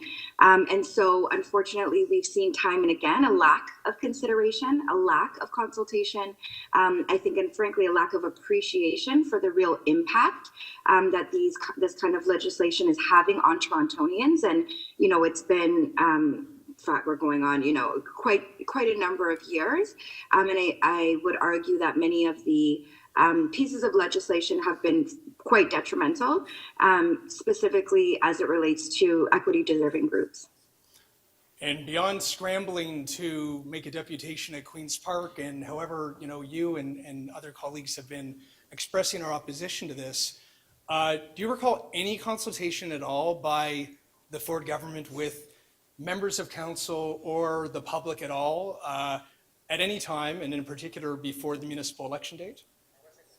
Because I don't recall that. Not to my knowledge, though I wasn't a member of council prior. I had no knowledge of any consultation, and we heard time and again from senior members of our city leadership that they similarly were not consulted or engaged on this issue. And not when you were just a member of public before you were elected? That was your last question.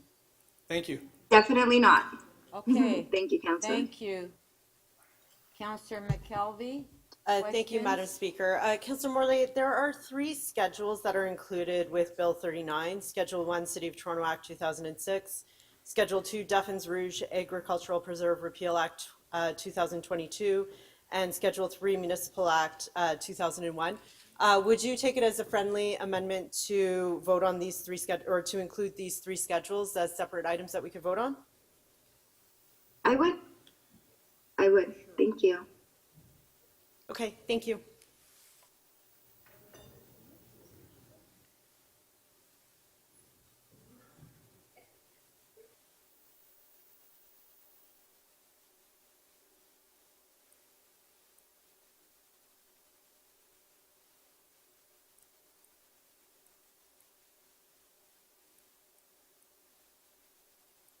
Councillor Myers to speak. Thank you, Madam Speaker. Over the last few weeks, I've been proud to stand with the majority of my colleagues, and I believe the vast majority of Torontonians, to oppose Bill 39, the ironically named Better Municipal Governance Act. This highly undemocratic legislation erodes the core democratic principle of majority rule, has baffled democratic governance experts from around the world, and worst of all, confirms the cynicism of an astounding 71% of Toronto voters who concluded not voting was the best option available when our city faces so many crises, from affordability to safety to a changing climate. Despite these enormous challenges, why bother was the overwhelming consensus for Torontonians. None of us should be happy about this, and we each have a responsibility to fix it. Because each of us understands the fragility of our democracy and that the threats to democracy around the world, apathy, divisiveness, and misinformation, are the same that threaten our democracy right here in Toronto. Legislation like Bill 39 is no exception. Rooming houses are often cited as the reason as to why Bill 39 was needed. And it indeed was a failure of previous councils for over a decade to legalize, regulate, and protect affordable housing options for our most vulnerable residents. But in the rush to force through a process that would finally force us to do the right thing, we didn't give our democracy, and by that I mean the citizens of this city, the respect and reverence they deserved. For where council failed, the voters succeeded. They just elected a majority of councillors that understood the importance of legalizing rooming houses and voted just yesterday to bring a dignified existence to our most vulnerable citizens. Finally, to paraphrase the Honorable Elizabeth Doddswell, the Lieutenant Governor of Ontario, every time I walk into this chamber, I walk in with a sense of awe, but also a heavy weight. The weight of obligation, the weight of opportunity to protect and nurture something that we all hold so precious, and that's our democracy. Democracy is an interesting word. It's so much more than a vote. It's really about how we choose to live our lives together in community. We face enormous challenges as a city, a province, and a country, and I firmly believe, as I sincerely believe all my colleagues do, that in meeting these challenges, we must never view our democracy as an impediment to achieving the goals, but rather our greatest assets when hard decisions need to be made. For all of these reasons, I will once again proudly stand for democracy and register my opposition to Bill 39. Thank you. Thank you. Councillor Bravo to speak. Thank you, Speaker.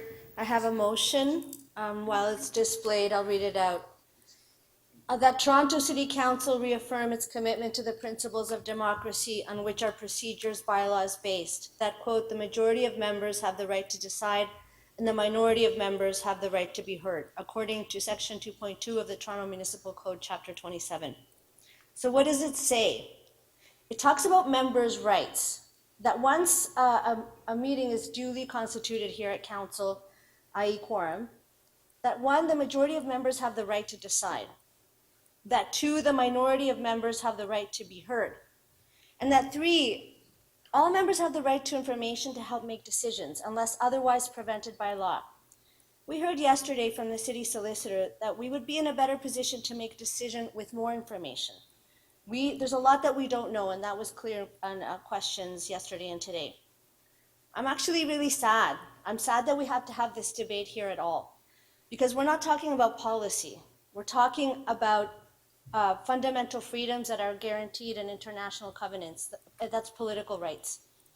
And I also don't want to have to say that I also have knocked on many doors. In fact, some of you might know that it's like a hobby of mine. I've knocked on hundreds of thousands of doors over the last 25 years in many parts of Toronto, and not once has anyone ever said to me, you know what I really want is for council to rule with 1/3. And you know, I won my seat after a few tries with a pretty big majority, but that doesn't mean that I have the right to have more say because of that winning margin. Conventional understanding, okay, this is not radical, is that councillors are here to represent their constituents. We as councillors are closest to the residents and most responsive to their needs. And it's because of this very closeness that courts have give deference to decisions made by municipal councils. People whose system of governance changed, they haven't been heard. They weren't heard in the election. They're not being heard now. They've never had a chance to come here and talk to us and depute. What we're being asked to do is to be complicit in undermining the very principle of democracy. And while municipal governments, we've heard from the courts, isn't covered by the Charter of Rights and Freedoms, political rights are guaranteed, as I said, by governments signed and enforced by Canada and in existence all over the world. Please don't tell me that we're going to be the ones that break that. And for what? We know that Bills 3 and 39 are for the enforcement of a provincial agenda that we've heard time and again unanimously in this council is harmful for the city, harmful for our capacity to build affordable housing, harmful for our environment, et cetera, harmful for our finances. There's no expert evidence, and we haven't heard any right now in this council from any staff. We asked experts on municipal governance, and this is what they told us. Minority rule is a Toronto-only invention. No lawmaking body anywhere enables a minority to triumph. Bill 39 is not a strong mayor system where it exists in the US. It has checks and balances. Typical strong mayor systems give mayor the executive and administrating authority, but council retains legislative powers. Members of council make law and make policy, which is what we were elected to do. In some strong mayor cities, the mayor can veto a council vote, but that veto can be overturned by a 2/3 vote of council. No US city restricts strong mayoral authority to policies aligned with the state government. Therefore, what Bill 39 does is, in a way, create a chief provincial enforcement officer, and that's from an expert. This isn't giving Toronto a strong mayor, it's silencing council, and that means muting the voices of the people that we represent. And a premier who will run our city with audit powers that could result in cuts and contracting out and hurting people of Toronto. So I beg all members of council today, uphold the principle of majority rule. Reject Bill 39. Speak for the people who sent us here because they expected us to have a voice and a lawmaking and a policy-making capacity. And please support democratic decision-making.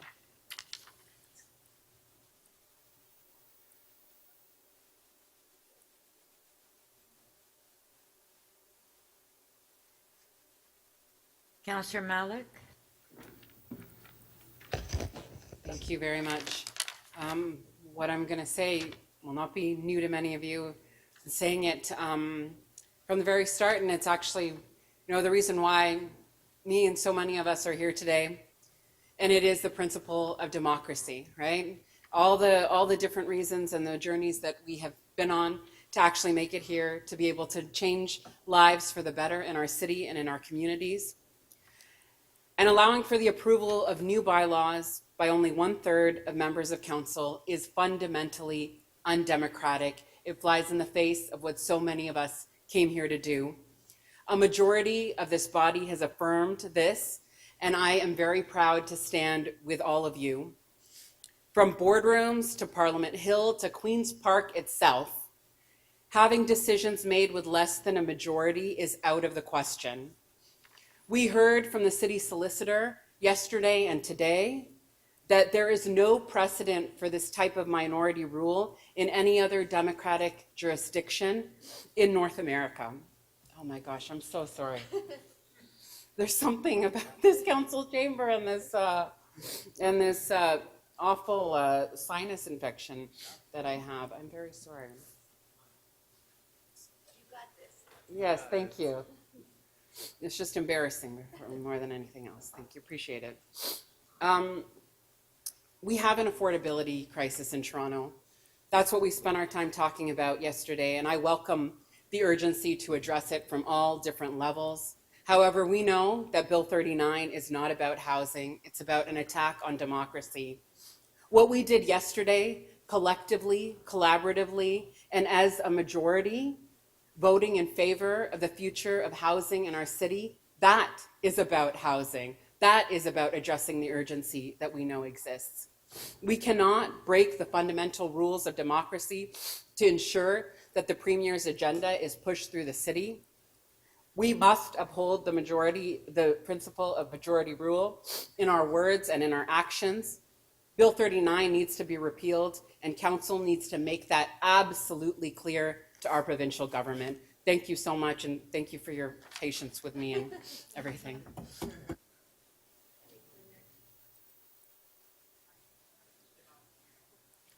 Councillor Pasternak.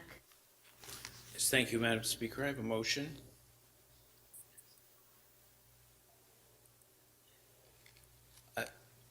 So go on the screen. City Council requests that the Province of Ontario amend Bill 39 to include a sunset clause such that the Act's necessity is reconsidered 6 months prior to municipal elections. So what I'm trying to do here is make the legislation temporary and that it must be renewed at the end of each term. And I will say that at the onset, any centralization of powers of this nature in an elected body does cause concern, and it makes me feel very uncomfortable. However, if you look at most Western countries, at the national level, at the state level, province, cantons in Europe, local levels in towns, cities, and municipalities, there are in fact statutes, bylaws, constitutional provisions, judicial rulings, and other sources of governmental power that sit on the books, are available to those in power, and that do not require the immediate or full support of elected officials.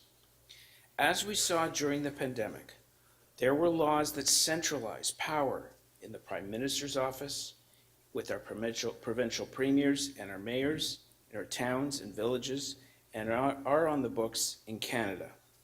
And some were used for the very first time. And I realize this made people very uncomfortable.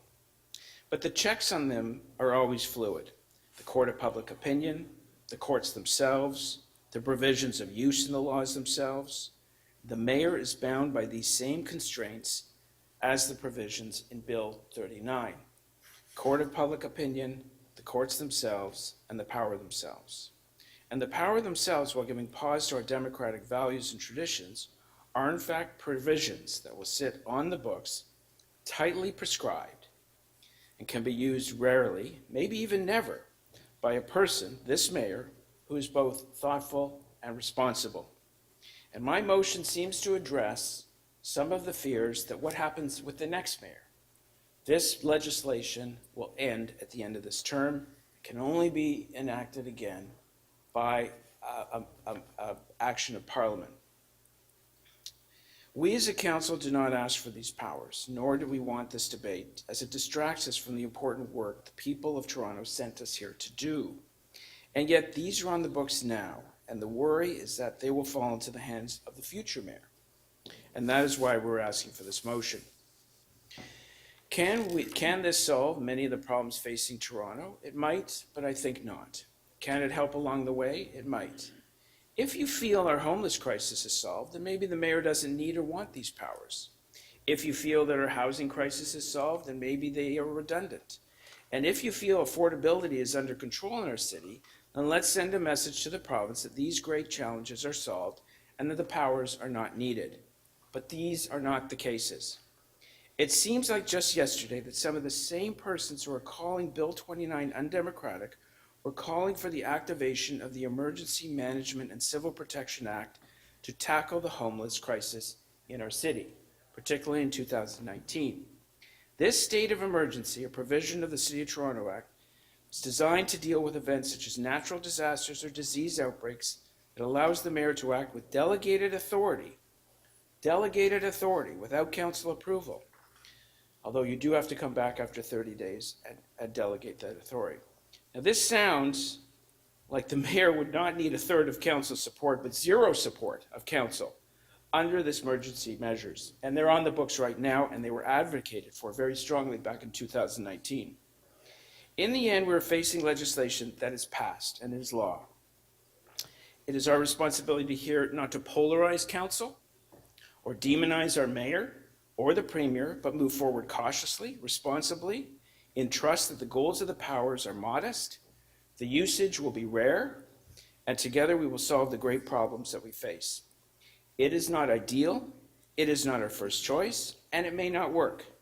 But let us give us a try, keep a close eye on it, and continue to do the important life-saving work we are sent here to do. And I would ask for support of my motion. Thank you. Thank you. We do have a couple questions for you, Councillor Bravo. 3 minutes clarification of the motion. Thank you, Speaker. I just want to understand the motivating things that you said, Councillor Pasternak. Did you equate the use of emergency powers with a one-third minority rule power? Like, in your mind, are those the same things? They're extraordinary powers. They're in the same basket of extraordinary powers. What is the emergency that gives rise to the one-third minority rule? Well, I mean, legislation refers to provincial priorities. You'd have to monitor that. They see affordability as an issue. They see the building of housing as an issue. Those are the main kind of motivations behind this, I assume. I don't sit in cabinet. I've got enough to do here. Well, that is a good point. So provincial priorities has been very loosely defined in Bill 23 and in the subsequent bills. And as I understand it, maybe you have different information. Provincial priorities can change at the discretion of the provincial government. So that means that we are essentially conferring powers, emergency-like powers, for priorities that have not been defined in any and spelled out in any way. Is that correct? I think you're misunderstanding. You're asking for clarification of the motion. The motion puts a dead end on this legislation. It doesn't extend it. It doesn't support it. I appreciate that. Yeah, Sorry. that's all I'm trying to do. Sorry. And- So I just want to ask, if it's 6 months, why did you choose 6 months before the election? Well, it's traditionally the end of our term, and I think it has to be aligned with what's going on at City Hall. It's also very close to a new provincial government, which goes to the polls in June. It was also a recommendation from legal. Okay, so it could be 6 months from today as opposed to 6 months before the election? It could be, but a sunset clause usually occurs, over a period of time where legislation expires. It's like an expiry date. And all we're doing is asking them for it, so that we're putting a dead end on this bill. And quite frankly, I tried to figure out a way of the best way of ending this. It's law now. And this seemed to be the best way to let us govern, but let us watch it closely, and let's put an expiry date on it. Thank you, Councillor.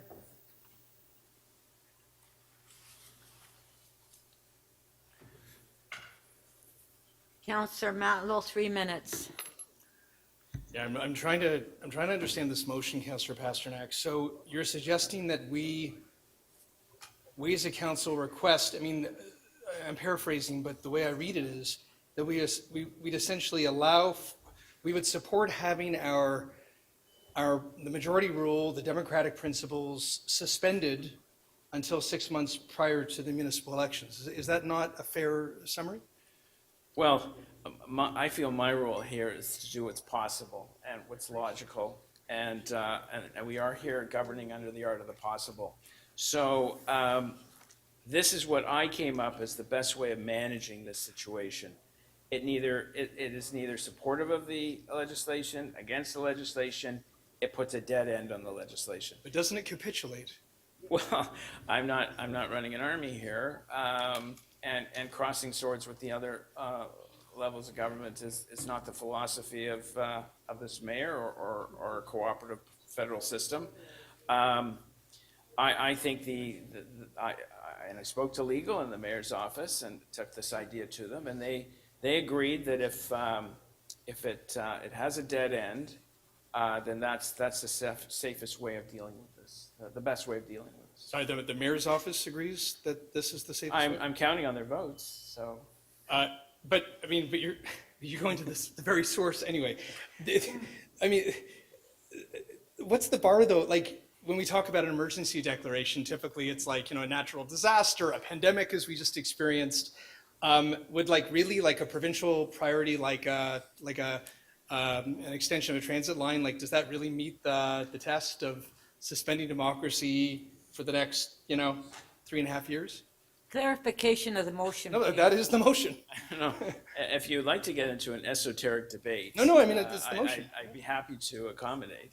But I think what you're looking at here is a situation in which there's the unknown. So although prescribed provincial measures out of cabinet could encompass anything, but I think, as I tried to explain in my remarks, emergency powers are only handled well by responsible political leaders. And this mayor, I trust him to handle this extremely rarely, maybe even never, to advance the safety and prosperity of our city. But then if I may, do I infer correctly then that by you repeating the words emergency powers, that you are equating any of the provincial priorities as emergency powers by definition? That's your last question. The only thing I can say is, Councillor Matlow, you were calling for the activation of the Emergency Management Civil Protection Act in this city in 2019, which would have required zero councillor support for the first 30 days. What was the context? So it was homelessness. Okay, thank you. Councillor Crescenti, 3 minutes. Councillor Thank you, Crescenti? Speaker. Councillor, yes, Yes, go ahead. can you hear me? Yes. Okay, all right. Councillor Pasternak, so I just want to get some clarity along the part of the motion that speaks to the acts, reviewing the act's necessity. You mentioned, that this brings it to an end.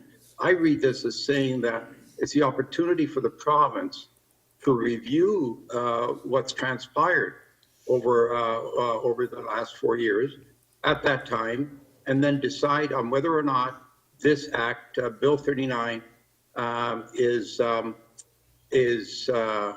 functional, it's working, whether doing what it's meant to be doing, and whether they want to continue to enforce it. Is that what you're asking here? And if they wish to renew it, a review it, so it's just a review. It doesn't put an end. No, it's not even a review. We're asking the province to embed in the legislation, and I realize the legislation's been passed, that it would automatically end 6 months prior to the next set of municipal elections. If the government of the day decides to renew the legislation, I guess that's out of our hands, and we can object to that. But the bottom line is this legislation under a sunset clause, and I have no idea whether they'll accept this suggestion. This legislation will end less than 4 years from now. All right, thank you, Councillor. You're welcome. Thank you.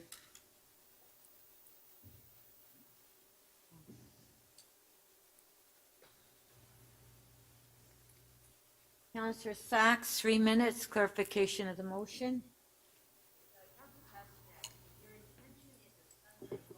That Bill 39 would cease to operate at that point. I suggest friendly amendment, you say so. And what you have here is simply a review 6 months before the next election, not that the act expires. So I suggest you amend it accordingly if you wish it to have that effect. Well, the word renew does not appear in here. Well, what a sunset clause would normally do is say that the act will expire or cease to operate on such and such a date. Right. And what you've got there doesn't say that, in my opinion. I used to be a legislative draftsman. Well, I mean, we can. Legislative draftsman. Okay. Yeah, okay, well, I mean, I appreciate your suggestion. If you want to speak to legal, we had this reviewed pretty closely. But if you feel you want to wordsmith it, we're always open to new ideas. Okay, Councillor Pasternak, then why don't you sit down with the councillor? And then we have Councillor Carroll, 3 minutes. A very quick question, Madam Speaker. Can I take the intent of choosing 6 months? That essentially, at that point in 2026, essentially both governments will have prorogued to begin their campaigns, which then puts the decision as to whether or not there should be a Bill 39 into the hands of the electorate, Was that your intention, to simply put the matter of whether or not we should have Bill 39 going forward in the hands of the voter? And then they can make their message clear to both the provincial and municipal government at that time. It would be nice if it was removed prior to the next next municipal election. The earlier, the better. Okay. Well, I only asked because if it was the intention to put it in the hands of the electorate at that time, that makes it possible for me to support your motion. I can barely hear, madam, because of the technology, so I'll mute. Thank you. All right, no, I appreciate your support. Thank you. Thank you. Yeah.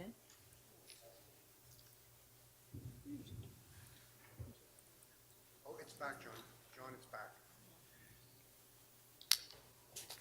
Councillor Fletcher, 3 minutes.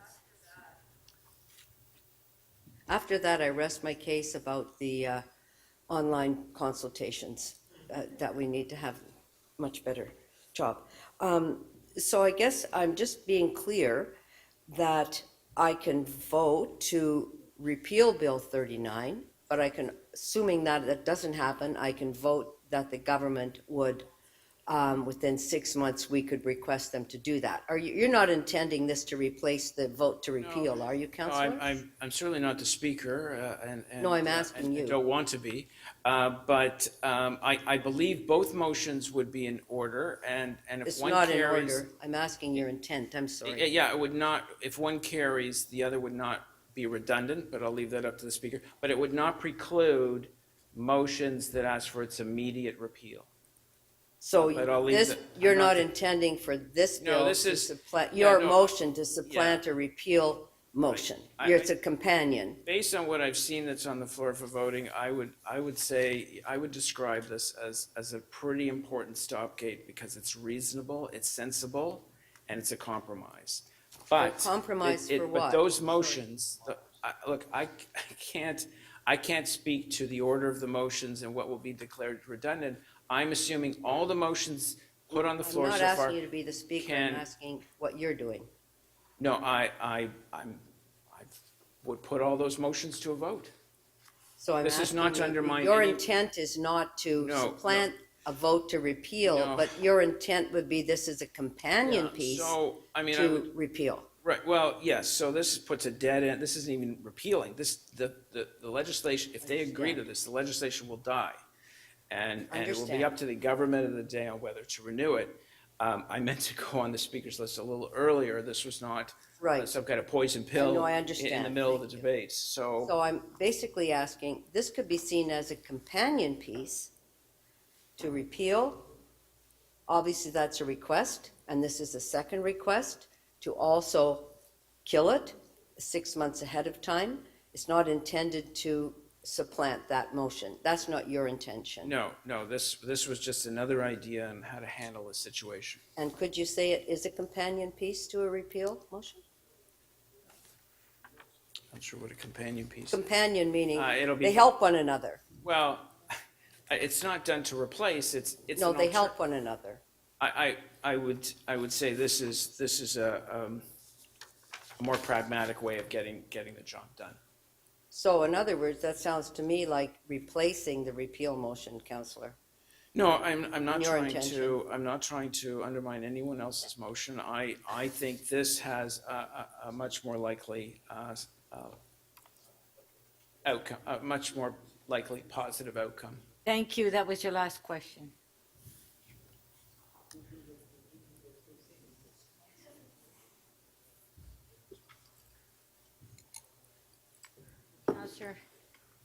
Councillor Moyes? Thank you, Madam Speaker. Just a quick point of clarification to my colleague. So you're asking for this bill to be revisited or reconsidered 6 months prior to the next election. But you do realize Bill 39 also doesn't only cover Toronto, but also Ottawa. And based on what I've been hearing from the province, they're looking to extend that to other municipalities as well. So is your bill, your request specifically for Toronto or all municipalities that this will cover? Well, I've learned through political science that other municipalities don't like being told what to do from the city of Toronto. So this is a made in Toronto motion. But the bill covers the But the entire bill, province. yes. I mean, the bill might include other municipalities down the road, but this would affect any other jurisdiction that's included, because under this motion, and if they agree to do it, the legislation would cease to exist as on this timeline. Okay, thank you. That's it. Thank you.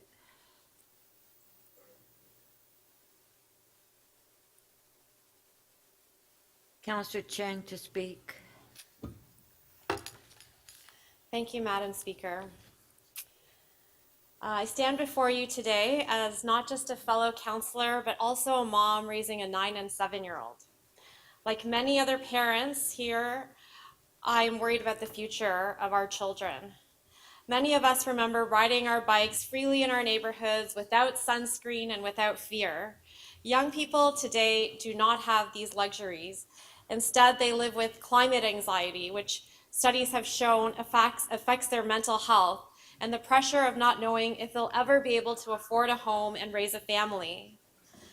Amidst the complexities of this changing world, there is one thing that I want my children to have, and that is the knowledge that they are living in a democracy where majority rules. Requiring a majority of votes creates an accountability and tension that is good for leaders. It's easier, perhaps faster, to impose your will on people than to listen and lead by winning people with your vision. Democracy is messy because we as people are messy. It forces us to debate, to wrestle, and sometimes compromise. This keeps us humble. The problem with Bill 39 is the risk it creates for the future, a risk of a future leader who might wield this power for personal gain and not towards the betterment of our city. We cannot predict who will be elected in the years to come, but one thing is predictable. Power in the wrong hands will result in dire consequences. The difficult thing about power is that once you have it, it's easier to want more of it and difficult to give it up. One of my staff members, Atafe, and many Iranians in my community have been crying, literally weeping these past few days as people in their home country of Iran are being executed because they are fighting to have their voices heard. As we see the tyrants in our world imposing their will on their people and neighboring countries, we see the harm of unbridled power. So this one seemingly small move towards minority rule is a slippery slope that does not lead to a better future for Toronto that is anchored by democracy. Increasingly, people are disengaged and apathetic towards politics. Life is difficult and overwhelming. Few people have the bandwidth to understand the wide-reaching impacts of bills that do not have immediate pain points. Further, when people feel like their voices no longer make a difference, they are even less likely to spend time trying to participate. This is the wrong direction for our city and for our democracy. We should be moving toward democracy is frail, and we must protect it. For some of us new councillors, the time and attention that we have spent on this one bill has been emotionally exhausting. There are so many fires raging in our city: homelessness, mental health, addiction. These require us to come around the table and work together towards meaningful solutions. Bill 39 has divided us and taken our time and energy when we should be spending time to get to know each other, finding out each other's priorities, and working together to solve these critical issues. But the foundation of our work should be built on one simple principle, and that is that our voices matter. It's why I ran and why I cannot support Bill 39. Thank you.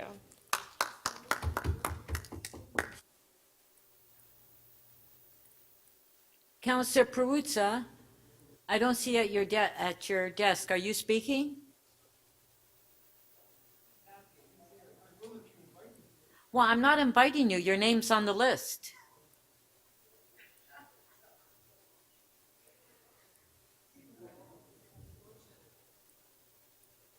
Peruzza, you put your name on the list to speak.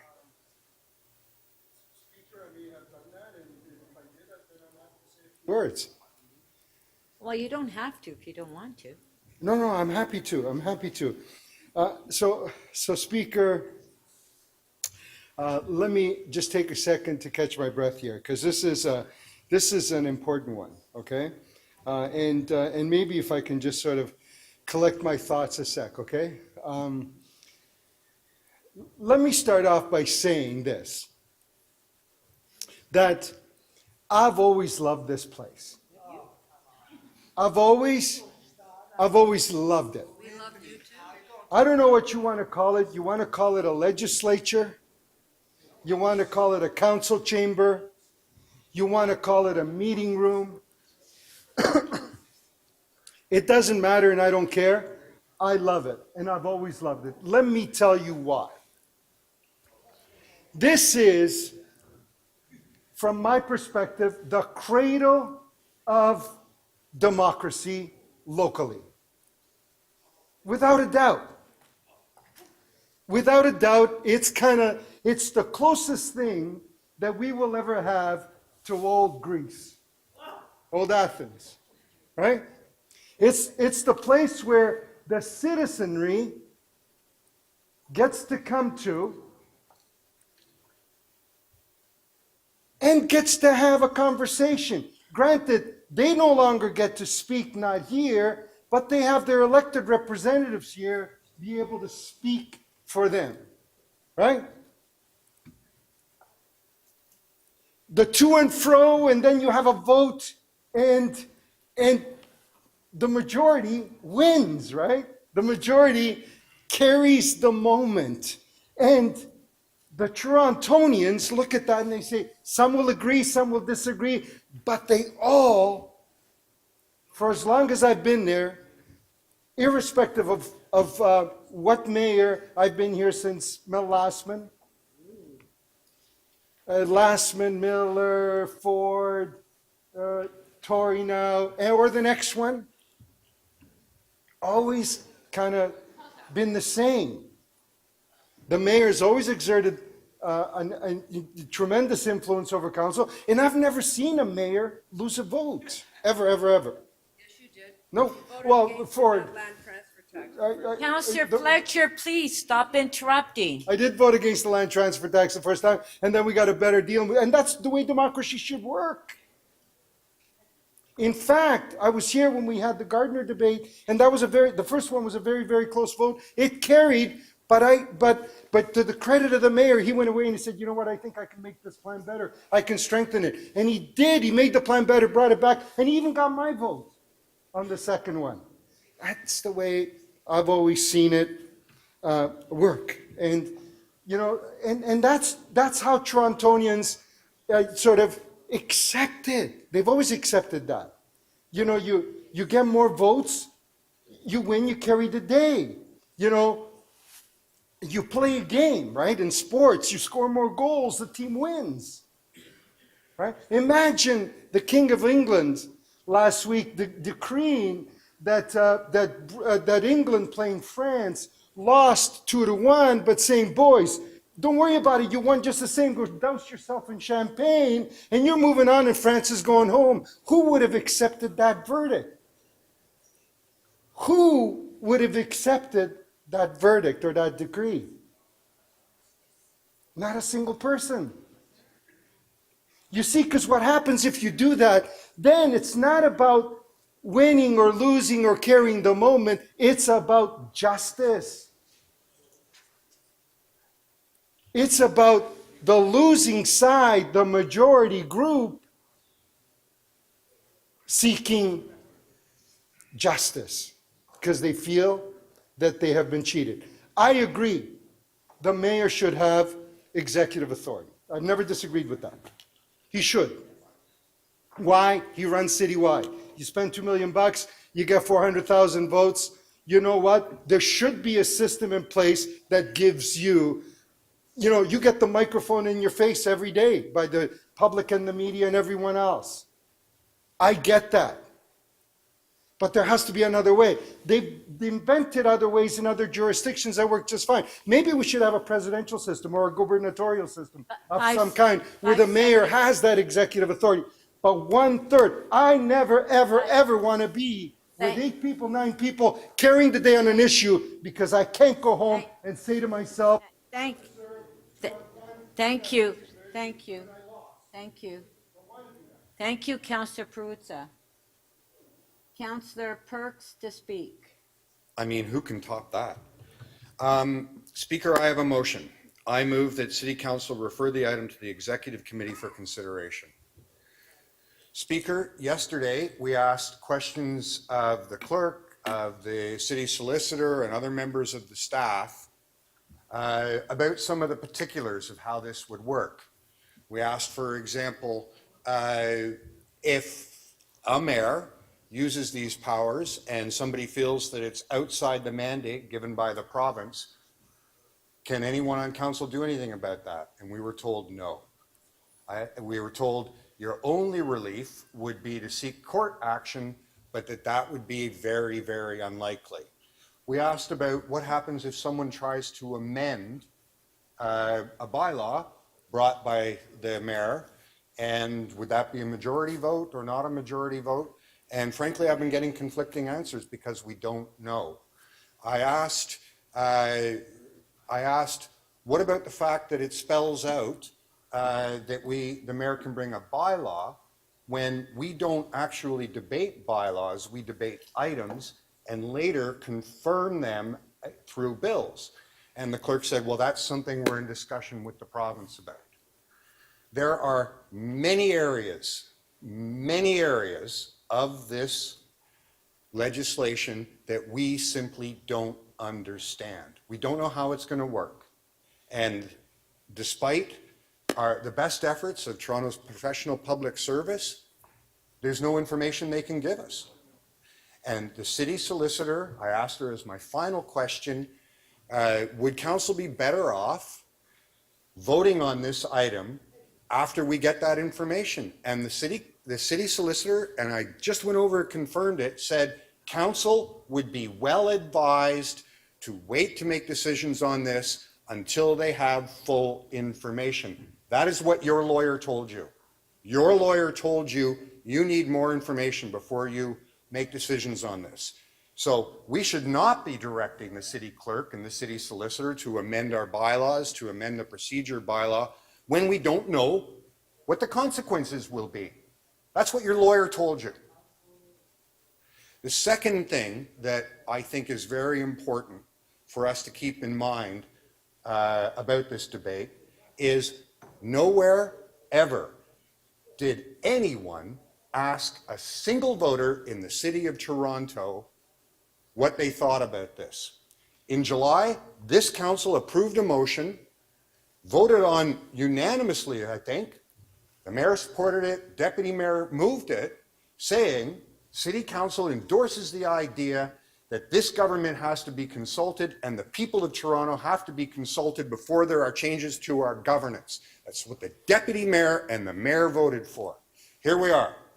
Have we consulted with the people of Toronto? No, we have not. We've consulted with nobody. Nobody. Nobody. If you think that the people you represent, who effectively had their votes stolen, have a right to come down to City Hall and tell us what they think about this, you should vote to refer. Thirdly, many members of council have put a tremendous amount of work into going and informing themselves on this issue. Councillor Sachs was talking about some experts she's talked to. I know that Councillor Malik has talked to some experts. Councillor Myers was actually quoting from legislative record. Councillor Bravo has sought out advice. I've sought out advice. And you know what? The advice is consistently teaching us about new problems with this legislation. The reason this government uniquely opens its doors and welcomes the people we represent in to come and talk to us is so that we learn and do better. Here we are facing one of the most profound, actually probably the most profound change in how this city is governed. Our city staff couldn't find a single example that matched it, and we haven't taken the time to learn from the people we represent about whether it's a good thing or a bad thing. So for those three reasons, I urge all of you to refer this to the executive committee. Our city solicitor told us we need to know more. We haven't heard from the people, and there's still problems that we need more advice on from the people we represent. Thank you. We do have a referral motion, so it's 2 minutes. So Councillor Bravo, you have a question to the mover. You have 2 minutes because it's a referral motion. Clarification. Councillor Perks, in the procedure bylaw that governs our meetings, currently it defines members' rights. Would you say it also defines members' responsibilities? Absolutely. In fact, there are mechanisms within the procedure bylaw where any member can stand up and say another member has abrogated their privileges. So there's specific tools that hold us to account to each other in making sure that our rights are upheld. And number 3 of 2.2 says that all members have the right to information to help make decisions and unless otherwise prevented by law. So this meeting that we're having today is currently operating under these procedures, correct? Because it stipulates majority rule as number 1. Well, actually, what we've heard from the clerk is that provincial law supersedes our bylaw. So we don't actually know for sure what rules we're operating under right now. And that's part of why, and we couldn't get the answers to the questions yesterday. And that's part of why I think we need to take it to a committee where you're allowed to ask multiple rounds of questions and really dig in and make the changes you need to make. And you feel that that is the time when we can really understand the implications on the way that we fulfill our duty as elected councillors? It is literally the reason we have committees, so that items can be discussed in more detail with greater opportunity for councillors and the members of the public to pull the whole item apart and understand it. That is the only reason we have committees. So we've heard that no resident, no expert, no governance review process raised the idea of 1/3 minority rule. Is that correct? Did we hear that yesterday? We heard that yesterday. And at committee, would we then be able to hear from residents, citizens, and experts of, 5 on seconds. this? Well, yes, I've actually heard from thousands of people in the Thank city of you. Toronto who have opinions on this, and I want to hear from them. Thank you. Okay, on the referral recorded vote. Oh, you have a question? I thought you were there for the next speaker. Councillor Fletcher, clarification of the motion, 2 minutes. So just, it would give people the chance to discuss it, those who don't like it, and also those who do like it. Yes. Because we haven't heard from people who do like it either. Yeah, no, if there's someone out there in the city There of may Toronto. well be, based on the provincial priorities, there may be people that say it's a good idea, but they have not had a forum either. Well, the city solicitor told us that she hasn't checked every government in the world. Maybe there's somebody out there who can tell us something about some government I've never heard of that operates according to these principles. It's their I opportunity. guess I'm just talking about the referral counselor. Yeah, if But we refer it. It's not only to hear against it, it's to hear all opinions. That's correct. That's what Thank I you. was just trying to say. Well, it didn't come across as close, as well as I Well, would have liked. I was trying hard. Okay. Thank you. Councillor Mantis, clarification of the motion. Thank you, Madam Speaker. Councillor Perks, by referring the item to the executive committee, how will it change the outcome of the legislation? And how would it be able to change the outcome of our procedure? In a number of different ways. First of all, I'll answer your second question. So the specific recommendation here is to direct the city solicitor and the clerk to go away and make amendments to our municipal code and our procedures bylaw.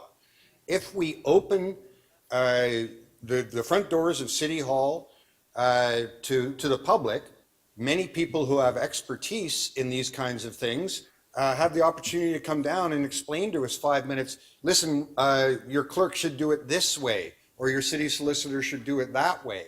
Frankly, like today we just got a bunch of, and yesterday a bunch of answers that included things like, I don't know, I've never seen this, I'm not sure.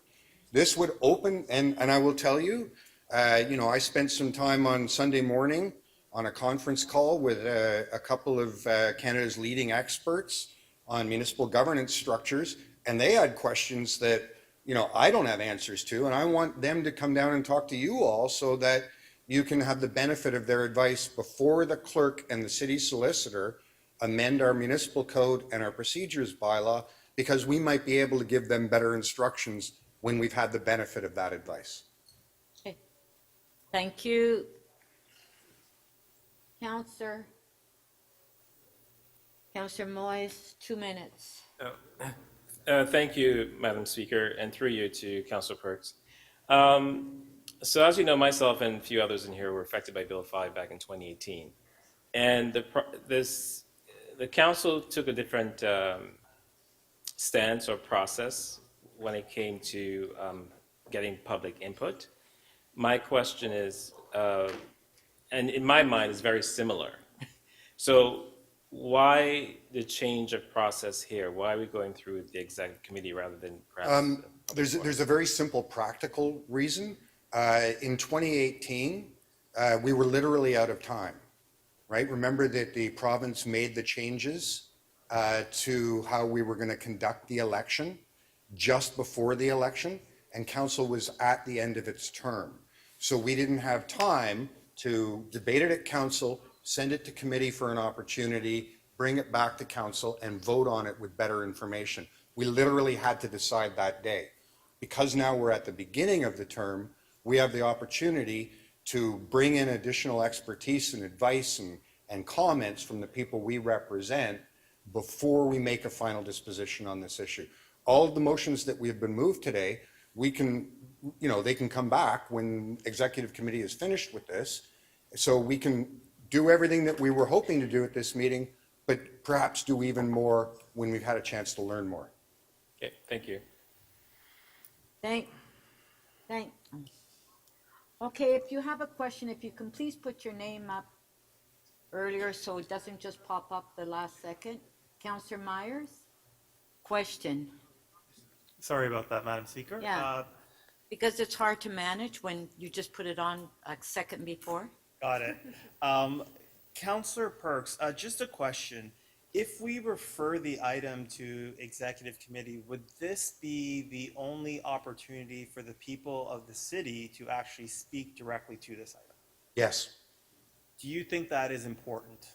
I think it's not only important, I think failing to do it is a dereliction of our duty as their elected representatives. What do you think it would say about this body if we denied the people of this opportunity the most basic democratic right to have their voices heard in their own democracy? It would say a number of things. It would say we are no better than the premier who cooked this up. It would say that we are in contempt of the people who actually elect us to represent them. It would say that as much as we feel that our ability to be city councillors has been abrogated, we're gonna be even worse to the people we represent. And in my view, and you may not share this view, I would say we fundamentally don't believe in democracy. Right. Thank you. That's all my questions. Thank you. Okay, Councillor Sachs, you just put your name up? Okay. Yeah, it's just that it takes a second for it to come up and yeah. Councillor Sachs, 2 minutes. I know there's a lot of items already on executive committee agenda for the next meeting and probably already for the next council meeting. Would it be possible for executive committee to hold a special day simply to hear deputations from the public on this matter and therefore avoid interfering with the other duties of the executive council? I haven't specified in my motion when executive committee would hear it. Clearly, the mayor, as the chair of executive committee, could exercise some of his authority and set special time aside together with the clerk. We've done that, something like that before. 3 terms ago, we had a mayor who thought that the right thing to do was to cut all public services. So we managed to persuade them to have a special day of deputations, and we got 24 hours straight of deputations from members of the public. This is the core service review that Mayor Ford attempted to do. And as a result of that outpouring of feeling by Torontonians, critical public services were saved. And along that same line, given the thousands of comments that we've all received about this bill, do you have an estimate as to how long the deputations would take, that if we take into account the number of people who've got something to say on this? I'm afraid I couldn't give you that. I've seen a profound change in the way people interact with the government since the beginning of the pandemic. We've had fewer deputations. I actually think this, a tertiary benefit of doing this is we remind people after the pandemic that yes, this is the government where the doors are always open and you're always welcome. Thank you. Thank you. Okay, let's put the motion on the screen, recorded vote.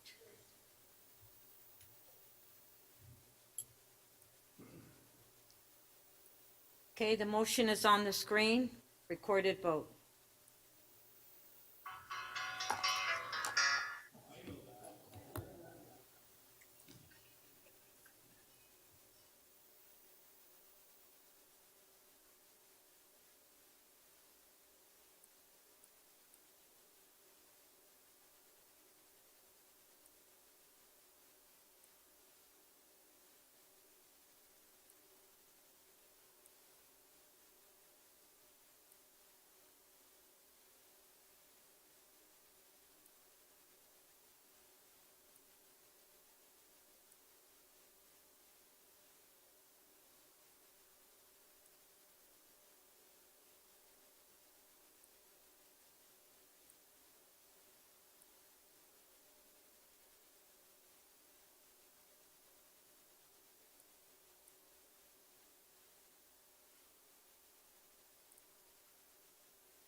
Speaker, the motion to refer the item does not carry. The vote is 9-15.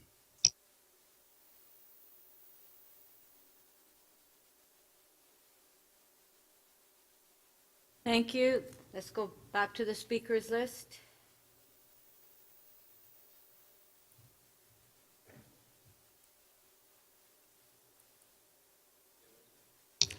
Just stand by, members, while we restore the speakers list.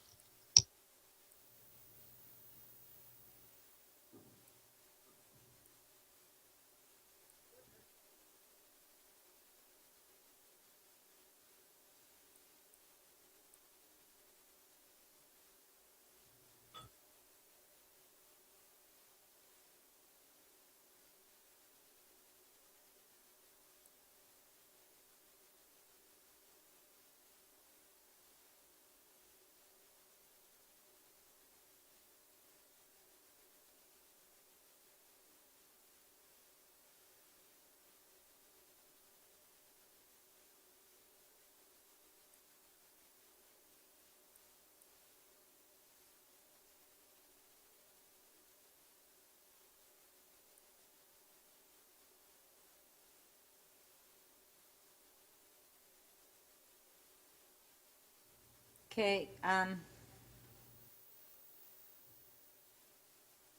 Councillor McKelvey, Deputy Mayor McKelvey to speak.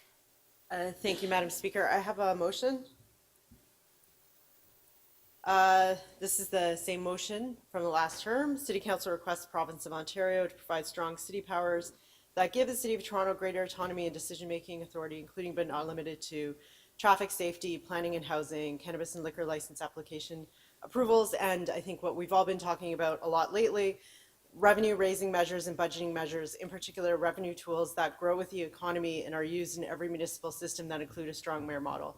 I know we'll put forward this request, and unfortunately, the provincial government probably won't listen to us, as we've seen repeatedly over the last year. But I think it's important that we continue to highlight the need for this, and that we have serious financial difficulties, and the province wants to give strong mayor powers to speed things up. But what we actually need is strong city powers. Thank you.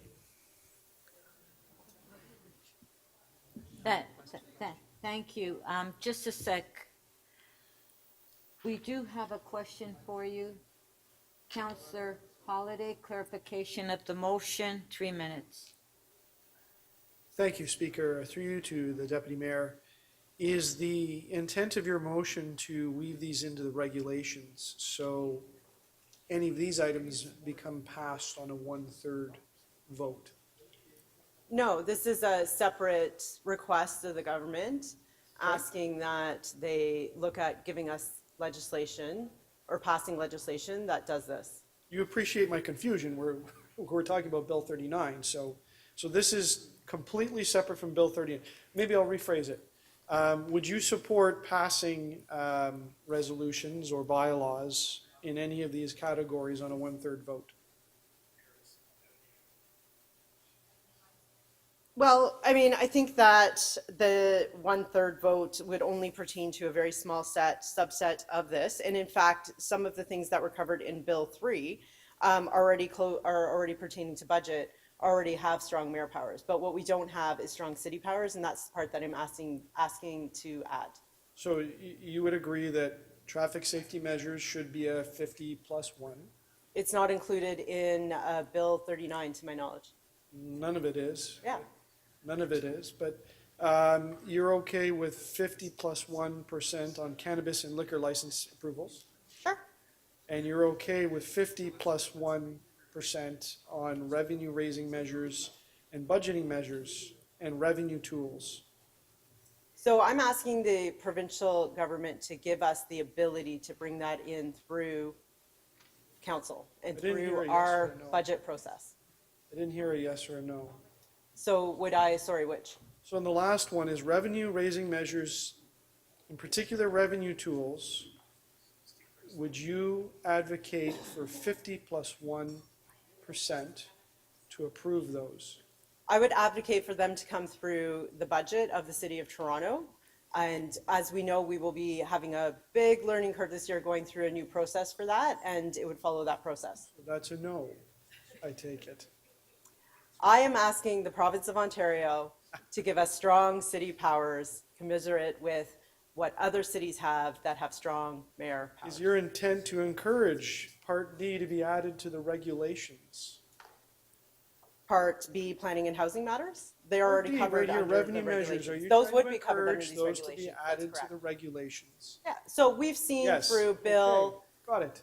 Bill 23, Bill 109, all these different things that are taking responsibility away from us. So I'm just making a very generic statement that we would like to see more autonomy at the City of Toronto. Revenue tools on 1/3 of vote. Okay, that was your last question. Got it, okay.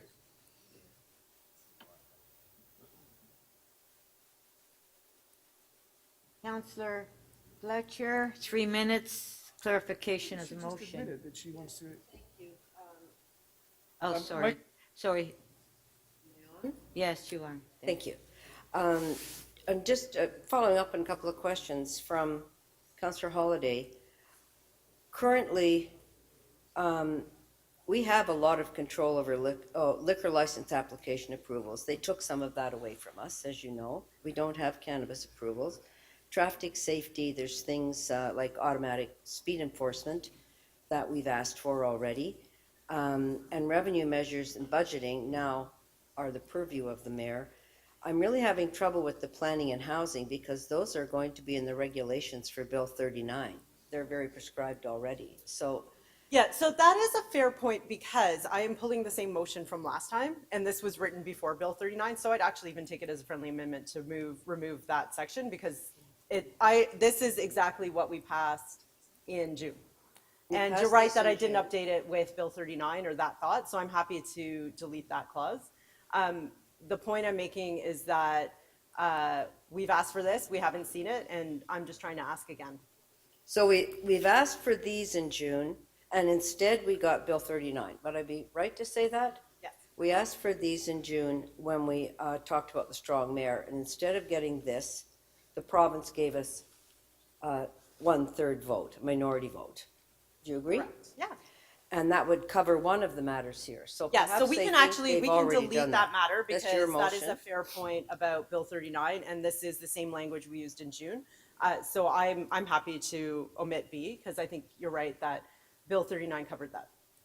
So they did give us planning and housing. They just gave it with a 1/3 majority. And instead- a different. minority rule. And I think a different lens of what we wanted, because I think Right. what we were actually asking I for agree. was overdevelopment. But Correct. given the complexities of 109 and 39 and How many bills? 23, and we're getting pretty good at remembering those numbers. got a I lot of agree with you bills. that they didn't give us what we asked for, and That's what correct. I'm reiterating and ask for is revenue tools. And I think what Councillor Holliday was asking was, so these would be, you're asking for these with a majority vote or the minority vote that's in Bill 39? I'd like to be really clear. So I'm not I'm not specifying which it should be, and that's the same with when we brought it in last June. We didn't Didn't have a specify. minority rule in front of us. But we did have strong mayor powers around budget that might have been introduced at that time or So was in the maybe works. that should So, come out too.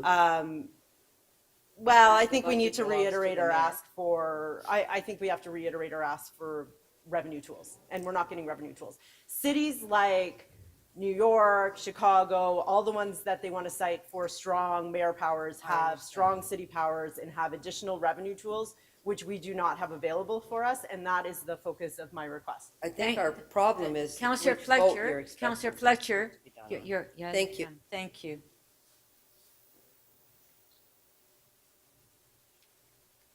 Councillor Malik, 3 minutes, clarification of the motion. Thank you very much. I heard a little bit of this, but you keep referencing other jurisdictions that have strong mayor powers and have these strong city powers. Which jurisdictions are you basing this on? Well, I'm making a very general statement, but I will say, for example, the city of New York has an income tax, sales tax. They have other revenue tools available to them that we don't have. So Because of their strong mayor power? I Or don't know if they're strong mayor linked, but system? a different structure. And I think that if the premier's telling us that we need to move faster, we need a different structure, I think what we also say is great. We also want stronger city powers. And which of those jurisdictions allow for minority decision-making when it So comes to their bylaws? that was in discussion with the solicitor yesterday. I'm not an expert on those matters, those legal matters. I am simply here putting in front of us what we asked for in June to remind the premier, this is what we asked for in June. So the circumstances have changed, right? So when this was first introduced, Bill 39 was not tabled, it wasn't, now it's law. So how, shouldn't this adjust according to the new reality, the new legislative reality in Ontario? Well, I think we're still asking for strong city powers, right? So, I mean, the premier did Bill 109, did Bill 23, that they've changed all these different things for us, taking less, we had a long debate this morning about Bill 109 and how things have changed. So if you want to have a strong city, then give us strong city powers. And are strong city powers not a strong council that are grounded in fundamental principles of democracy like majority rule? Well, I am asking for greater autonomy over decision-making for our city, and this is exactly what we asked for in June, so I'm putting up again. And what I'm hearing is that the models that we're basing this on that have strong mayor powers, none of them adhere to minority rule in any aspect of their decision-making, and that's helpful. Thank you.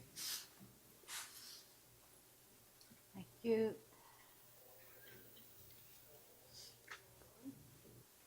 Councillor Carroll, 3 minutes.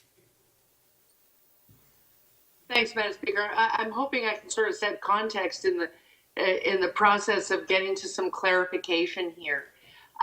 Would I be right in thinking, just as when we moved this motion in the summer, because we were sitting in council when we heard the mayor was getting veto power, and what we moved was a motion that said, these are the powers that make a city strong. If you want a strong mayor model, it's these things that make us strong, not monkeying around with the democracy part of it. So now, veto and a 1/3 vote, that's still not going to make the city strong. In fact, it's the contents of your motion that make a city really strong. Am I right? Am I clear in my thinking if I think we could support your motion and go all the way to supporting Councillor Morley's motion to please ask for a repeal of Bill 39? These powers contained in your motion are still the things we need to be a strong and independent city. Is that what you're trying to approach? Yeah, that's what I'm asking for. That's right. This is you can vote for every single motion here, and I don't think any of them conflict if that's so you're choosing. And I think you've got it exactly right, and I thank you for your comments on that. So it's really a matter of if the Premier really wanted to make us strong, he could have said to us, I'm giving the mayor executive powers over certain issues, executive power over revenue tools, executive power over the things that make him an independent city. He didn't need to give him executive power over democracy. He's done that because it's expeditious and sloppy, and he thinks that's an easy way to get things done. But he could have just given us these in the first place, and we'd be better at our jobs. That's what we're getting at by putting this motion side by side with the others. Am I right? So in June, we put forward this motion, and it was saying, hey, this is what's missing. This is what we need in the city of Toronto. This is actually what we need, and this is just repeating, this is what we need. And we've been saying that really for about 20 years now, have we not? We have, in fact, during that debate, you mentioned some of the previous commissions and studies and things that have come out and been done in the past around strong mayor models and different things like that. And several people on the floor, including yourself that day, helped to craft this to say this is what our city needs. Thank you. I'm crystal clear. Thank you, Madam Speaker. Thank you. Thank you.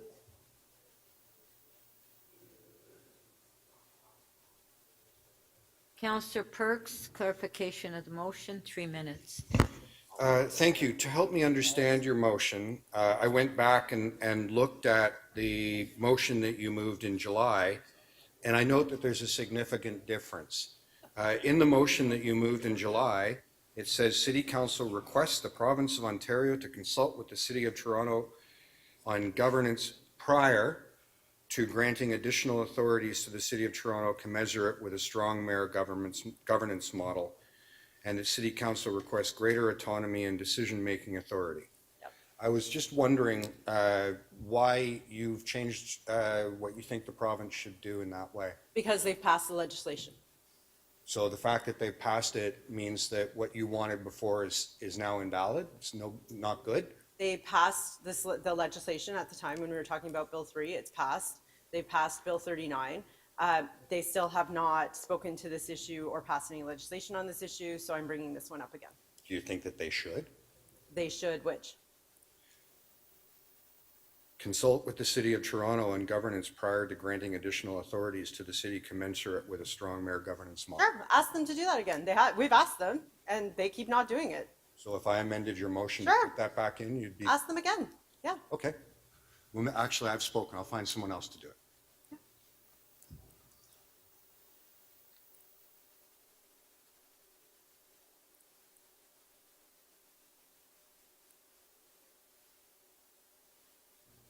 Councillor Holiday to speak. Thank you, Speaker. If I could have my motion placed and put onto the screen, and perhaps I'll ask the question of the province.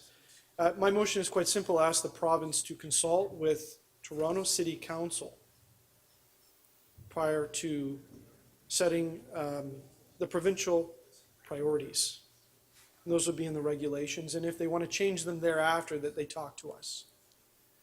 So I had prepared something to say, and what I just heard from the Deputy Mayor has changed a lot of my thinking, because in watching Bill 39 unfold, legislation from a provincial government that didn't involve us at council, but sure changes the landscape in how government works.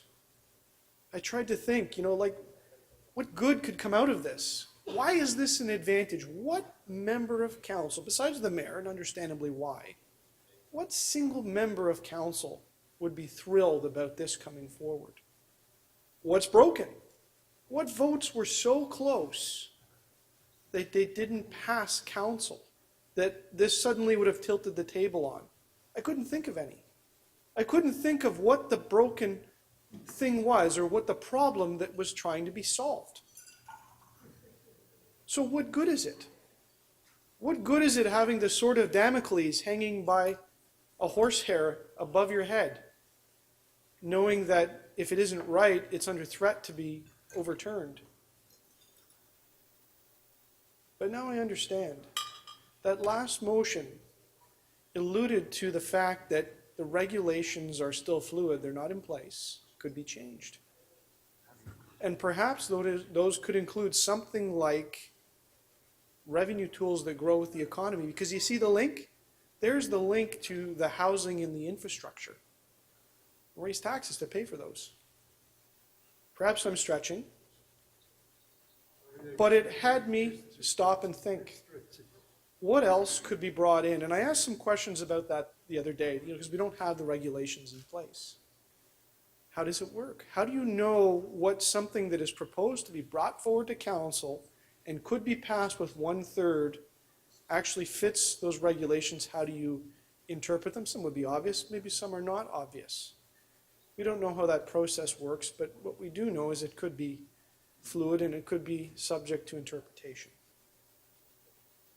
So without some clear problem, without some evidence that there's votes constantly lost at council, without some observation that development projects are being constantly turned down, I have to ask, what value does this bring? What value does this bring to the constituents that I was elected to represent in Etobicoke Centre? I can't find it. So I have one choice, and the choice is to indicate I can't support this.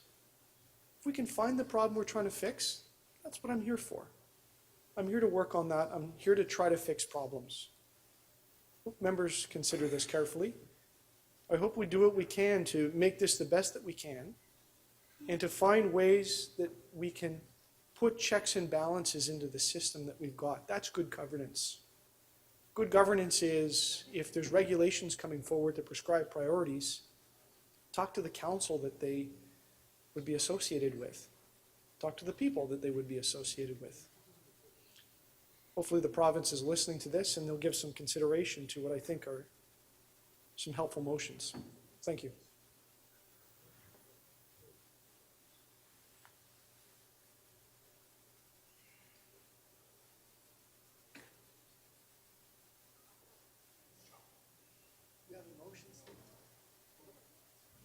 Councillor Holliday? Thank you. Speaker, I'm done speaking. Oh, okay. Thank you.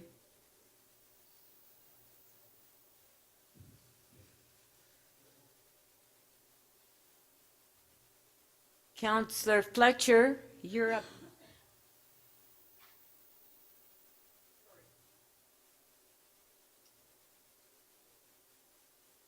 You're up to speak.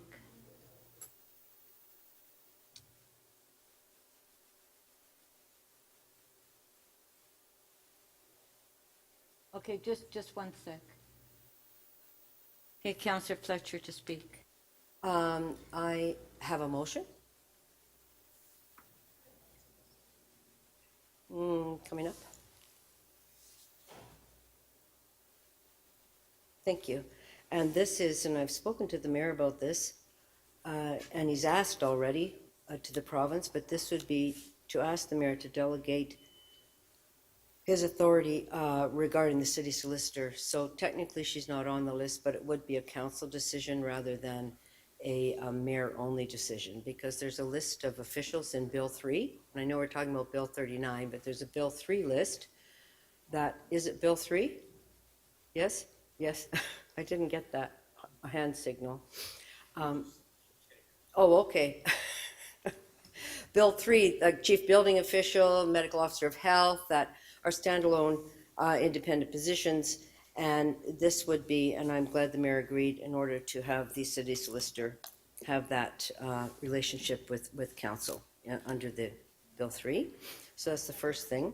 And then I just wanted to address a few things about Bill 39. And I understand not referring it. I understand not having a mega session about it. We've been talking about it now for quite a while.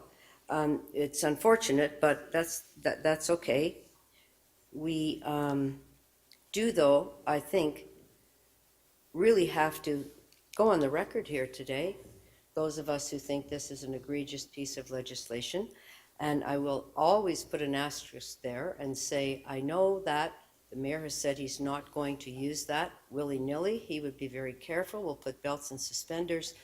And it's not, as I've said many times, Mr. Mayor, it's not about you or any tarnish on you. It is the fact that it is, my opinion, my strong opinion, having been here for a while, that this is just another piece of legislation that, partly the most egregious one, in moving from what would have been the 2/3 vote to overcome to simply being the minority rule. And I don't think you can say they're the same thing. So it is, I believe, very important that we take a stand on that today, and because we haven't had a chance. And I'm going to remind you, because we talked about Bill 5. Bill 5, I can't go, I'm going through all the bills. Bill 5, Bill 3, Bill 109, Bill 23, Bill 39. There's a raft of bills, and it's interesting that they all have to do with the city of Toronto.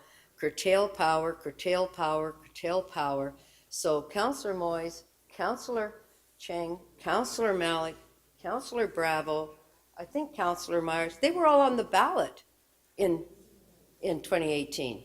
They all left the ballot because of Bill 5. So this curtailing, they're back. I'm glad you're here, but that was a long road. So we just have to stand up for democracy. And when I was asking Councillor Pasternak about his motion, I was very clear. Are you intending by your motion to replace the repeal motion? And he said, no, that's not my intention. I could see this as a companion. We don't like Bill 39, and if it's going ahead, then you know what? We're asking you to do X with Bill 39. We want you to repeal it. We want you to do many different things around Bill 39. They are not mutually exclusive, and I hope we won't be told that they are. I'm encouraging everybody to be clear on your position on Bill 39. This is that moment. We're not going to have a pajama party like we had in 2012, where everybody came all night and talked all night. We're not having that. We're going to have a vote, because we didn't have a vote. I did not get to speak to anybody at any door and say, well, we're thinking of having a minority rule. Is that something you would support? I didn't have a chance. Maybe they would have said yes, maybe they would have said no, but I've had thousands of emails now, and they're saying no. When I go to the coffee shop, when I go on the street, when I go on the Danforth, when I go to East York, people are concerned. And the people of East York in particular, because they had their whole borough taken away from them, and they're very strong people in East York. So I'm just hoping that we will support the motion to repeal, support the motion to put the 6 months in, and I don't believe we've heard from the clerk that they're mutually exclusive. They're companion pieces, and we should vote in that way. Thank you. Thank you. Councillor Fletcher. Councillor Carroll. Where are you? Oh, I thought I was looking at your chair. But you're not there. We have Councillor Carroll.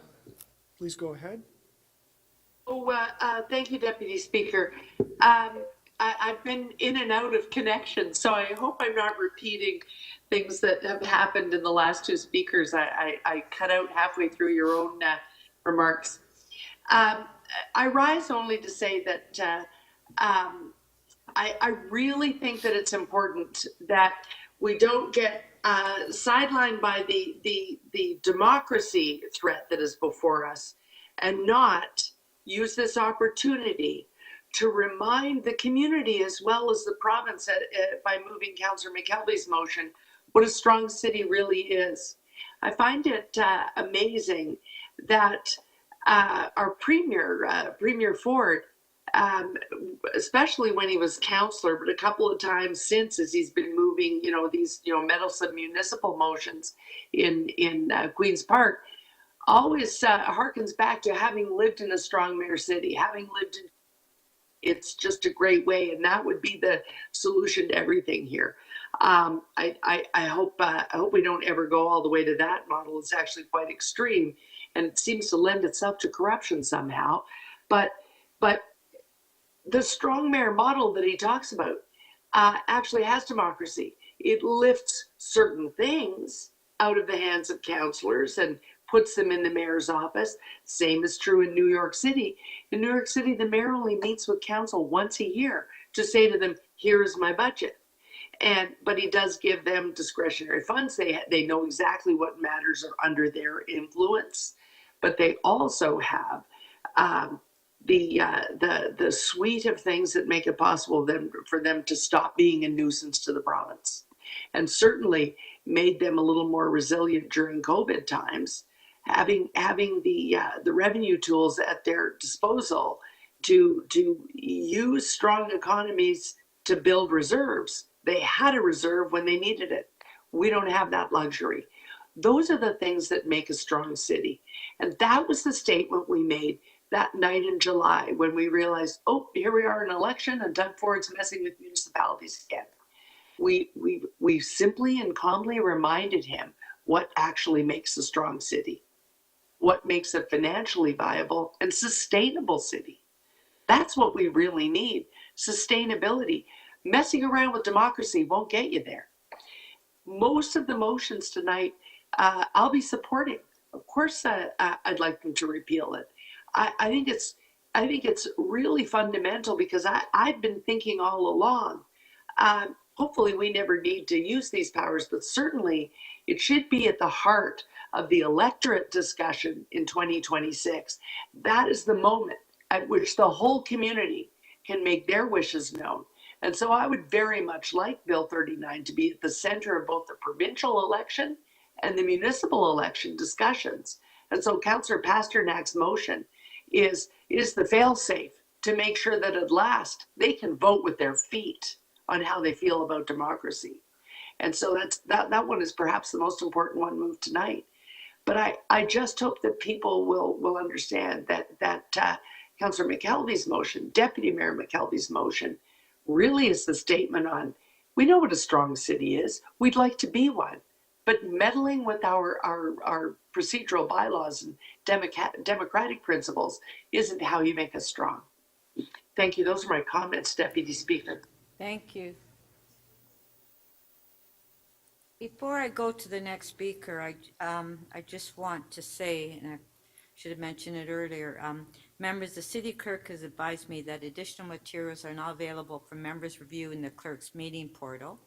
In item MM 2.11, Councillor Fletcher has submitted a motion with a confidential attachment that has been advanced circulated, and the clerk staff will also email members and their staff to advise that these materials are available.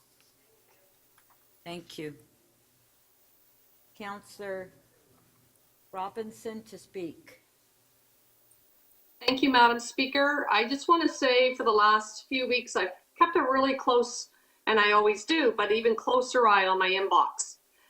And my office has received hundreds of very passionate emails. Some of them are standardized and some of them are individually written emails from the residents of Ward 15, Don Valley West. And we actually did a count.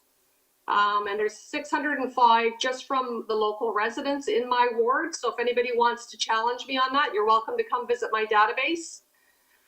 605, and then in addition to that, many more from Torontonians across the city. But this is in opposition to Bill 39, and people generally are very worried about this legislation, and it specifically about how decisions will be made in our city. That's what they're most worried about. The bottom line is, how will decisions be made in our city? And they're concerned about the idea that significant changes could be made to the things that impact people's lives with only 1/3 support from council. And that includes in my ward, which is development heavy. You know, my colleagues in North York Community Council know that I have one development after the next. Through the council election, a whole bunch more were piled on, and we can barely keep up with them. But this is concerning that, you know, as local councillors, we work through these challenges in our local wards, go attend the meetings, hear from residents about, you know, wanting landscaping or angular planes or green buffers or tree infrastructure, green infrastructure, parks. And then we don't maybe have the final say. So that was something that I heard today in today's debate that was concerning to my residents. This chamber is meant to be representative of nearly 3 million people who live in Toronto. And like many of those people, I don't think passing motions with minority support is representative. And I'm deeply concerned about the impacts of this bill on municipal governance now and in the future. In the 2022 election, I'm going to say this for the second time today, 29% of eligible voters, so less than 550,000 people cast their ballots, less than 550. I think maybe we have to try to figure out what that was about as a city council, and if people feel their voices aren't being heard. And as somebody who deeply believes in civic engagement, like my colleagues, this is troubling. We need to be extremely wary about anything that further alienates people from municipal politics. It's really, it touches everyone's lives, municipal politics. Unlike any other order of government, municipal politics is where it's at. It impacts people's lives from the minute they wake up to the minute they go to bed. So as a council, we should be trying to engage people and, you know, make sure they're not disillusioned, make sure they don't feel arm's length, feel like they're really part and parcel of City Hall. And I'm not sure that this provision or the provisions in Bill 93 will do this. So I would end on the note that, you know, there's been some quotes in the media that I found a bit frustrating. And I won't name the authors of the quotes, but I don't think this is city councillors worrying about losing power. I don't think that at all. I think this is about city councillors wanting to give voice to the residents they represent who elected them and who asked them to go to City Hall to represent them on the various issues of the day, whether they're very localized or whether they're broad sweeping policies. The residents in our wards want to make sure they're being heard at City Hall when we're in City Council or when we're at Community Council, and making sure that those things we heard at the door or those emails that we get daily in the hundreds, that they're, and at the AGMs and all the meetings we go and tend to public meetings in the various neighborhoods, when they speak, they're hoping we'll take that info and take it forward to the various committees and councils that we sit on. So I don't think that's power at all. I think that's representation and really voicing people's concerns. Because as I said in my earlier comments today, number one stakeholder is the resident. And number two is they should be shaping their city. And we play a role in doing that as creating the conduit between neighborhoods, communities, and residents and City Hall. So thank you very much, Madam Speaker. Thank you.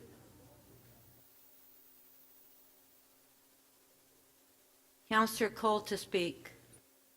Yes, I have a motion somewhere, yes, and put it up. My motion reads that the City Council amend motion 6 by Councillor McKelvey so that the lead in sentence for recommendation 1 now reads as follows. 1, the City Council requests the Province of Ontario to consult with the City of Toronto on governance prior to granting authority to the city commensurate with strong mayor governance models and greater autonomy and decision-making authority, including but not limited to. So I'm just, I hope Councillor McKelvey sees that as a friendly amendment to that recommendation. You know, there's a lot of, I think, very profound things have been said about this change and the way we govern ourselves, the way we govern the city, the way we operate. And the context of all this is, I think you've got to go back to 1997 I don't know how many of you were around, but we had a battle in the streets of Toronto that went on for about a year, where we tried to stop the destruction of the 6 municipalities. We tried to keep those municipalities whole, East York, and we had Mayor Prue there. We even got Mel Lastman on side to say, we have to support local democracy. And we had meetings here, we had meetings in North here, all over, and really what people were trying to say is that they wanted to be able to access City Hall in their community. And they wanted those local services kept. And so I think 78% of the people of Toronto voted against the forced amalgamation. Anyways, it went through despite what the people of Toronto said. And then, as you know, more recently, we had the 2018 with the half the council cut in half.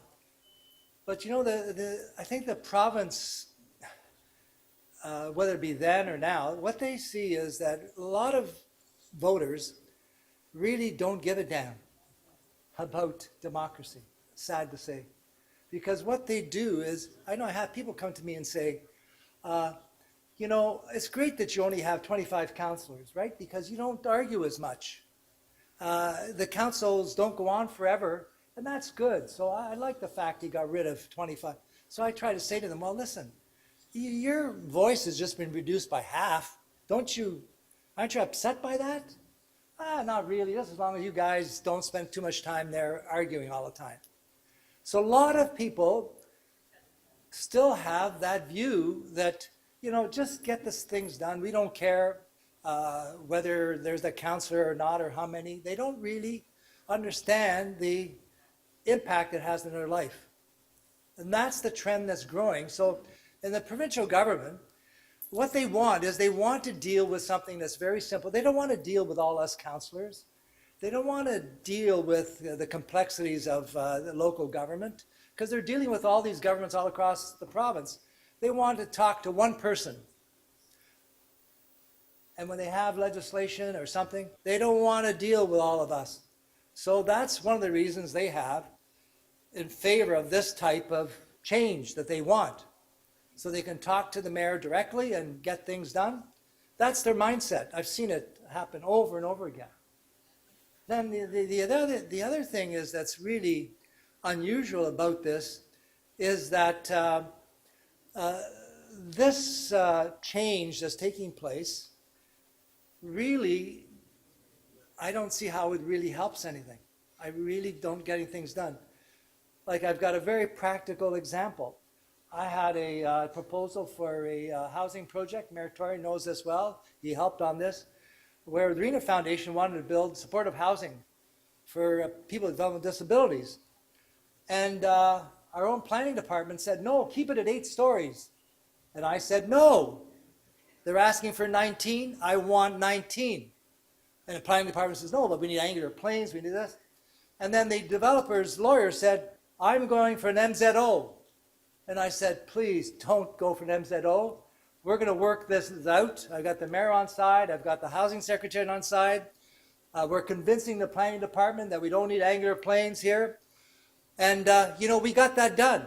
We got the largest developmental housing project in Canada approved by cooperating with the housing secretary, the mayor's office, TCHC. We got that done. And we didn't have to go to the, you know, hammer at the MZO. So we can get things done, but the province doesn't understand that there's a lot of us who are willing to get these done, good things, good housing, and we can do it. But again, they just don't have an appreciation for that. They'd rather just make one call and not bother with us as councillors. Anyways, thank you. Thank you. Okay, that's it for the speakers. We'll put the motions on the screen.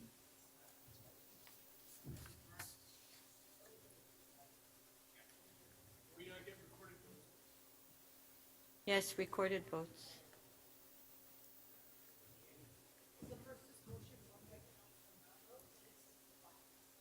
Okay, the first motion is motion 1 by Councillor Matlow, which has been revised. We'll put it on the screen.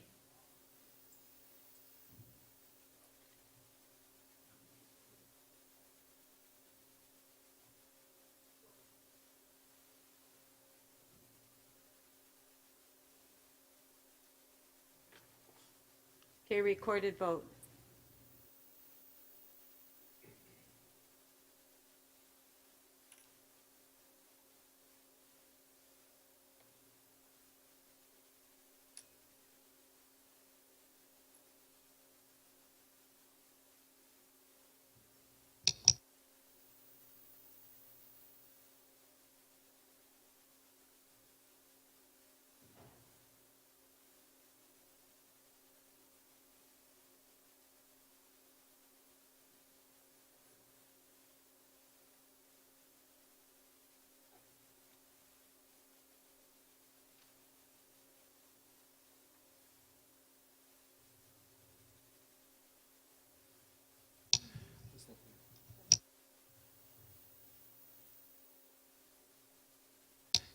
Councillor Mantis, how do you vote, please? Okay. Councillor Mantis, how do you vote?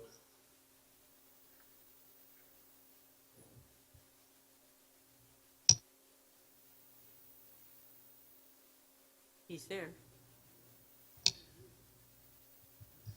Councillor Mantis, I'm sorry, we closed the vote early. How do you vote, please? Sorry, in the negative. Thank you.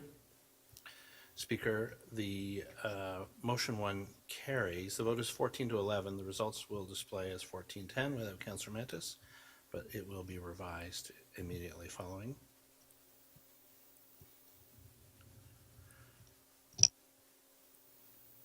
Okay, the next motion.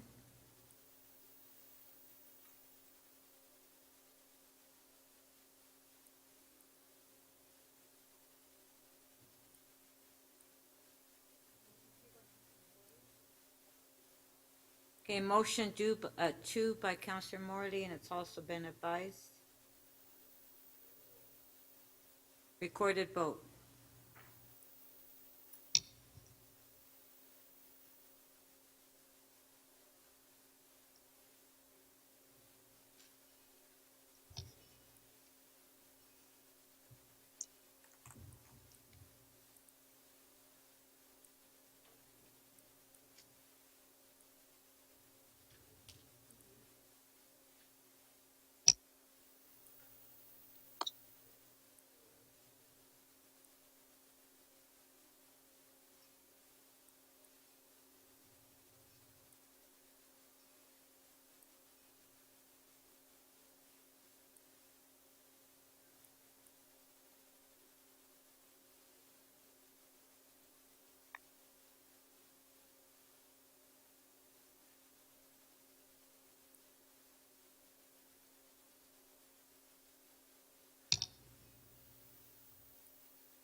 Motion 2 carries. The vote is 17-8.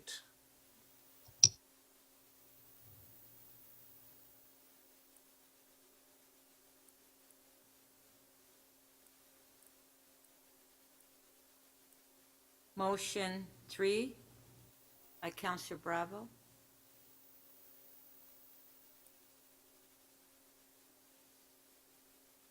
Recorded vote.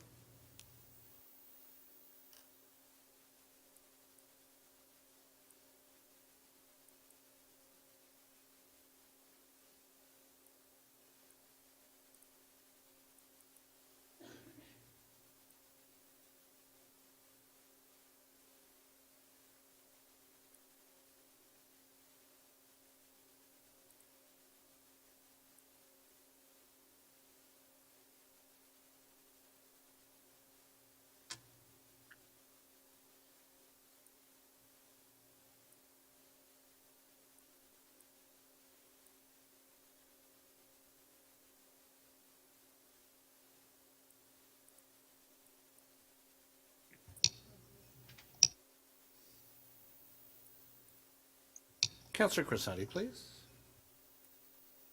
Are you able to vote using the system? Thank you. Received. Motion 3 carries. The vote is 20-5. Motion 4 by Councillor Pasternak, recorded vote.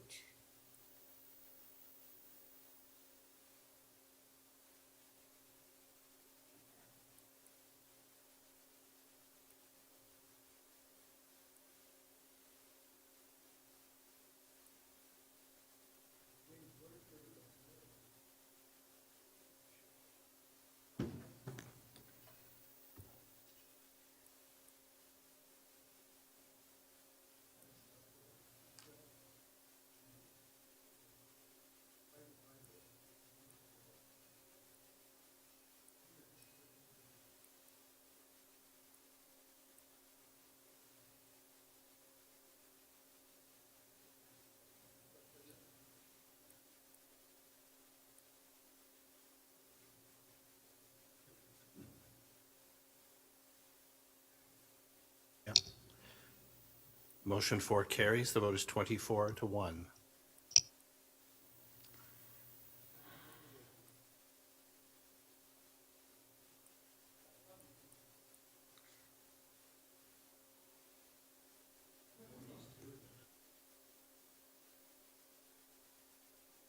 Oh, so motion 9 by Councillor Cole.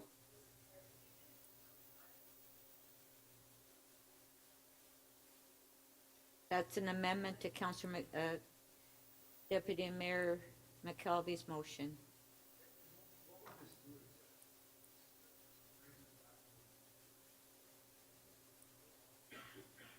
Just, that was a friendly amendment, correct? Yeah.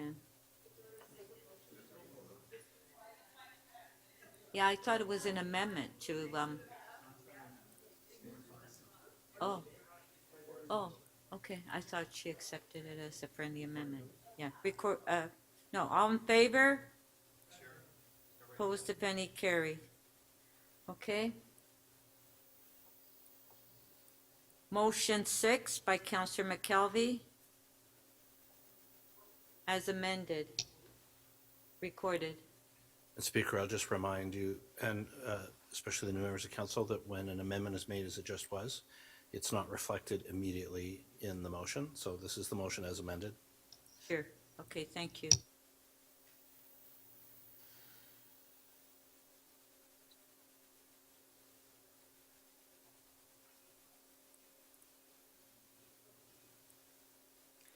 Councillor McKelvey's motion as amended.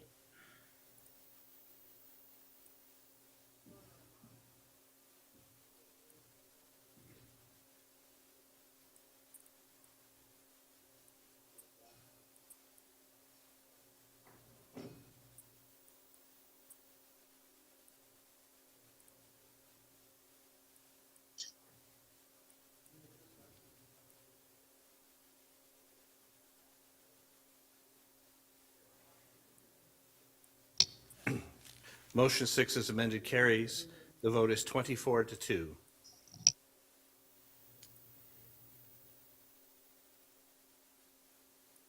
Motion 7 by Councillor Holliday, recorded vote.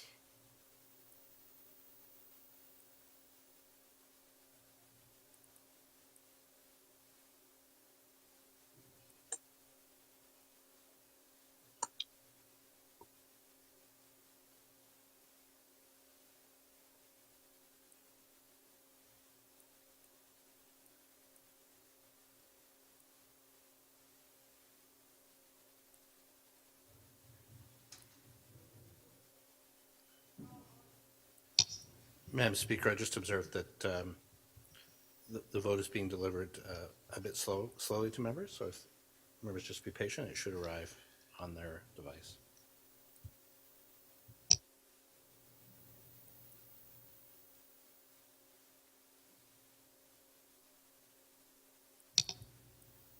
Deputy Mayor McKelvey, please. Speaker, motion 7 carries unanimously, 26 in favor. Okay. Our next motion is motion 8 by Councillor Fletcher.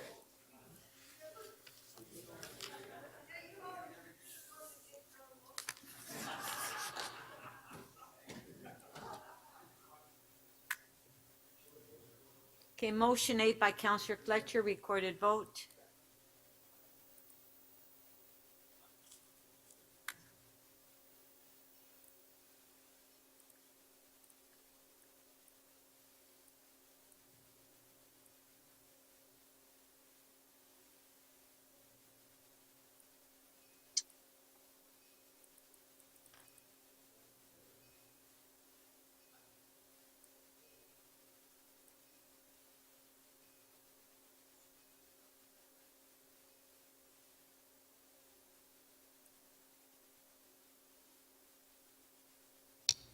Councillor Crescent, are you able to vote?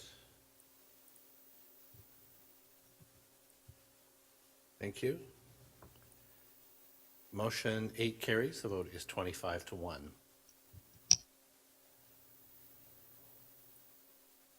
Okay, that's it. Huh?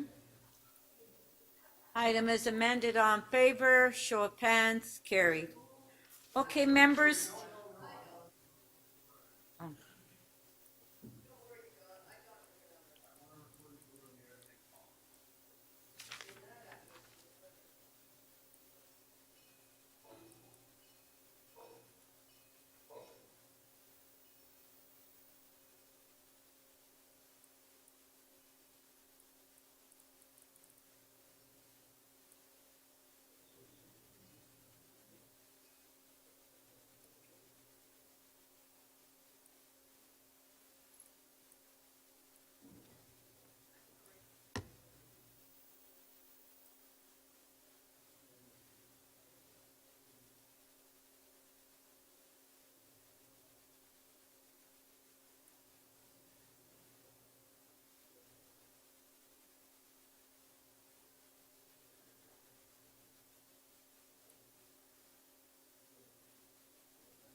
Councillor Crescenti, please.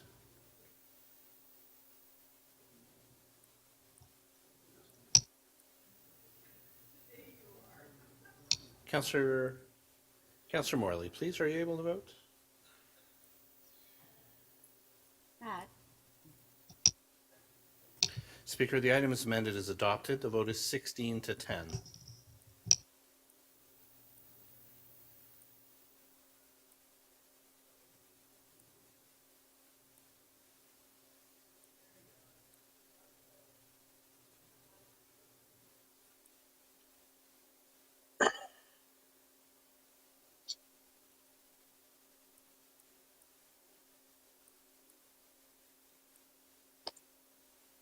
E211, 4926 Bathurst Street, Councillor Pasternak.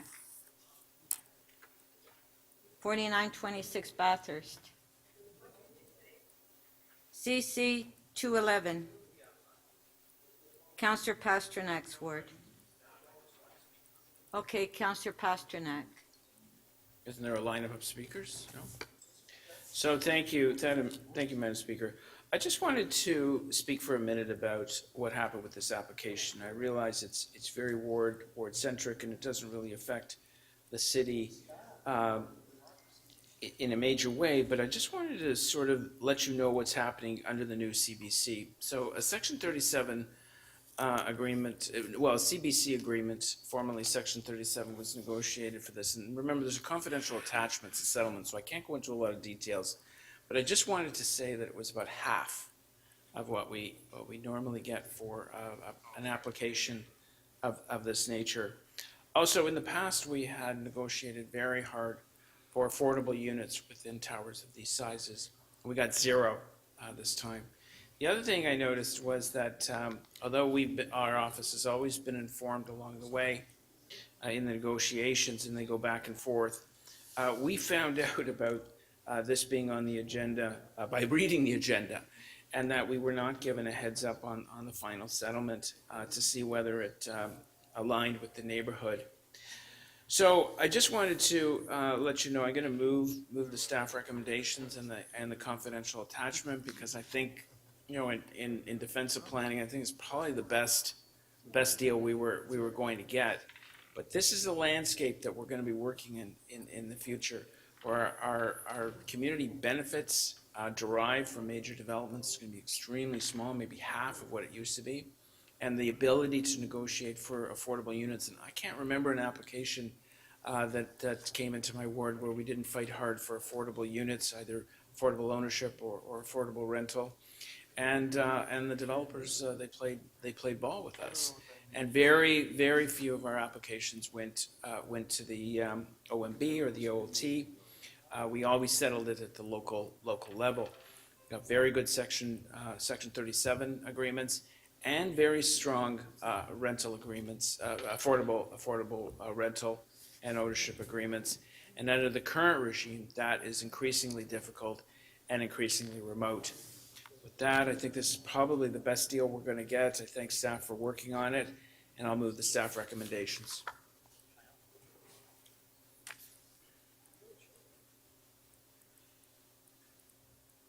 So Councillor Pasternak, you're moving the report?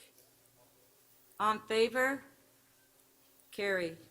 Okay, CC 2.19, 51 Panorama Court. Councillor Perks, you held it down. It's in Councillor Crescente's ward. Yes, I've consulted with Heritage staff, and I realize that there are no issues, and we're perfectly fine just to release it. So I don't need to speak or ask questions or anything. I'll even move it if Councillor Crescente isn't here. I'm here and I'm fine with it. Thank you very much, Councillor. I'm good. Thanks so much. So I'll move that. I'll move my deferral. Okay, so Councillor Crescente is moving his deferral on CC 2.19, 51 Panorama Court. All in favor? Show of hands. Carried.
We're going to go through members.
Okay, members, we're just going to take a 5-minute recess.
Okay, members of council, we're going to do the members' motions now. If I can have everybody take their seats. Motion MM 2.1, we'll put it on the screen.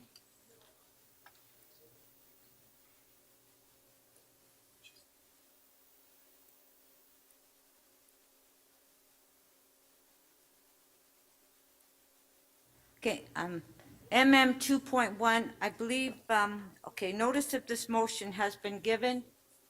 This motion is subject to referral to the executive committee. A 2/3 vote is required to waive referral. On favor?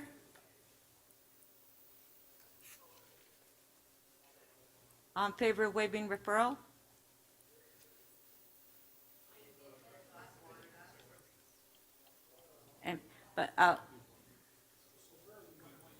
Okay, we're at members' motion MM 2.1. We'll put it on the screen, please, so members know what we're voting on. Yeah, 1 minute. Now, Councillor Coe, I believe you have an amendment on that? Going to move the amendment. Okay, just a sec. Let's put it on the screen. Let's give the staff a minute to post it.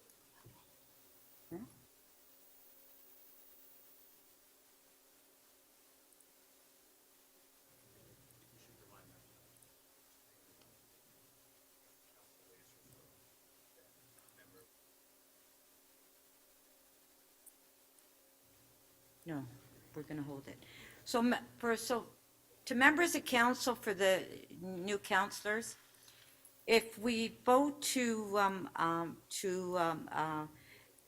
waive referral, then the item is before us, so a member of council can hold it down to do an amendment or to speak on it. And then, if you don't waive referral, then it goes to the committee, goes directly to the committee. Okay, so does everyone understand that part? Okay, so we'll put the motion on the screen.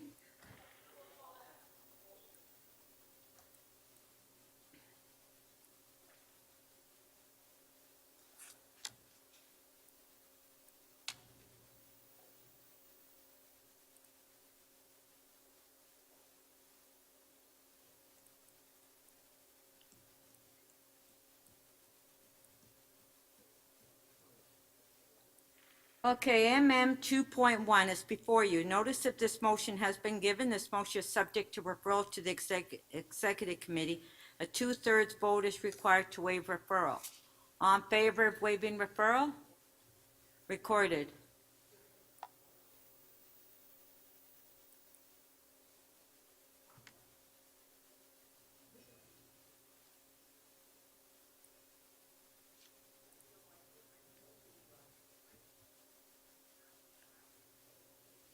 So we're voting on waiving referral.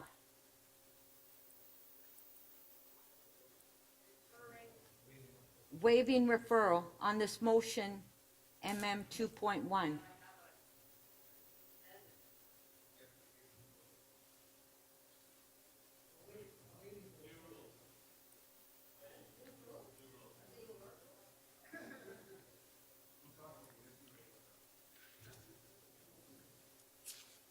Councillor Crescendy, please. Are you able to vote? I'm sorry, I lost my screen to vote. Could you state your vote then, please? In favor of or opposed to waiving referral? I'm sorry, I didn't hear that. So I'll do it verbally. Then, okay, opposed? Opposed? The motion to waive referral carries. The vote is 21-5. Okay, the item is being held down. Yeah. MM 2.2. Yes, so we're holding it down.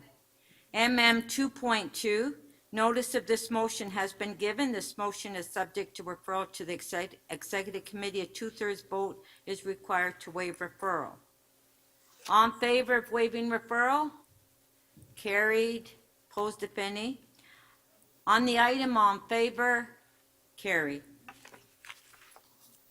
MM 2.3.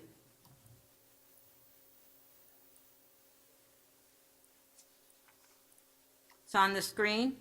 Notice of this motion has been given. This motion is subject to referral to the Planning and Housing Committee. A 2/3 vote is required to waive referral. All in favor of waiving referral? Show of hands. Carried. On the item, on favor, carried. MM 2.4, notice of this motion has been given. This motion is subject to referral to the Toronto and East York Community Council. A 2/3 vote is required to waive referral. All in favor of waiving referral? Opposed, if any, carried. On the item, all in favor, carried. MM 2.5, notice of this motion has been given. This motion is subject to referral to the Etobicoke York Community Council. 2/3 vote is required to waive referral. All in favor? Recorded vote.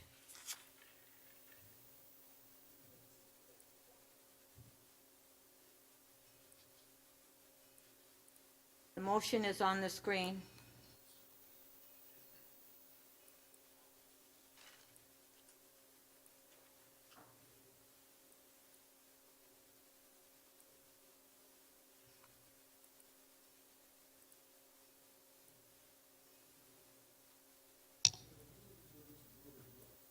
To waive referral, yes. Councillor Crescenti, are you able to vote? No, I'll have to do it verbally. Affirmative. Thank you. The motion to waive referral carries. The vote is 23-3. Councillor Fletcher wants to hold it.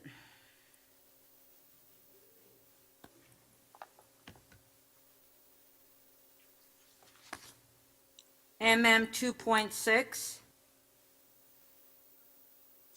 Notice that this motion has been given. This motion is subject to referral to the Executive Committee. A 2/3 vote is required to waive referral. All in favor of waiving referral? Show of hands. Opposed, if any, carried. On the item, all in favor? Carried.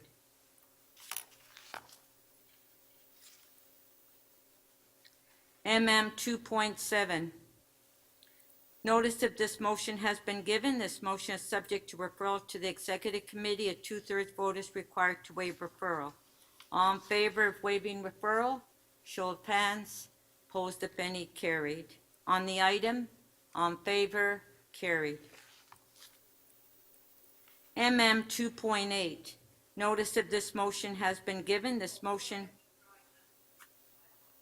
Okay, on MM 2.8, Councillor Fletcher is withdrawing. All in favor? Carried.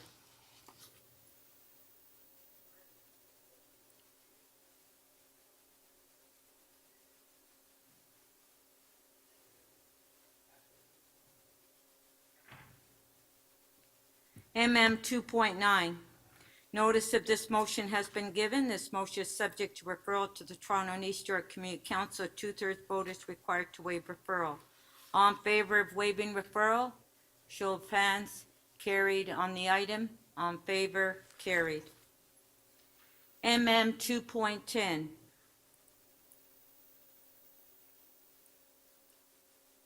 Notice of this motion has been given. This motion is subject to referral to the Etobicoke York Community Council. A 2/3 vote is required to waive referral.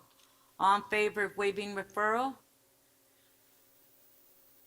Opposed, if any? Carried. On the item, all in favor? Carried. MM 2.11. Notice of this motion has been given. This motion is subject to referral to the Infrastructure and Environment Committee. A 2/3 vote is required to waive referral. All in favor of waiving referral? Show of hands. Opposed, if any? Carried. MM 2.12. Notice that this motion has been given. This motion is subject to referral to the Executive Committee. A 2/3 vote is required to waive referral. All in favor of waiving referral? Show of hands. Opposed, if any, carried. On the item, carried. MM 2.13. Notice of this motion has been given. This motion is subject to referral to the Scarborough Community Council. A 2/3 vote is required to waive referral. All in favor of waiving referral? Show of hands. Opposed, if any? Carried. On the item? Carried. Pardon? Pardon?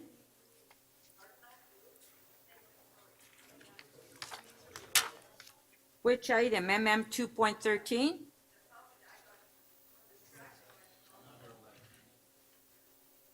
Which item do you want to reopen, Council?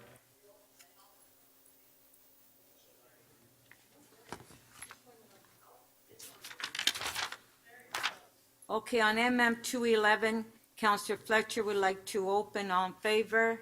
Carried, so we'll hold the item down.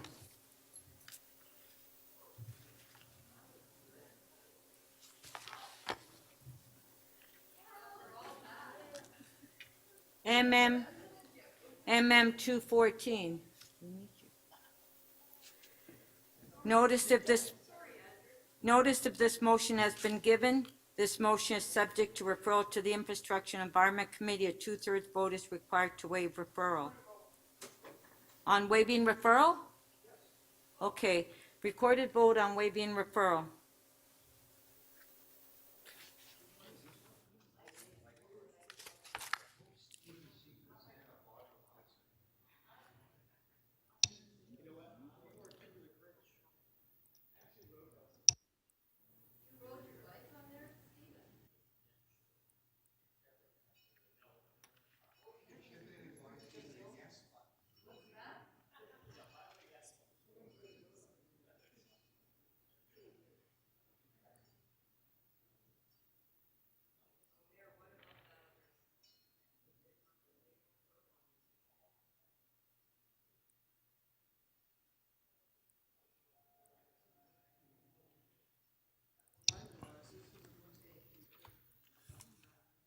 Councillor Crescenti, how do you vote?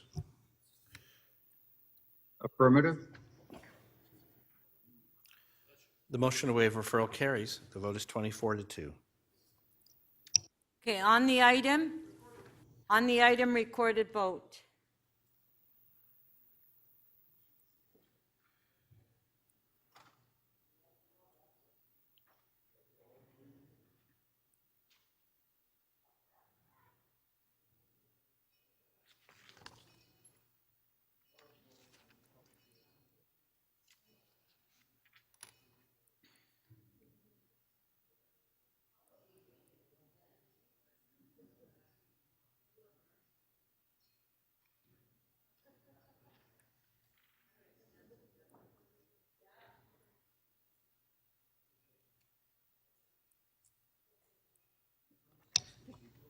Councillor Myers, please, and thank you. Councillor Crescenti, please. Affirmative. Thank you. Speaker, the item carries. The vote is 25-1. Okay, MM 215, ensuring transparency in the 2022 election. Notice that this motion has been given. This motion is subject to referral to the Executive Committee. A 2/3 vote is required to waive referral. Recorded vote. I have questions on this item. We're just voting Councillor for, Rock. we're just voting for Okay. referral now. Okay, thank you. Recorded vote.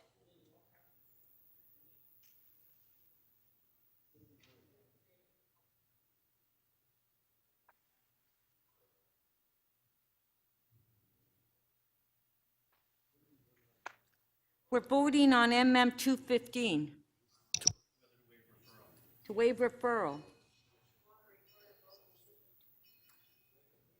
It's a recorded vote. It's on the screen, Councillor Perruzza. The motion.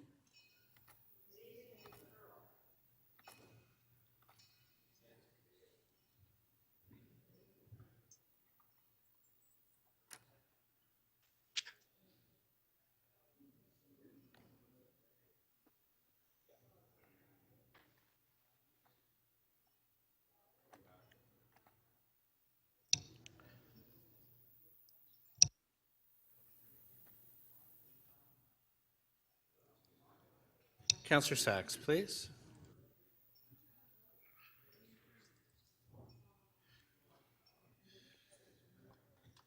Councillor Sachs, we've closed the vote. Could you state your vote? Affirmative. Thank you. Councillor Crescenty, please. Opposed? Opposed. Thank you. Speaker, the motion to waive referral does not carry. The vote is 12 to 14. The matter will be referred.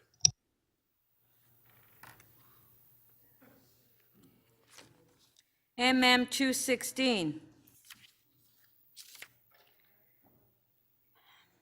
Notice if this motion has been given, this motion is subject to referral to the Economic and Community Development Committee. A 2/3 vote is required to waive referral. All in favor of waiving referral? Show of hands. Opposed, if any. On the item, all in favor? Carried.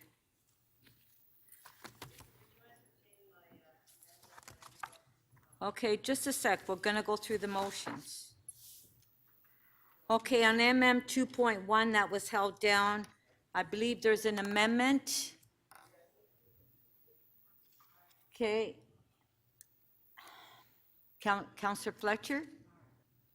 You held the item? Have an amendment, please. Okay.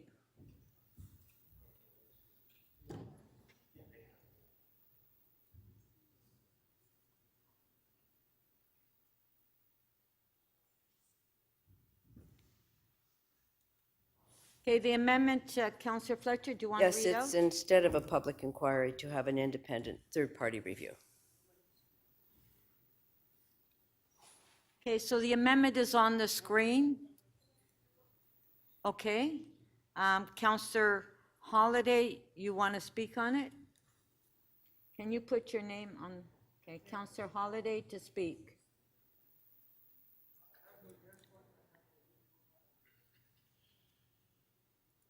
Go ahead. Thank you, Speaker. I did struggle to get my name up. I did have an amendment as well, and it's to add a couple of words. Okay, does the staff have your amendment? I hope so. Okay, And it's the words following the completion of the project.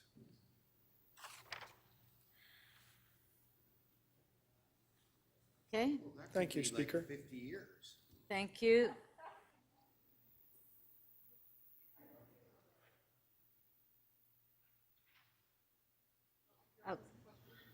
Councillor Carroll, you have a question to Councillor Holliday?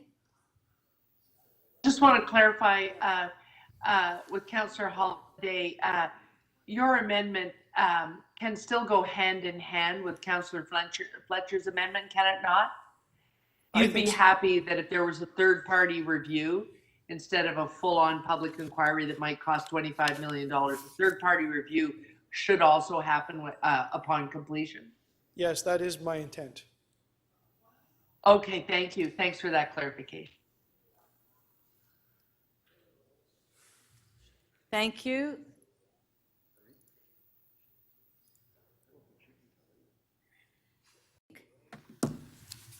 Speaker, I rise to speak in support of this motion. And it has been amended in a way that addresses the only concern I ever had, which was that I'm just not one who thinks that you have public inquiries with a capital P and a capital I, and that's the way it was concluded in the motion at the drop of a hat, only because they carry with them, if you look up the Public Inquiries Act, things that I think are just actually counterproductive to what we're trying to achieve here. They're a massive boondoggle for lawyers in many cases, and they often can take longer and be more cumbersome, whereas I think what we're really looking for is an independent third-party review, and I had that discussion with Councillor Cole, and he, I think is willing to accept the amendment moved by Councillor Fletcher. I just want to say that I think that this, it's not the time to find fault. I'm not sure it's ever the time to find fault in the sense that what we need to know is what went wrong. I lost my voting screen, so I've been doing it verbally. And you know the captions at the bottom where it We should shows just listen the to it for a little minute. You icon? never know what's going to Hold happen. Vince could be talking to a stockbroker. We could get a. Councillor Crescenty, Oh, please, okay. can you mute yourself? Okay. Or his bookie. I mean, you never know. Go ahead. The bottom line here is that a lot of things have gone wrong, clearly. I mean, and it isn't just recently. I mean, it goes all the way back. And I just want to say that Councillor Cole, who's really led the way on this and has had things to say about this all the way through on behalf of the Eglinton residents and businesses and the local residents, and in respect of some of the instances of lack of transparency of Metrolinx and Crosslinx and everybody involved, including the government, has, I think, very well represented the frustration that I have felt too. I've been up there several times over the years, and that's just proof positive in and of itself of the problem here, to visit with businesses and listen to the residents, all of whom are frustrated and concerned. And most of what they're frustrated and concerned about is a lack of information, a lack of communication, a lack of transparency. And really what's being sought here, because I think it goes further than just the initial paragraph that concerned me about a public inquiry, is yes, an independent, objective public examination of what happened to learn the lessons, so that in the projects that we have underway now, you know, including all the ones that are going to be done by a similar method, the Yonge Street North Extension, Scarborough Subway, Eglinton West Extension, and so forth, we need to learn those lessons, and we need to learn them sooner than later, though I do agree with Councillor Holliday's motion that the sensible time to look at the whole thing is, hopefully it's not going to be too much longer from now, is when it's complete, so you can look at the whole package and what happened, and you know what happened to fix things. Maybe that'll happen in the next few months if we get lucky. It's a publicly funded project.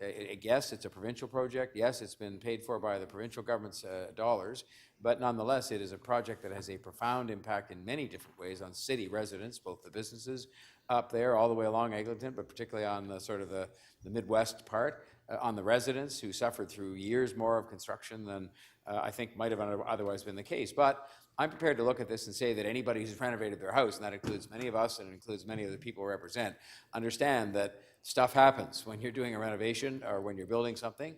And we need to know, though, in this case where I think the time went well beyond, the budget went well beyond, and the transparency was sorely lacking no matter how you cut it, that we need to get some transparency, we need to get some answers so that we can make sure that these things don't repeat themselves again. I don't think anyone at Metrolinx or Crosslinx ever had any you know, bad intentions to deliberately delay things or deliberately spend more money or deliberately lack in transparency. The latter one, I think it's fair to say there has been a lack of effort with respect to transparency, and I think that's particularly true now on the part of either Metrolinx or the Government of Ontario, in that I think the public do you know, should reasonably expect an explanation as to why this is delayed again, and what's being done to fix it, and you know, what the implications of that are. I remember when I first took office, the first file that was put on my desk was the anticipation it would take an extra, I think, 2 or 3 years to finish the Spadina-Vaughan subway extension. And we got somebody in, an expert, a global expert. They told us what needed to be done. They told us how much it would cost, and we did it.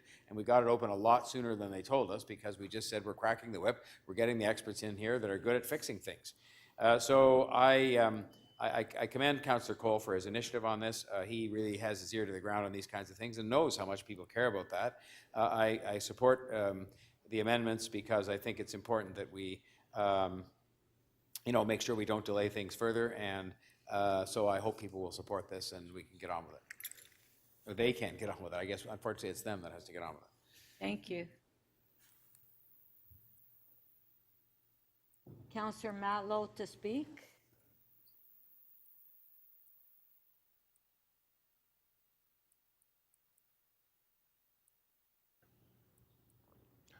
Well, I want to join the mayor in commending my colleague, Councillor Cole, for the leadership that he provides and the remarkable work that he does on the ground, listening to both communities, residential communities and small businesses, residents who have had their lives not only impacted, but their neighborhoods turned into dysfunction due to the constant delays on the LRT project on Eglinton, and businesses, and in particular in Little Jamaica and elsewhere, that have been completely decimated.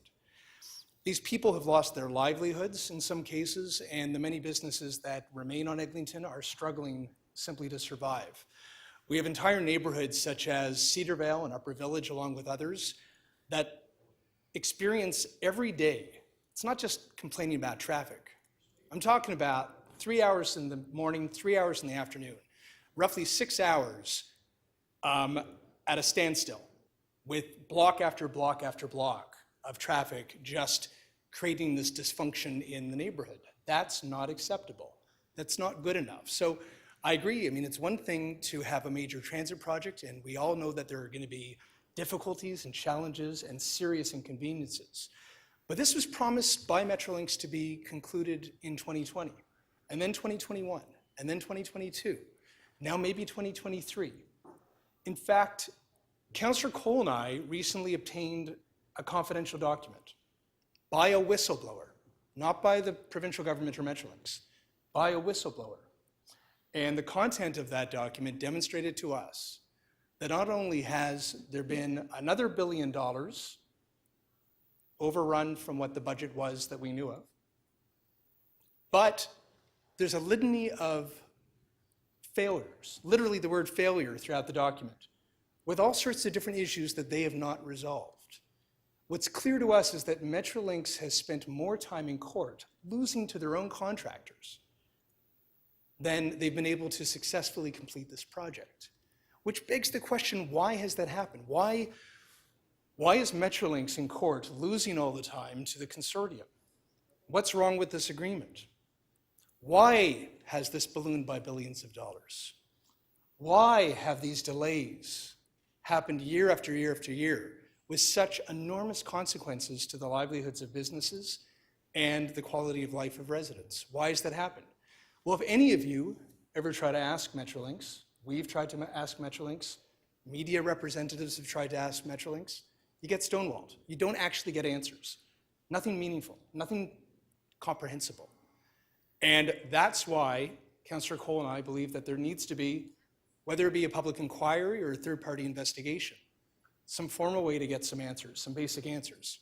We also believe that there needs to be reasonable compensation for the businesses and residents that have been so directly impacted. And why do we ask for all this? Because the Eglinton Crosstown isn't the last project. We're about to see the Ontario line constructed. There's other projects constructed. And you know what? We want more transit built, but we want it done well. And years ago, the P3 model was promised as this perfect model that would protect the public from risks, from these cost overruns, from these delays.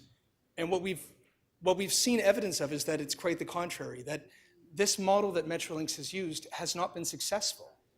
So if Metrolinx simply continues using the model that they've got today, we're going to see the same nightmare happen in your neighborhoods if you represent areas along the Ontario line or out in Scarborough or anywhere in the city where transit might be built. This cannot happen again. This has been a debacle. This has been a boondoggle. Money just keeps going out the door without any accountability, and that's not acceptable. I hope that we can all agree that whatever side of the coin we might be on any specific transit debate, once it's decided, it should be done well. It should be done effectively and efficiently, financially responsibly, and without year after year of delay, which is having such an impact on the people we represent. That's what Councillor Cole and I are asking for. That's what our small businesses in Little Jamaica and Upper Village and elsewhere are asking for. This is what our communities are asking for, and I hope this is what Council will ask for as well. Thank you. Councillor Cole to speak.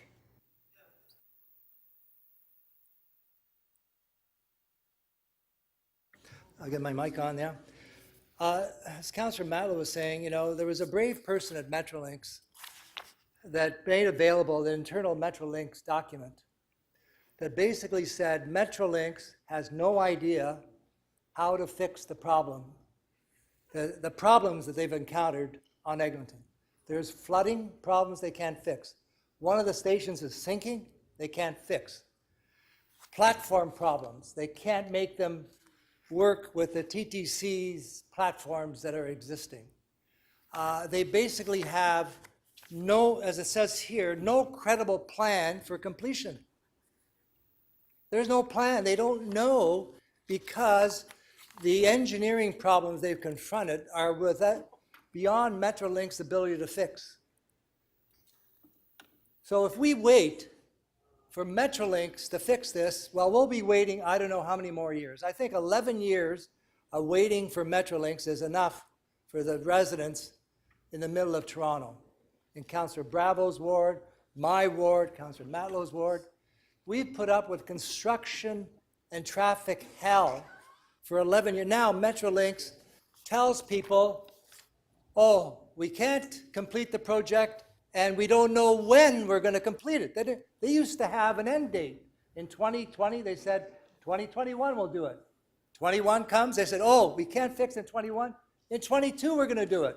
Then they come to 22, 23. Now, the last time they said, we have no idea when we can fix these insurmountable problems.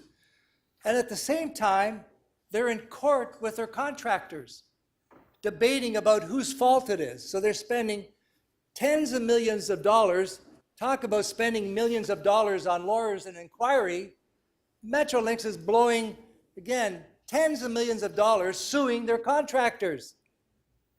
And every month of delay probably costs the taxpayer $20, $30 million. This delay is costing money, and we are paying for it. And then if we don't find out what Metrolinx is doing wrong here, they're going to repeat the same mistakes on the Ontario line and all the other lines, because Metrolinx refuses to answer questions. We've asked them repeatedly, what's the problem? Is the Eglinton subway platform sinking? Where is the flooding taking place? All these things are happening, and Metrolinx has said, sorry, we issued a press release. We're not completing the project. We don't know when. That's all they've said, and we're not talking to anybody. So we are trying to hold Metrolinx to account and get someone in there that can examine the problems that are stopping Metrolinx from doing the job they're getting paid for. And remember, these are not nickels and dimes. They've already spent $12.8 billion of your dollars on this line. $12.8 billion and counting. So we're going to say to them, oh, it's okay, Metrolinx, we'll wait till you're finished, you find out what the problems. They're not capable of fixing their problems. They've admitted it in their own report. So if we let them off the hook and say, well, wait till you finish it, it's like saying, yeah, when the hurricane is over, we'll come in and give you some help. This is happening right now to the people in the area, and they have no idea of how to solve their engineering problems, which are all along the line. So by waiting for afterwards, and we said, let's get someone that can ask Metrolinx some questions. I don't care if you call it a public inquiry or independent audit. At Queen's Park, nobody asked Metrolinx anything. It's like the Vatican there. You don't dare ask a Metrolinx question. At least we need to appoint someone that will ask questions. What is wrong? Why can't you fix it? And when are you going to do what you've been paid to do, and that is complete a line that's been destroying the middle of the city for 11 years. Wall-to-wall traffic, construction trucks. 5 seconds. Fracking in the middle of the night, flooding of basements, rats everywhere that they're unearthing. Thank So you. we can't wait any longer. Thank you, Councillor Cole. Could I have a motion? After this item, we have only 2 items left. Can I have a motion just to complete the other 2 items, please? I move that we extend the meeting to complete the business and do the necessary bills. All in favor?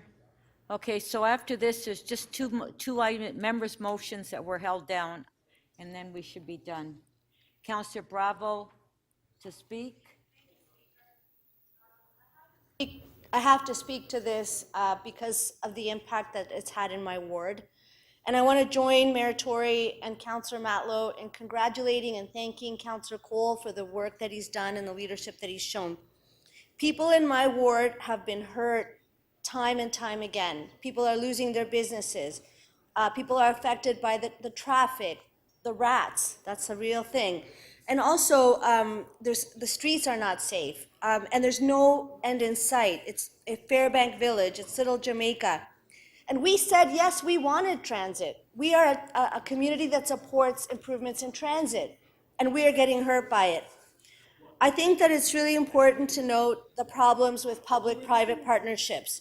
See, what they do is they bid low, and then they delay, and then we pay.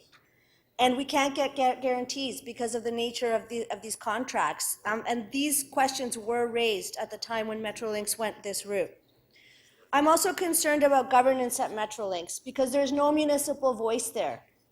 The people, councillors, wards, cities are impacted, but we have no way of asking questions and getting information. Promises have been made to communities of improvements, of supports, and they don't often are realized. And it's really about the projects that are coming. 3 out of the 5 projects that are coming impact my ward. So this isn't over. And I just want to say that there's a big difference between a public inquiry and other forms. A public inquiry has the power to compel testimony. A public inquiry actually has force. And if you think that a public inquiry is really expensive, you're going to be really surprised how expensive it is to the property tax base, to the businesses, to the residents of this city if we don't find out what the heck is going on. You know, we have to get to the bottom of it. We have 5 more projects coming, and for me, it's like this one plus 3 more. People are being hurt, and this is serious business. We need the answers. Thanks. Thank you. Councillor Carroll. Thanks, Madam Speaker. I rise to speak because of having a bit of lived experience here. And I appreciate the difference between an independent review and a public inquiry. Sometimes one ends up being followed by the other. The findings of an independent review can lead to a public inquiry.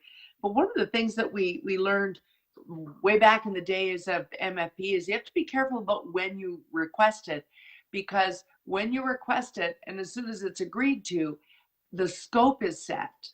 And once that scope is set, if you want to add to the scope, that can happen, but that becomes even more complicated. And sometimes getting to the bottom, to the heart of things is slowed down by having to change the scope.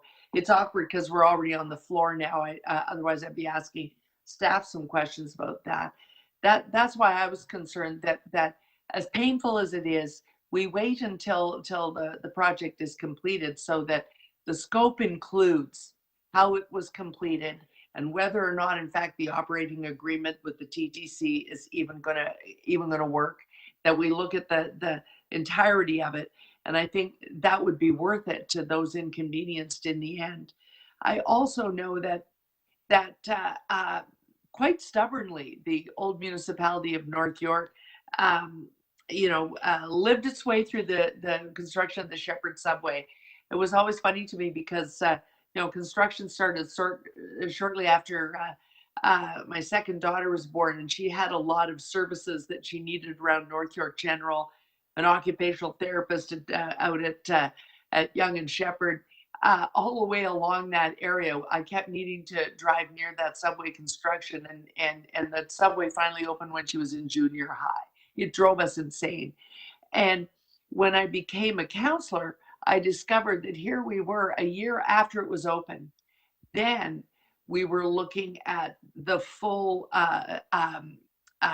story, the aspects of every part of the construction, including completion, and including giving the vendors and everyone time to then submit to the city their claims and our claims to them, and figuring out who in fact should be paying any claims from business owners, etc.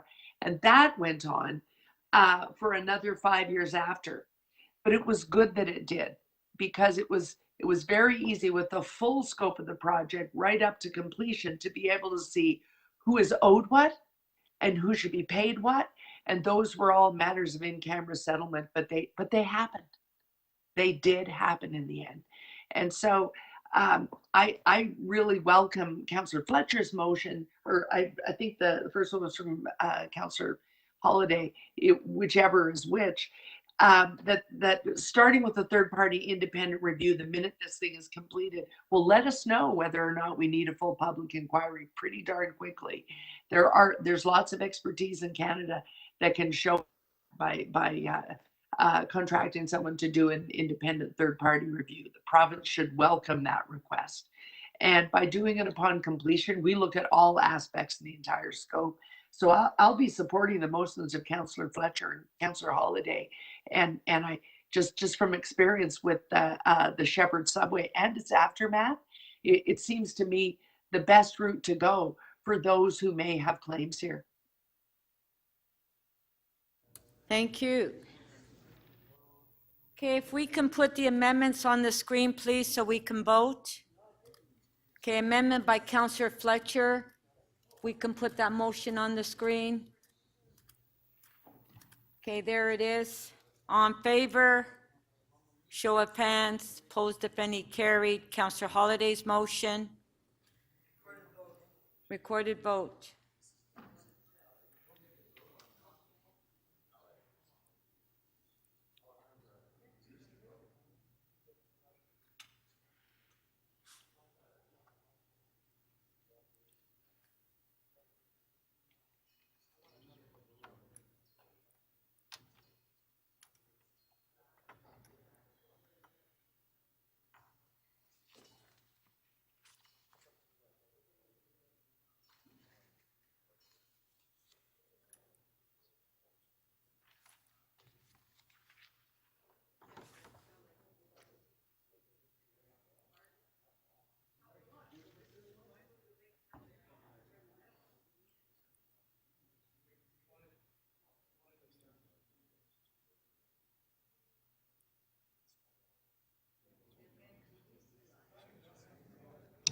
Councillor Crawford, if you're present, can you indicate? Thank you. Yeah, I'm present. I am present. Councillor Sachs, please. You want to state your vote, Councillor Sachs? That's fine. In the affirmative, thank you.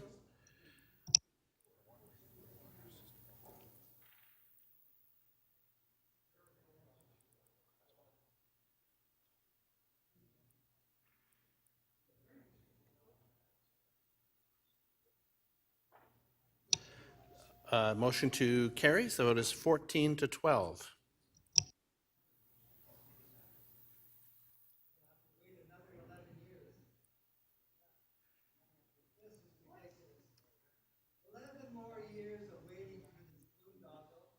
On the item as amended, all in favor, show of hands, carried. On the next item is MM 2.5. Councillor Fletcher, you held the item down.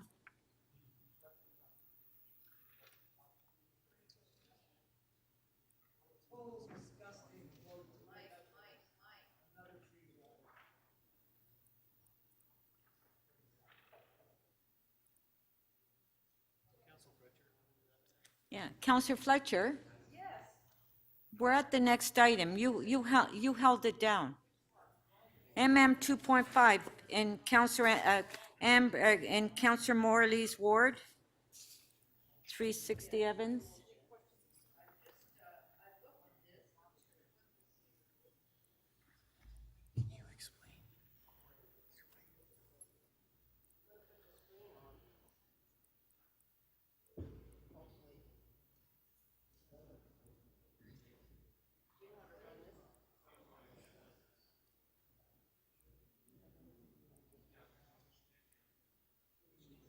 Okay, Councillor Fletcher.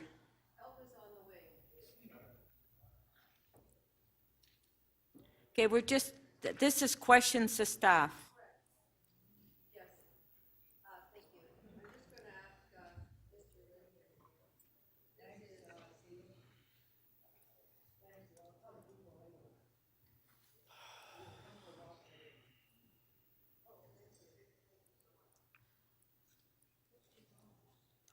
Just to ask Mr. Linton, we're just looking at that core employment area there, right? It's the big purple area.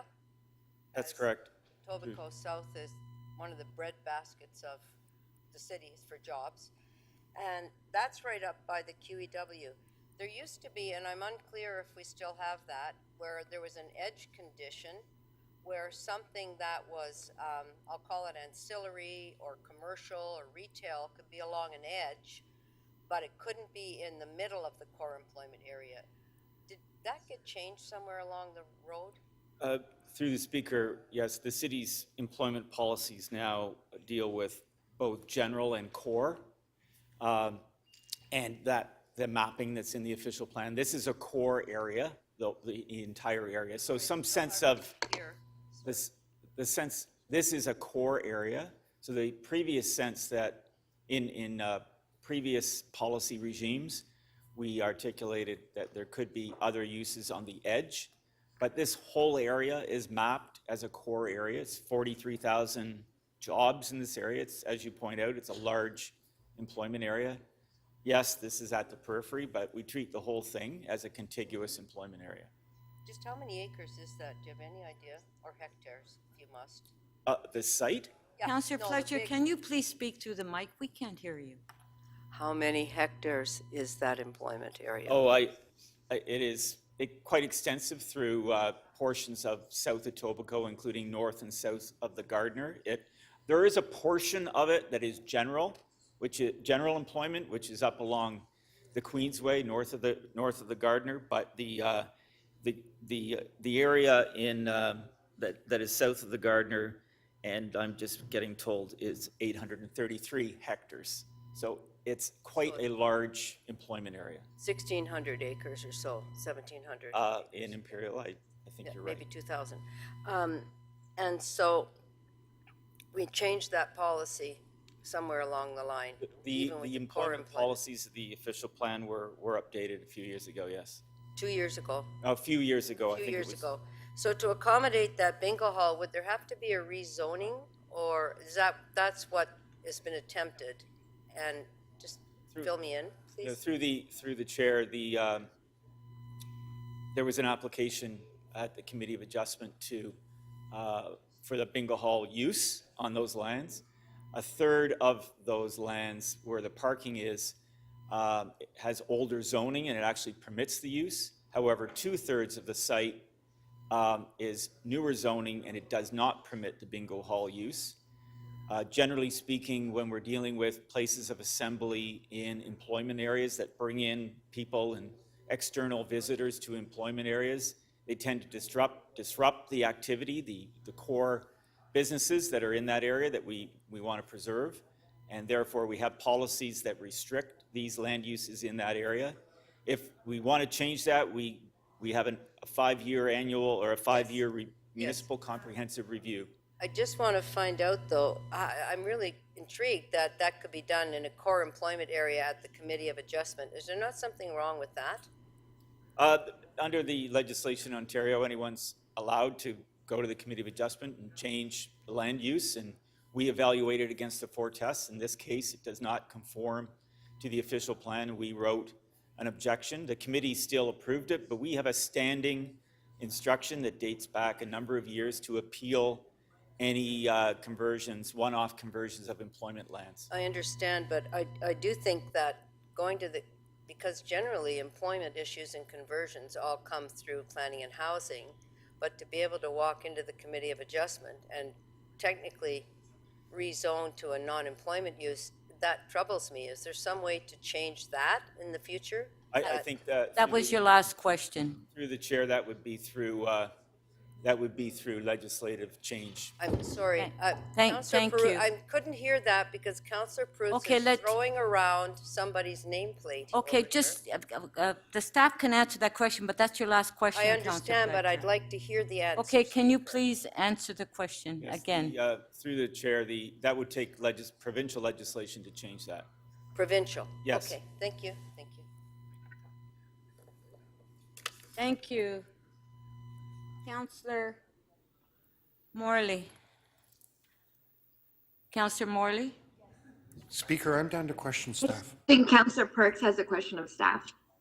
Well, you're on the list first. I have a request to speak. I'm not sure if if Okay, I need to go I'm first. I'm sorry, because I just had your name there. Hold on, I don't see, hold on. Yes, sorry, Counselor Perks. Oh, no apologies necessary. It's been a long meeting. Sorry, Counselor Perks, question. Yes, thank you. It is the practice of city planning to defend core employment lands in every instance through the committee, correct? Yes. Yes. And do you have any advice for us on this particular site? Through the speaker, we have initiated the appeal through city legal. Our advice was given to the Committee of Adjustment, which would be the same advice we would give you, which is that the conversion should be refused. So your advice is the conversion should be refused. And that's in keeping with the city's overall employment strategies of making sure that we have lands available to employ people into the future. That's correct. I'm wondering if there's anyone from economic development here? Any staff from economic development? It may be online. I know they did write the Committee of Adjustment as well. Oh, well, maybe you can answer this then, if you've seen what they've written to Committee of Adjustment. Were they in favor of the application or opposed? No, they were opposed to the They were opposed. So planning and economic development both opposed. Thank you. Thank you.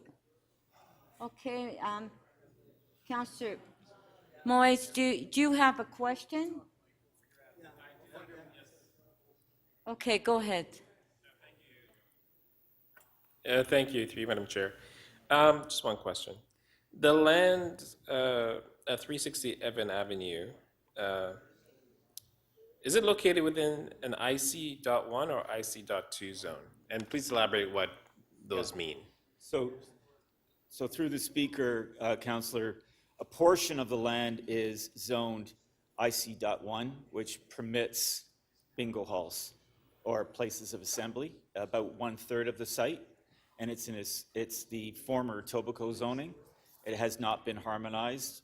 There are different holes, if you will, in portions of the area where the legacy zoning is still in force. The rest of the site, about 2/3 of the site, has been harmonized into the new city zoning bylaw.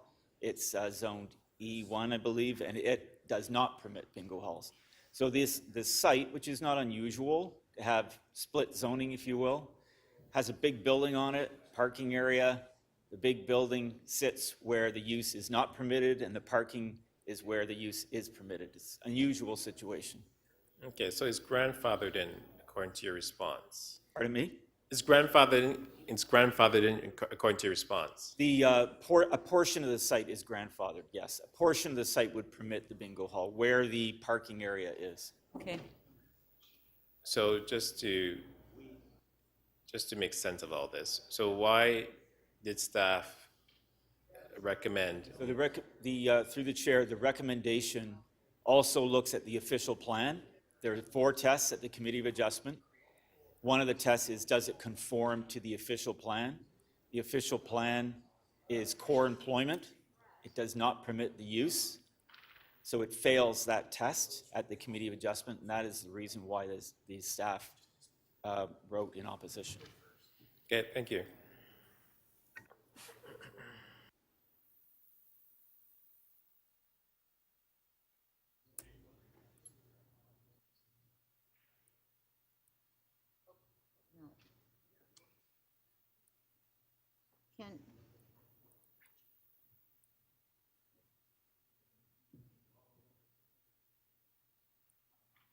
Okay, to speak, Counselor Fletcher. Thank you. I'm just finding this extremely confusing, particularly since Councillor Bradford is now showing me that where did he go? Counselor Bradford? Oh, it's showing me that something that looks like we passed before. This is, it's not the most egregious thing I've seen, because there used to be an edge condition where that would have been allowed, and part of the site, it is allowed, and it's right along the Gardner, and it's not residential, but it still is core employment. I would just let all of the councillors know how important it is to maintain core employment. As you said, 43,000 jobs. These are the zones in the city set aside simply for jobs. where thousands and thousands of people work, and they are the economic drivers. They pay more taxes than anybody in these areas. But I put up that so you could just see, because most of us don't have zones of that size in our neighborhoods and in our wards. I think, Councillor Thompson, you have very large. I just call Etobicoke and Scarborough the bread baskets of the city as far as jobs are concerned. So I'm a tiny bit concerned, but I'm not pounding the table over this particular one. But I'm flagging that we have to be very careful. And as I noted at the Committee of Adjustment, I think we have to be careful with Committee of Adjustment that they're not taking issues into consideration that are big city issues.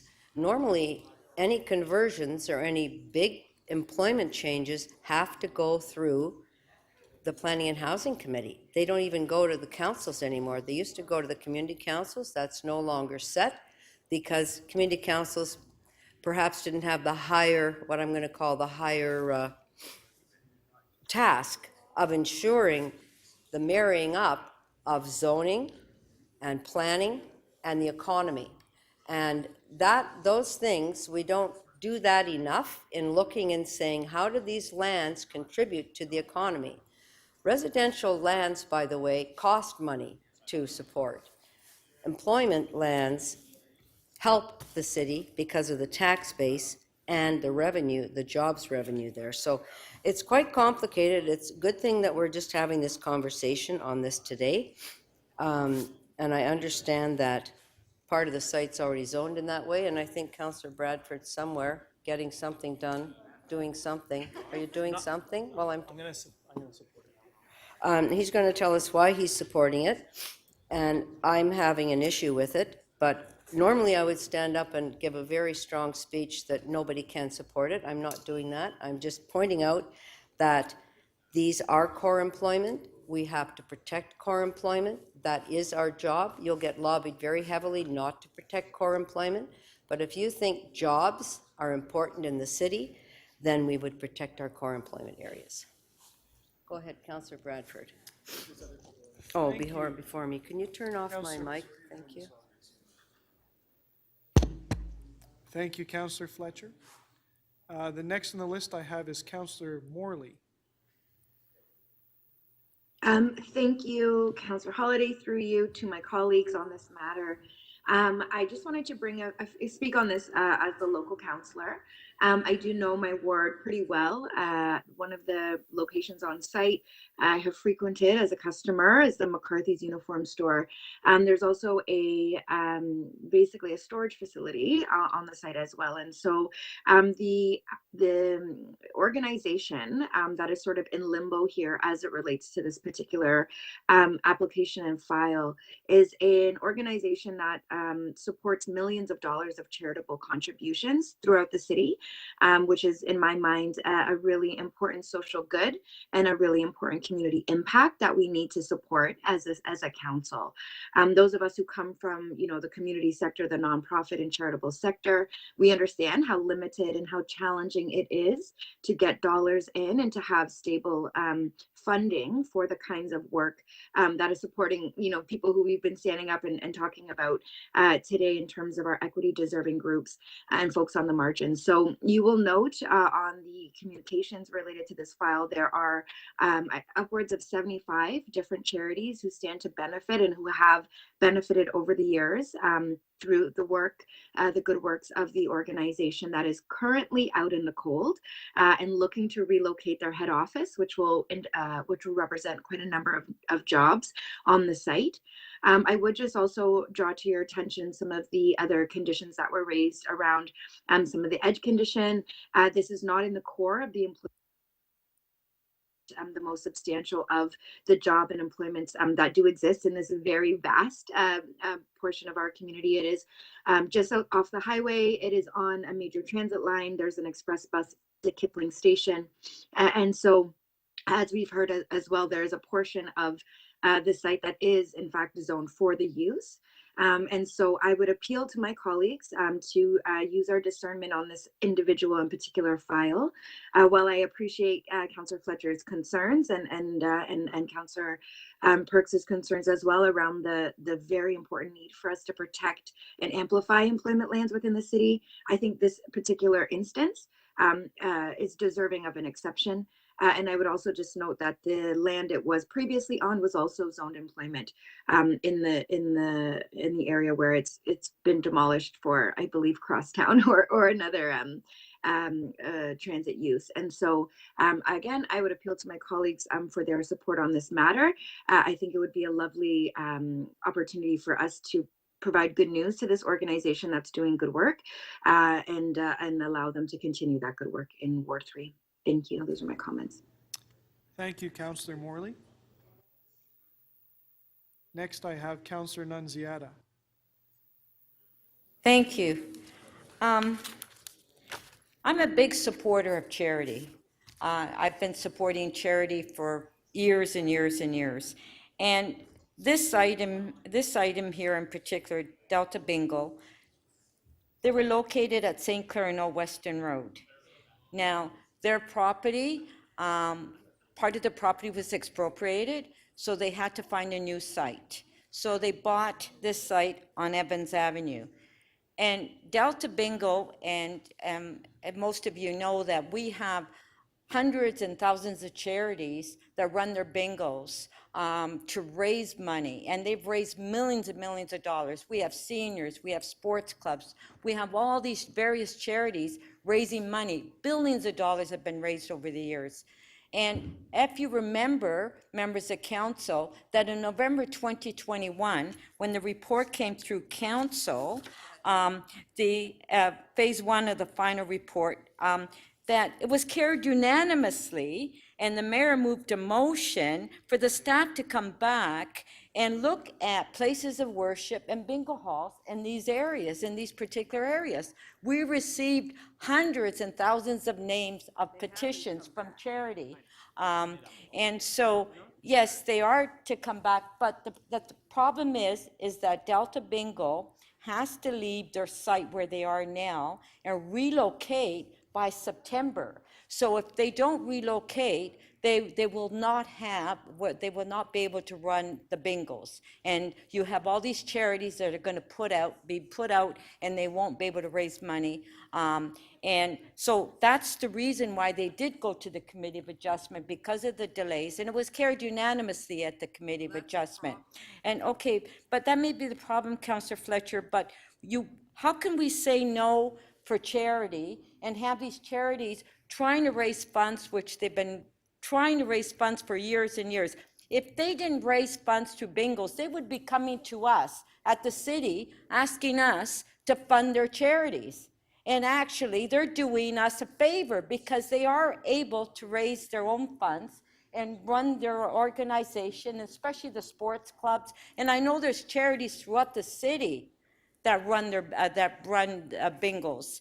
And so, and that's the reason why I went to the Committee of Adjustment. And they are relocating their head office.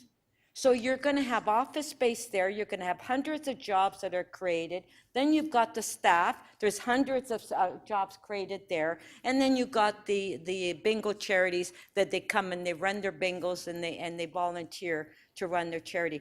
This will be a disaster if council does not support this to withdraw the appeal.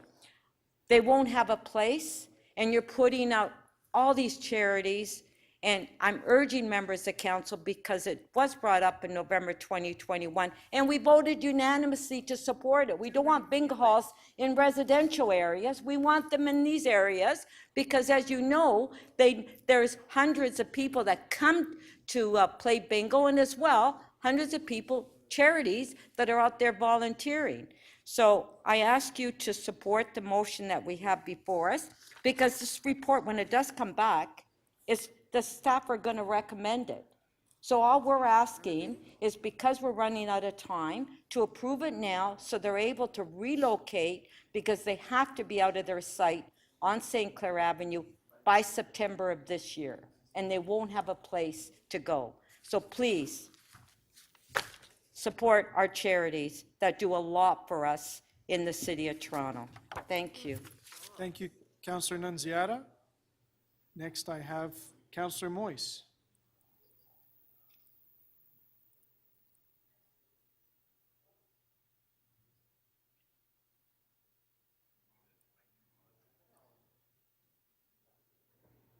Thank you for your patience, Councillor Moyes. Please Thank go you. ahead. I know you're new at this. And thank you through the chair. I was told that Delta Bingo employs upwards to 500 people. And the future of Delta Bingo has an impact on 8 organizations within my ward who are funded through their charitable proceeds. And I know that my colleagues mentioned hundreds of organizations, but I want to actually name them here so that, you know, we understand who's being impacted if this organization doesn't, you know, continue as is. So Aboriginal Legal Services in my ward benefits from this. Africans in Partnership Against AIDS benefit from this charity. Cabbagetown Community Arts, Dance Makers, Elizabeth Fry Society, Five House Foundation, people who live with AIDS, St. Michael's Homes, Our Place, and Turning Point Youth Services, who also benefit from this charity. So for that reason, and for that reason alone, I'm supporting this, and also to, it employs many people. So I think, you know, in this instance, I think, you know, we should we should consider supporting this motion. Thank you. Thank you. Councillor Bradford to speak. Thanks, Madam Speaker. Appreciate it, and thank you to staff for their work on this and all the thoughtful questions. Councillor Fletcher raised a number of key concerns around employment conversions, and that's certainly a conversation that's contentious in this city. I will be supporting the recommendations here in front of us in the members' motion, and I would urge and encourage you to do the same. The vote that Councillor Nunziata referenced from, I think it was November 2011, that was providing staff to 2021. What did I say? 2021, yeah. Sorry, yeah, 2021. So a year ago, really, was to have staff go back and look at the different use lists for what could be included in our understanding of employment lands. The big thing that, of course, is, you know, always a concern and is top of mind for staff around employment conversions is the employment to residential use, that conversion. That is not what we have here. And I think as we saw when Councillor Fletcher put the map on our projector here, this is not smack dab in the middle of core employment. This is very much periphery, and there's an adjacency there. So the risk of going into the middle of a core employment area, of course, would be different. We don't see that here on this. And if I go back to that unanimous vote from November 2021 here at Council, directing staff to go back to the use list, I think that the bingo hall use case, we could look at this, yes, exceptional, but this is a emerging direction. And I anticipate that there's a world out there when staff have the time to complete that, because as we know and we heard today, our city planning staff are extremely busy. They've got a lot going on, a lot of preliminary reports. Just joking. But they're looking at this use list, and I think there's an emerging direction here where, you know, charitable uses like a bingo hall could be included in that, and I expect that we'll be seeing that in the future. The challenge here, of course, is the current operating bingo hall needs to move and relocate to the site. So the timing on this is not ideal. That's why I think it's exceptional in front of us today, and I would appreciate your support in joining me to support and pass the recommendations in the letter. Thank you. Thank you. Councillor Holliday. Thank you, Speaker. I'll be rather brief, but I wanted to leave council with a couple of thoughts. The first is perhaps the members of the Etobicoke York Community Council are a little more familiar with the area just because we know it. And I realize this is a complicated matter, and if you don't know the local landscape, what the businesses are, Maybe you wouldn't even know that that's the local school uniform outlet. It's actually got a retail component to it today. But I want to go beyond that, because back in July, we did pass an amendment that asked staff to take a look at the uses in these areas. The amendment I added was sports facilities, and it included places of worship, bingo halls, etc. And the argument that I used, and I wanted to remind council of, and again, I'm saying this because I want to set the stage as we think through these policies. If you look at the fabric of Etobicoke, and you realize that if you had a business or a use like a bingo hall or a banquet hall or a place of assembly or a place of worship, it's really hard to find land to put it. I mean, I said housing mania the other day. We're gobbling up every scrap we can to build housing on it. And even mixed-use sites, which represent a lot of the commercial sites, the plazas, everyone knows that those are destined to really become condo-type places, maybe with a little bit of retail. But you're not going to squeeze, a rock climbing facility in there, or a paintball facility, or, a number of sort of the fun recreational things that go along with city life. I guess the worry I've got is that a lot of these type of facilities end up getting destined for the 905. And if you want to go do these type of things, you got to travel really far. I think we should be careful, but I don't think we should ignore that these types of facilities do produce jobs, they do produce income. They may not just be in the same intensity as you might see in a manufacturing plant. Maybe arguably a little different than a warehouse. But they are complicated decisions. Councillors can do their research and figure out how they'll vote on this. But I just wanted to leave that for food for thought, that it is complicated in a city that always seems to be ever shrinking in terms of the space. And how do we fit in some of these things that do take wide, tall buildings because of the type of use that's inside that is complementary to life. Anyhow, thank you, Madam Speaker. Thank you. So on the motion, recorded vote.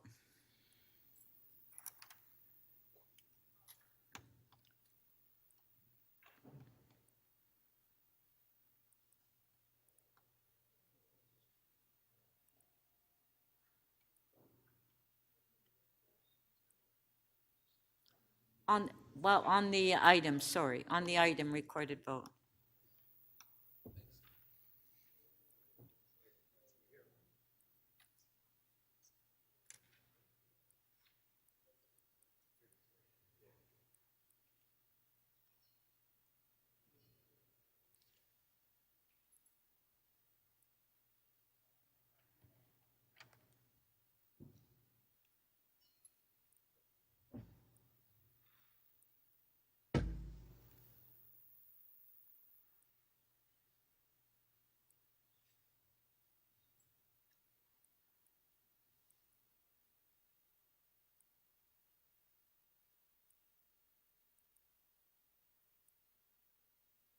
Councillor Kohler, are you able to vote? Thank you.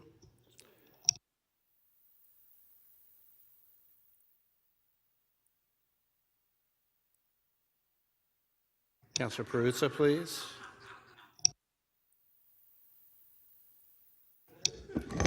Speaker, the item carries. The vote is 20-5.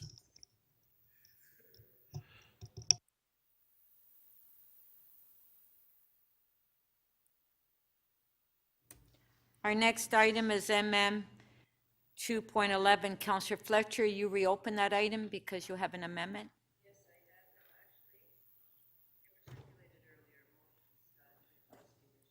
I have. Oh, I'm sorry. Go ahead.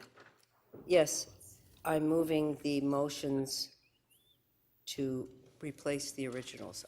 Staff have those motions, right? Yeah.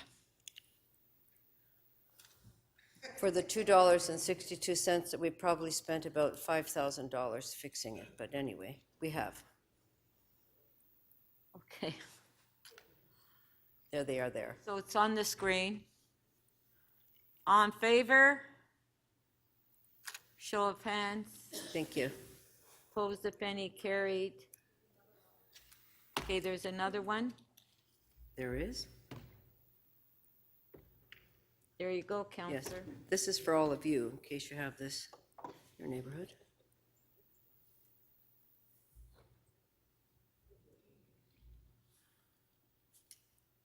Okay, it's on the screen. On favor? Show of hands, opposed if any, carried. Item is amended, on favor, carried. I believe that's it. Wow. That was easy. Members, before I ask for a motion to enact the general bills, may I have a motion regarding the consideration of submissions on zoning bylaw and official plan amendments? Councillor Bradford, would you like to move that? My pleasure. Mike on there, that the committee and council consider submissions and making a decision on zoning bylaw and official plan amendments, please, Speaker. All those in favor, show of hands. Opposed, if any, carried. May I have a motion to introduce the general bills? Mayor Tory? To introduce bills 63 to 69 and 71 to 79. Shall leave be granted to introduce these bills? All in favor? Show of hands. Opposed, if any, carried. Shall these bills be declared as bylaws and passed subject to Section 226.9 of the City of Toronto Act 2006? All in favor? Opposed, if any, carried. May I have a motion to introduce the confirmatory bills? Councillor Holyday? That leave be granted to introduce bills to confirm to the point of the introduction of this motion the proceedings of City Council Meeting 2 on December 14th and 15th, 2022. Shall leave be granted to introduce these bills? All in favor? Show of hands. Opposed, if any, carried. Shall these bills be declared as bylaws and be passed subject to Section 226.9 of the City of Toronto Act 2006? All in favor? Show of hands. Opposed, if any, carried. This meeting is now adjourned. I'd like to thank city staff and all members of council. Happy holidays to everyone. Stay safe. Christmas, Madam Speaker. Thank you. Happy holidays, everybody.